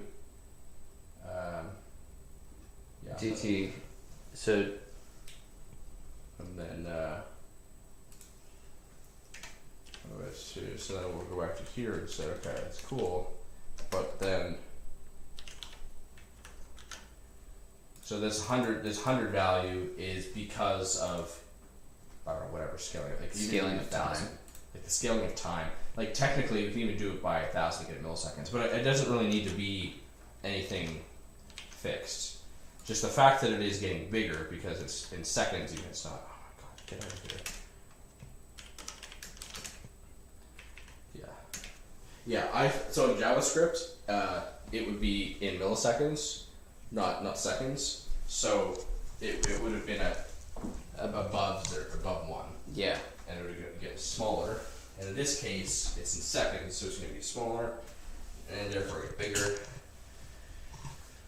And a proportion was too big.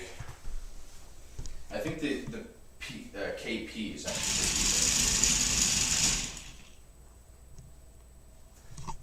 okay, so let's take a look at these values here. Actually, I don't know if we saw the camera. That was a lot better. And now I think it doesn't correct enough. Yeah. So it looks like derivatives doing nothing. Yeah, neither of them are. Wait. So what's the order of prints there?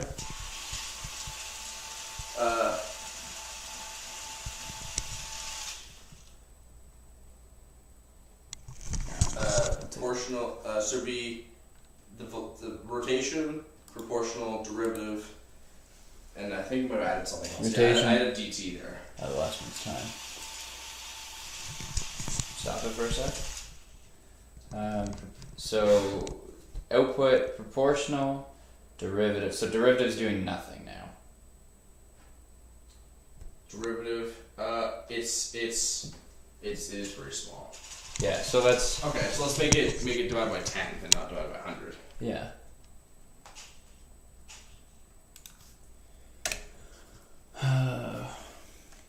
What'd you do? Control S? Yeah, now you're getting there. Yeah. I'll get there. And then how do I reset this? I didn't change it. What? Oh man, it's so much smoother. I know you haven't changed it yet, but it is a lot.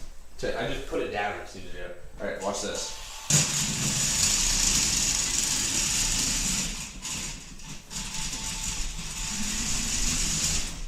So it's definitely getting closer. It wants it. It is absolutely our derivative. Our derivative is not enough. Okay. It wants it.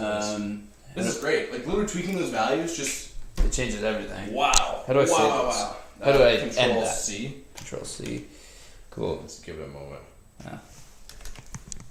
Let me do it again. Yeah. All right. We're almost there. I like it, man. I like it. This is great. PT loops. Wow. Wow. I like this side. This is a nice side. Because then we can see it not swerving. And that's my favorite part. I'm actually going to start at an angle. Oh, shit. Oh, I think it's going. Just give it a sec. It takes so long to boot. Oh, it's probably... You're on camera. Yeah.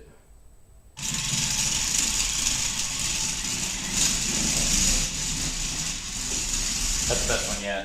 That is the best one yet. And I bet everyone missed it because my butt was in the way. Alright, let's try this again.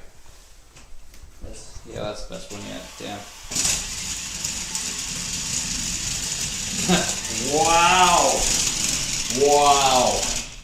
Wow. Yeah, you had to blink because you almost missed how good that was, right? That's it. Whew. Okay, so what's Every what's time it wrong? stops, it's because it can't see properly, and then it adjusts it. Right. But what's? Do it again. Do it again. How good's the track downstairs? Not good. You can try it. Okay, what went wrong there? Didn't correct. I don't know. I don't know where I'd want to tune it to. Maybe I think correct. I think a little more. a little more correction you want? Yeah. Do you think it's under correcting? I don't think it's under No, correcting. actually, it's not bad. Maybe your So what do we got here? There is some times when it's over. So like, what's this 2 value? Our derivative was too high.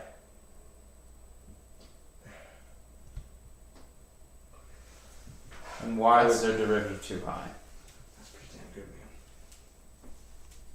man. 2 just says max because it's turning. That's probably during the turn. That's pretty dang good.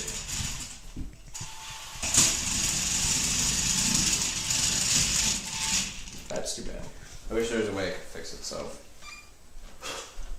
Like hunt the track. Start randomly driving around. yeah, I turned all that stuff off. It was very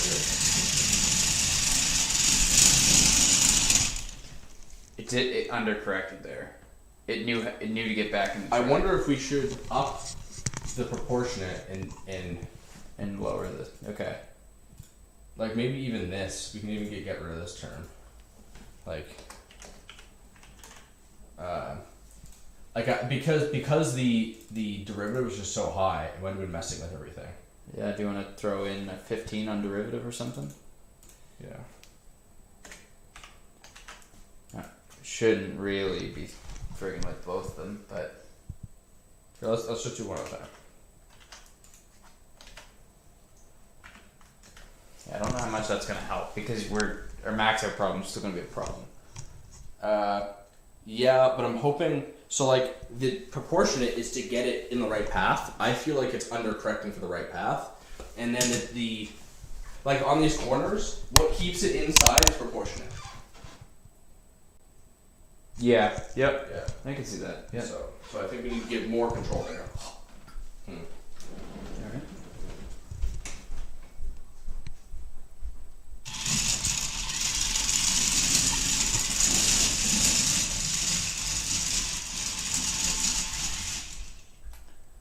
Agree.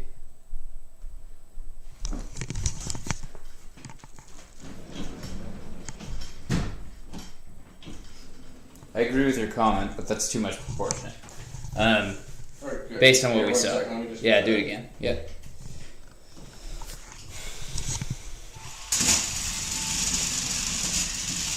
Yeah, so now it's, yeah, exactly. But now it's in the lane more, Yeah. but it's definitely too much. Yeah.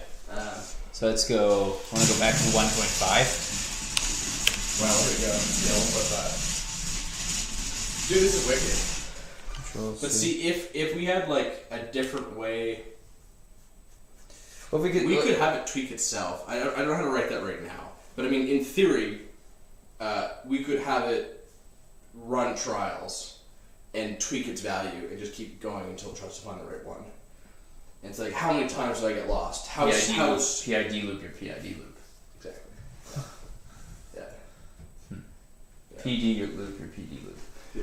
Oh my god. Genetic algorithms does all the time. They use genetic algorithms for that. Like they'll say, "Oh, I need to configure my neural net," and they'll use a genetic algorithm to configure their neural net. It's like a machine that makes a machine. It's like, yeah, it's awesome. But that could be how, like, literally, we just set it down and just say, here, like, if we had a circular course and some way to keep it, like, so we could actually find the track again if it got lost, we could just put it down and leave for an hour and come back, and it would just be driving perfectly by the time we go back. Alright, so we're reducing its correction. Yeah, the derivative fixes how quickly and slow, like adjusts its speed so of. it hits that turn. I think when it fails in the turn, the proportionate's important. Yeah. But if the derivative is not the right one, then it also it too freaking out a little bit as well. Jerky around. Sure. I gotta go.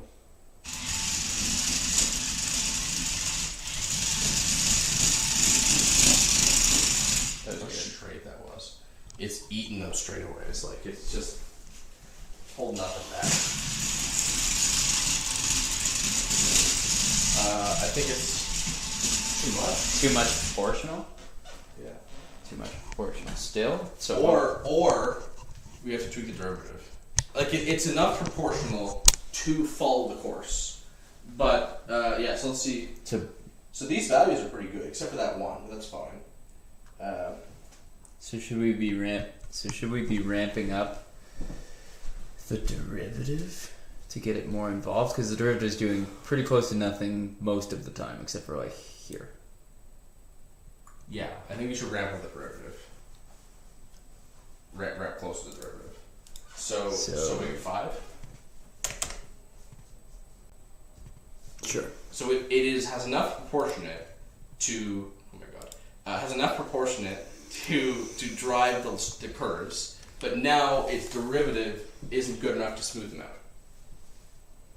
Isn't good enough to smooth them out. So if we find it driving out of the curve, we know there's not enough proportionate, but it's not doing that anymore. This is wicked. It'd be so nice if the controller had, if we Yeah, could use the controller. It'd just be a simple like, oh, X changes, bumps us up by 1. Yeah, exactly.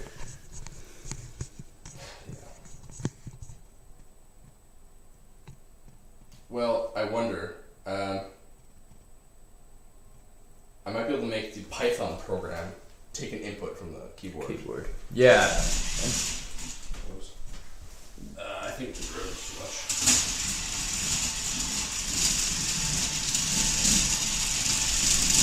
I don't know, that looked pretty good. I know it went out the first time, but that looked pretty good. Ooh, that was weird. That turn looks good. That turn looks really good.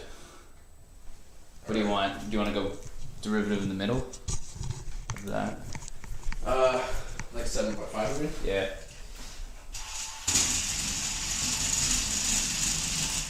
Yeah, what is it freaking out on? It's the Oh, it's too, all these are too high. That proportional is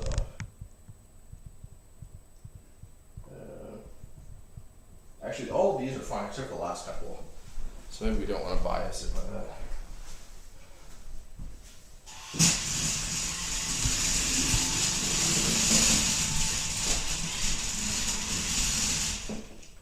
I don't know how much better it gets. You know what I want to do?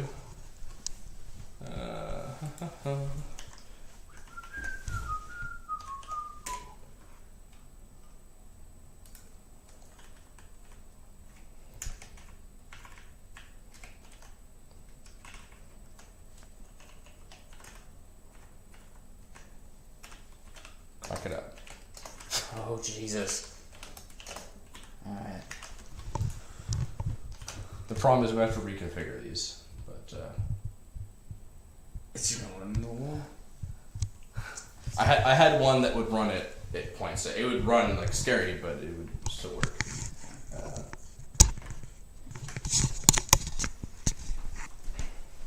Sorry for this.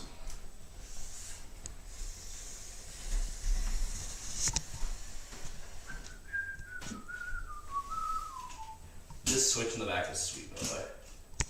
Yeah, I love that. I'm glad we got that one. Oh, it's gonna be so much nicer. The screw, the second screw one that was. Love that. Okay. So that's an overcorrection.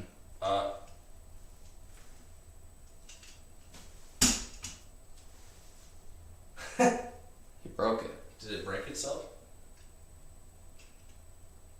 And stop it and restart. That's weird.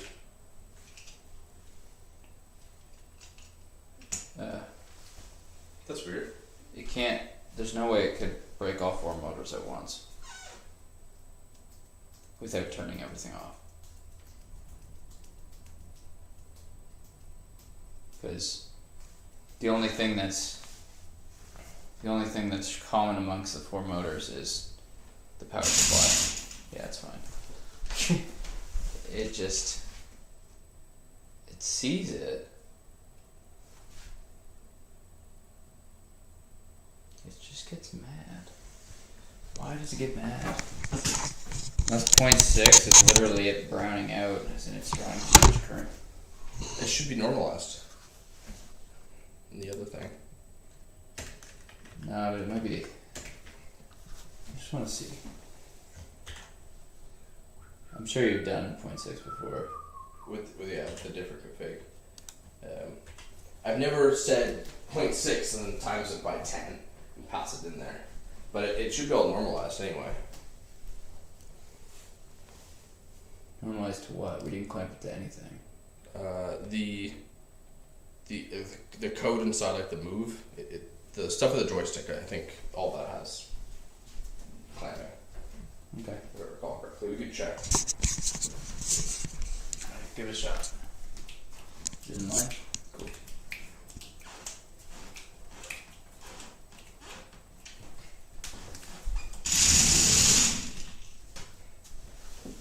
So what does that mean? What does it mean when it stops?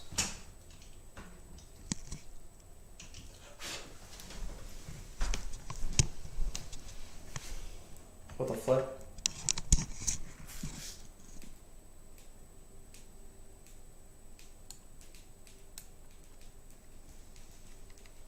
Yeah, I have no idea. Okay, well, I can take a look at the joystick code and see what. Just a second. I just want to see at what point it starts screwing up just for fun. You just save it. Save it off. Alright.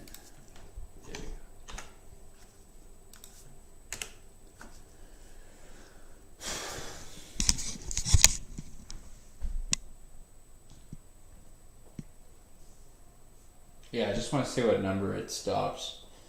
Oh no! I know what it is. It's because I moved these. I'll show you. So there's code down here. So I moved them from here ish.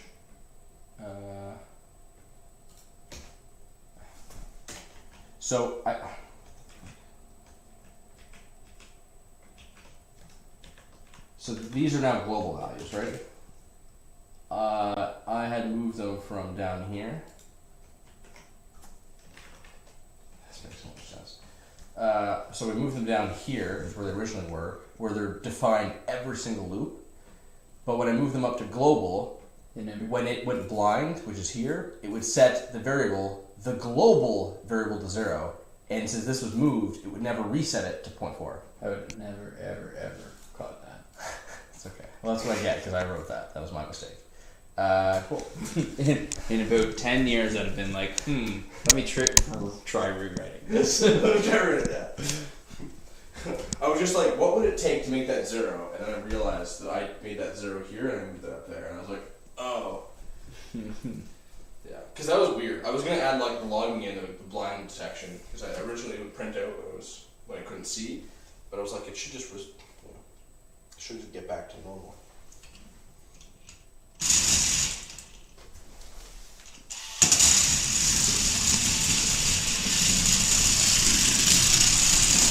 I think this is going to be a lot more obvious because it has to drive well at a higher speed. Yeah.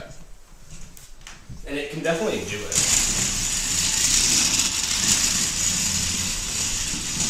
I still don't see what it's doing wrong.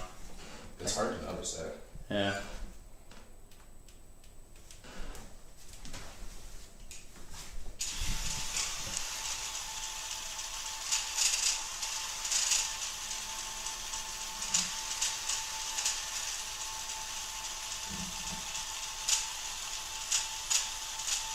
Like, what is this? It's like glitching out sometimes. You can see the flicker of the motor starting.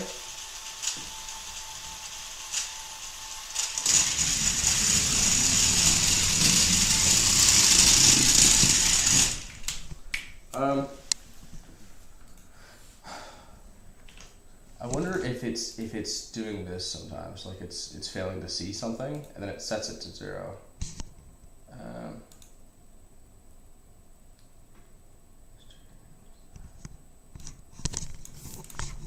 To fix this, let's just say that steering angle was equal to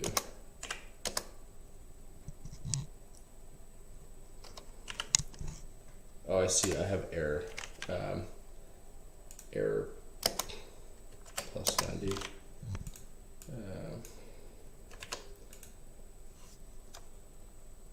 So I'm concerned when it's doing that, like I noticed when I held it there, it would stop its wheels. And I'm thinking it's computer vision flickering out because it's all probabilistic, right?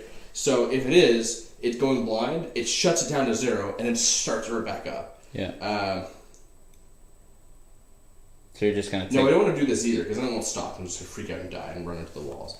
Yeah. Yeah, sorry, I'm being stupid here.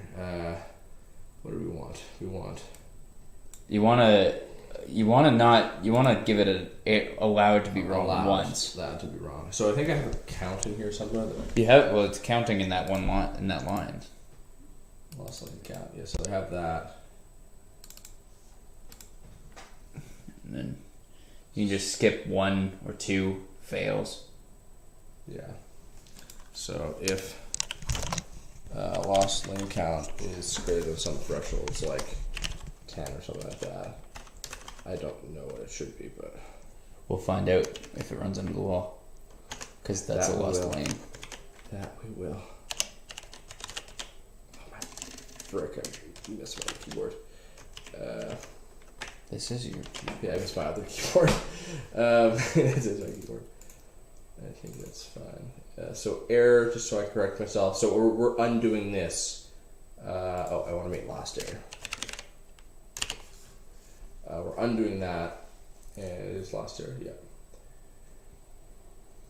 If it is greater than this, then I set to 0 and stop it. Cool.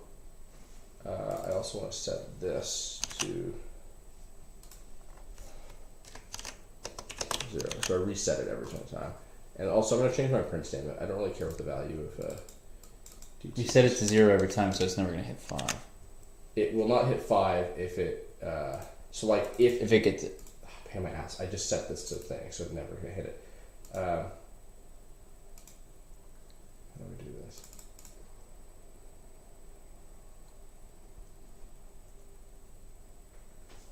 One second.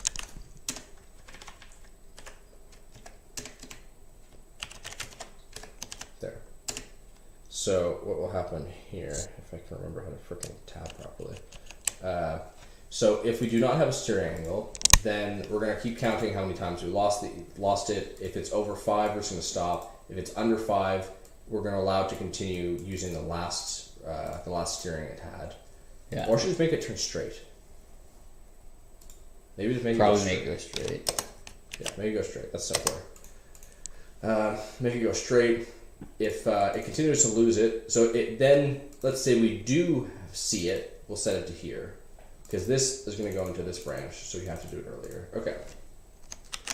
It's going to be an interesting one. So it's going to go straight too much. It will. It will not stop as suddenly as before, depending on the number of ticks. And if it was ticking, I don't know, 3 times a second, so that's. Yeah. How's the coffee cup treating your camera?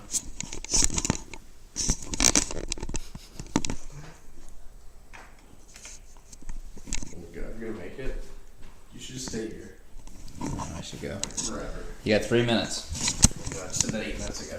I said it 36 minutes ago. Yeah. This is too cool though, right? Yeah. Love it. Come on. All we gotta do is build this thing good enough to be able to drive you home in the winter in Halifax with all the potholes. Yeah. That's it. Well, I'm drunk. It's the wall you're turning it.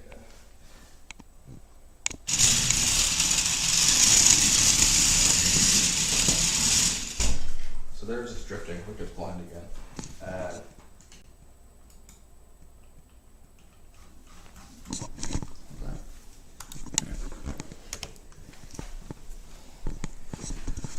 Okay, so it ran out. See,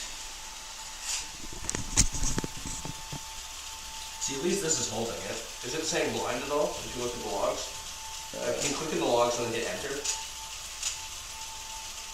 Click in the click in there and hit enter. Because it will click there. Yeah. Okay, good.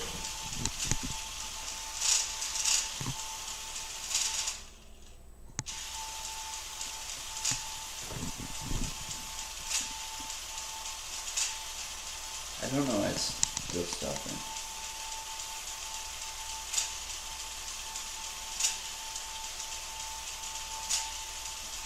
You see that blip?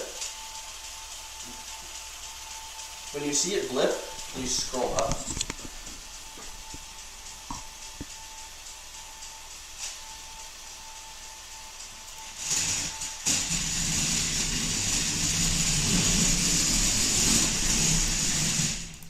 So something about it, I think it's going too high, and then it's being clamped.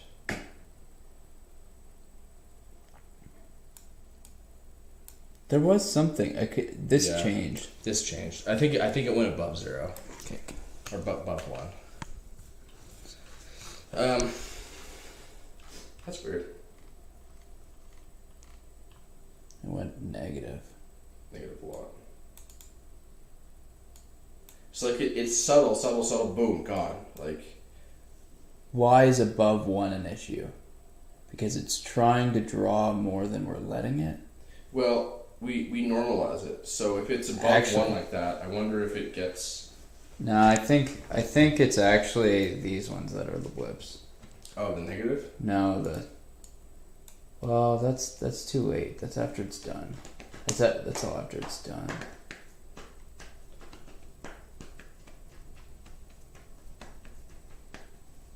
Like, why does it stop if it's like this is clamped, right? Like this is not one, like this 1.5 is. We could just check how the clamping works. But I don't think it's. so right here we're passing in rotational velocity, and then we're adding that. So like this number could be greater than 1, but then we normalize it down here. So like get us the absolute value of the max number, and then we divide all the values by that. So like if it's 5, we're gonna divide it by 5, such that all of these end up getting it. They get 1. So, so I'm confident that's at least fine. But yeah, okay. So that's weird, but I think I didn't watch it run the last couple times. What was it doing wrong? it wasn't that bad. I think here let's run it again. We can get rid of the blind thing because it You can just put a 1. Put 1 blind just to. Or actually, yeah, you know it's what? still- You're right. Yeah, just get rid of it. Well, what I thought was it was going to be blind the whole time, but actually it wasn't. It was the value that spark about. So it's probably the computer vision is messing up. Something about it, because it sees something and then it changes. Either there's a negative sign or it goes above 1, so that it goes from 0 to 1 or some other number in that place. So then we actually saw the blip. Every time the thing went blip on the car, we saw it in the We logs. saw a blip, but what was the blip? Yeah. Maybe I'll stop it as soon as I see a blip. I don't know. I think it's fine. I think we'll figure it out.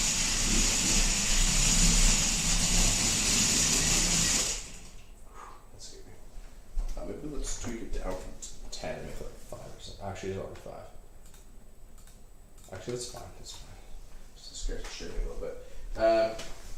Okay, so let's keep an eye. So we know if it underturns, then we have to go up proportional. Underturned. Well, there we go. Do you want to Let's- fix the Velcro on on the wiring? Underneath. Disconnected. What's it? Yeah, it was hanging. All right. Do you want me to? Yeah, let's save the values because yeah, not bad. Let's change those at the top, but let's save them as groups. So like these values work fairly well. Shit, because we moved it down there. One sec. Here, I'm gonna start actually backing up just a little bit. Okay, cool.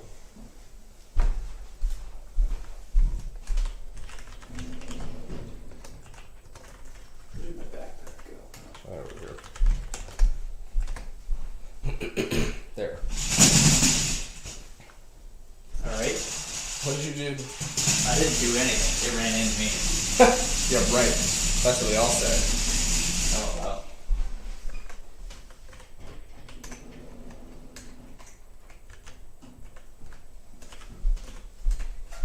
Cut out. I think I full screen of accent. I don't know how to get out of that.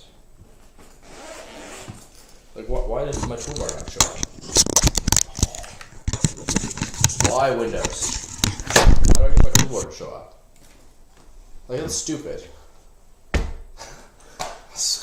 Yeah. What the flip, man? Why? Show me my toolbar. Press the Windows button. Piece of garbage. I don't know why. Holy garbage.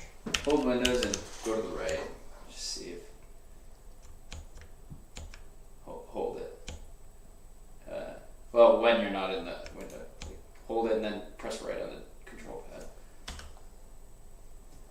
Oh, you're frozen. Garbage. You're garbage. Don't understand.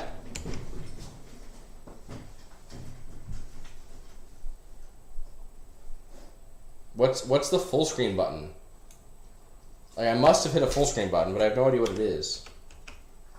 God, piece of shit. I think it was F11. Alright, max speed. I want to crank this thing up a little bit.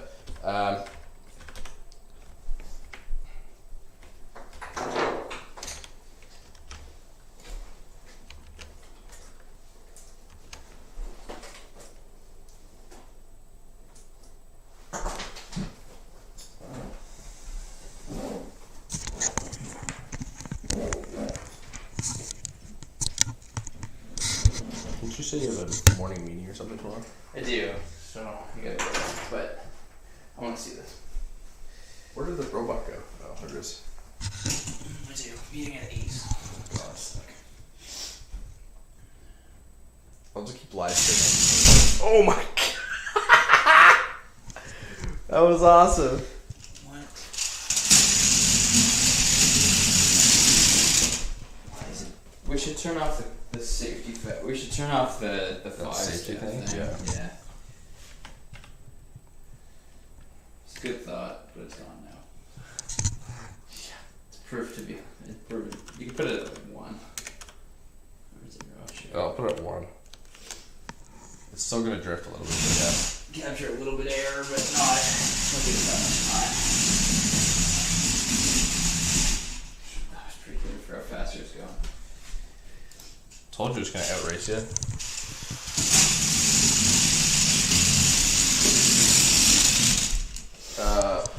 Well, you think it's failing there?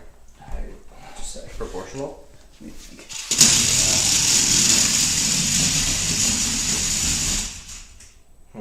Both? That's tough. That's tough.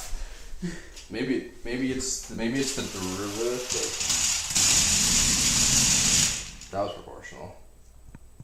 Yeah, but yeah, it was.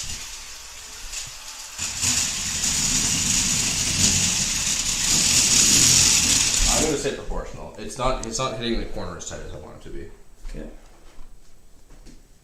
So what if we want it to be? Let's make a note actually. Hold that. If you want it to be, so if we make it smaller, KP smaller means it has more control, or more. If we make it smaller, it has less control. So we want more control. Yeah. Okay. So we want the 1.5 to go up, or sorry, we want the number 1.5 to go down. Yeah. There's 1.2 enough, I think. Sure. Let's start. Let's maybe kill the stream. All right. Just have a couple samples left. That was fun. There was a lot of troubleshooting, but I think we're on the right track for our PD loops. We're going to keep tinkering a little bit here, but we'll see you next stream, and thanks for stopping in. Thanks. Hope you enjoyed.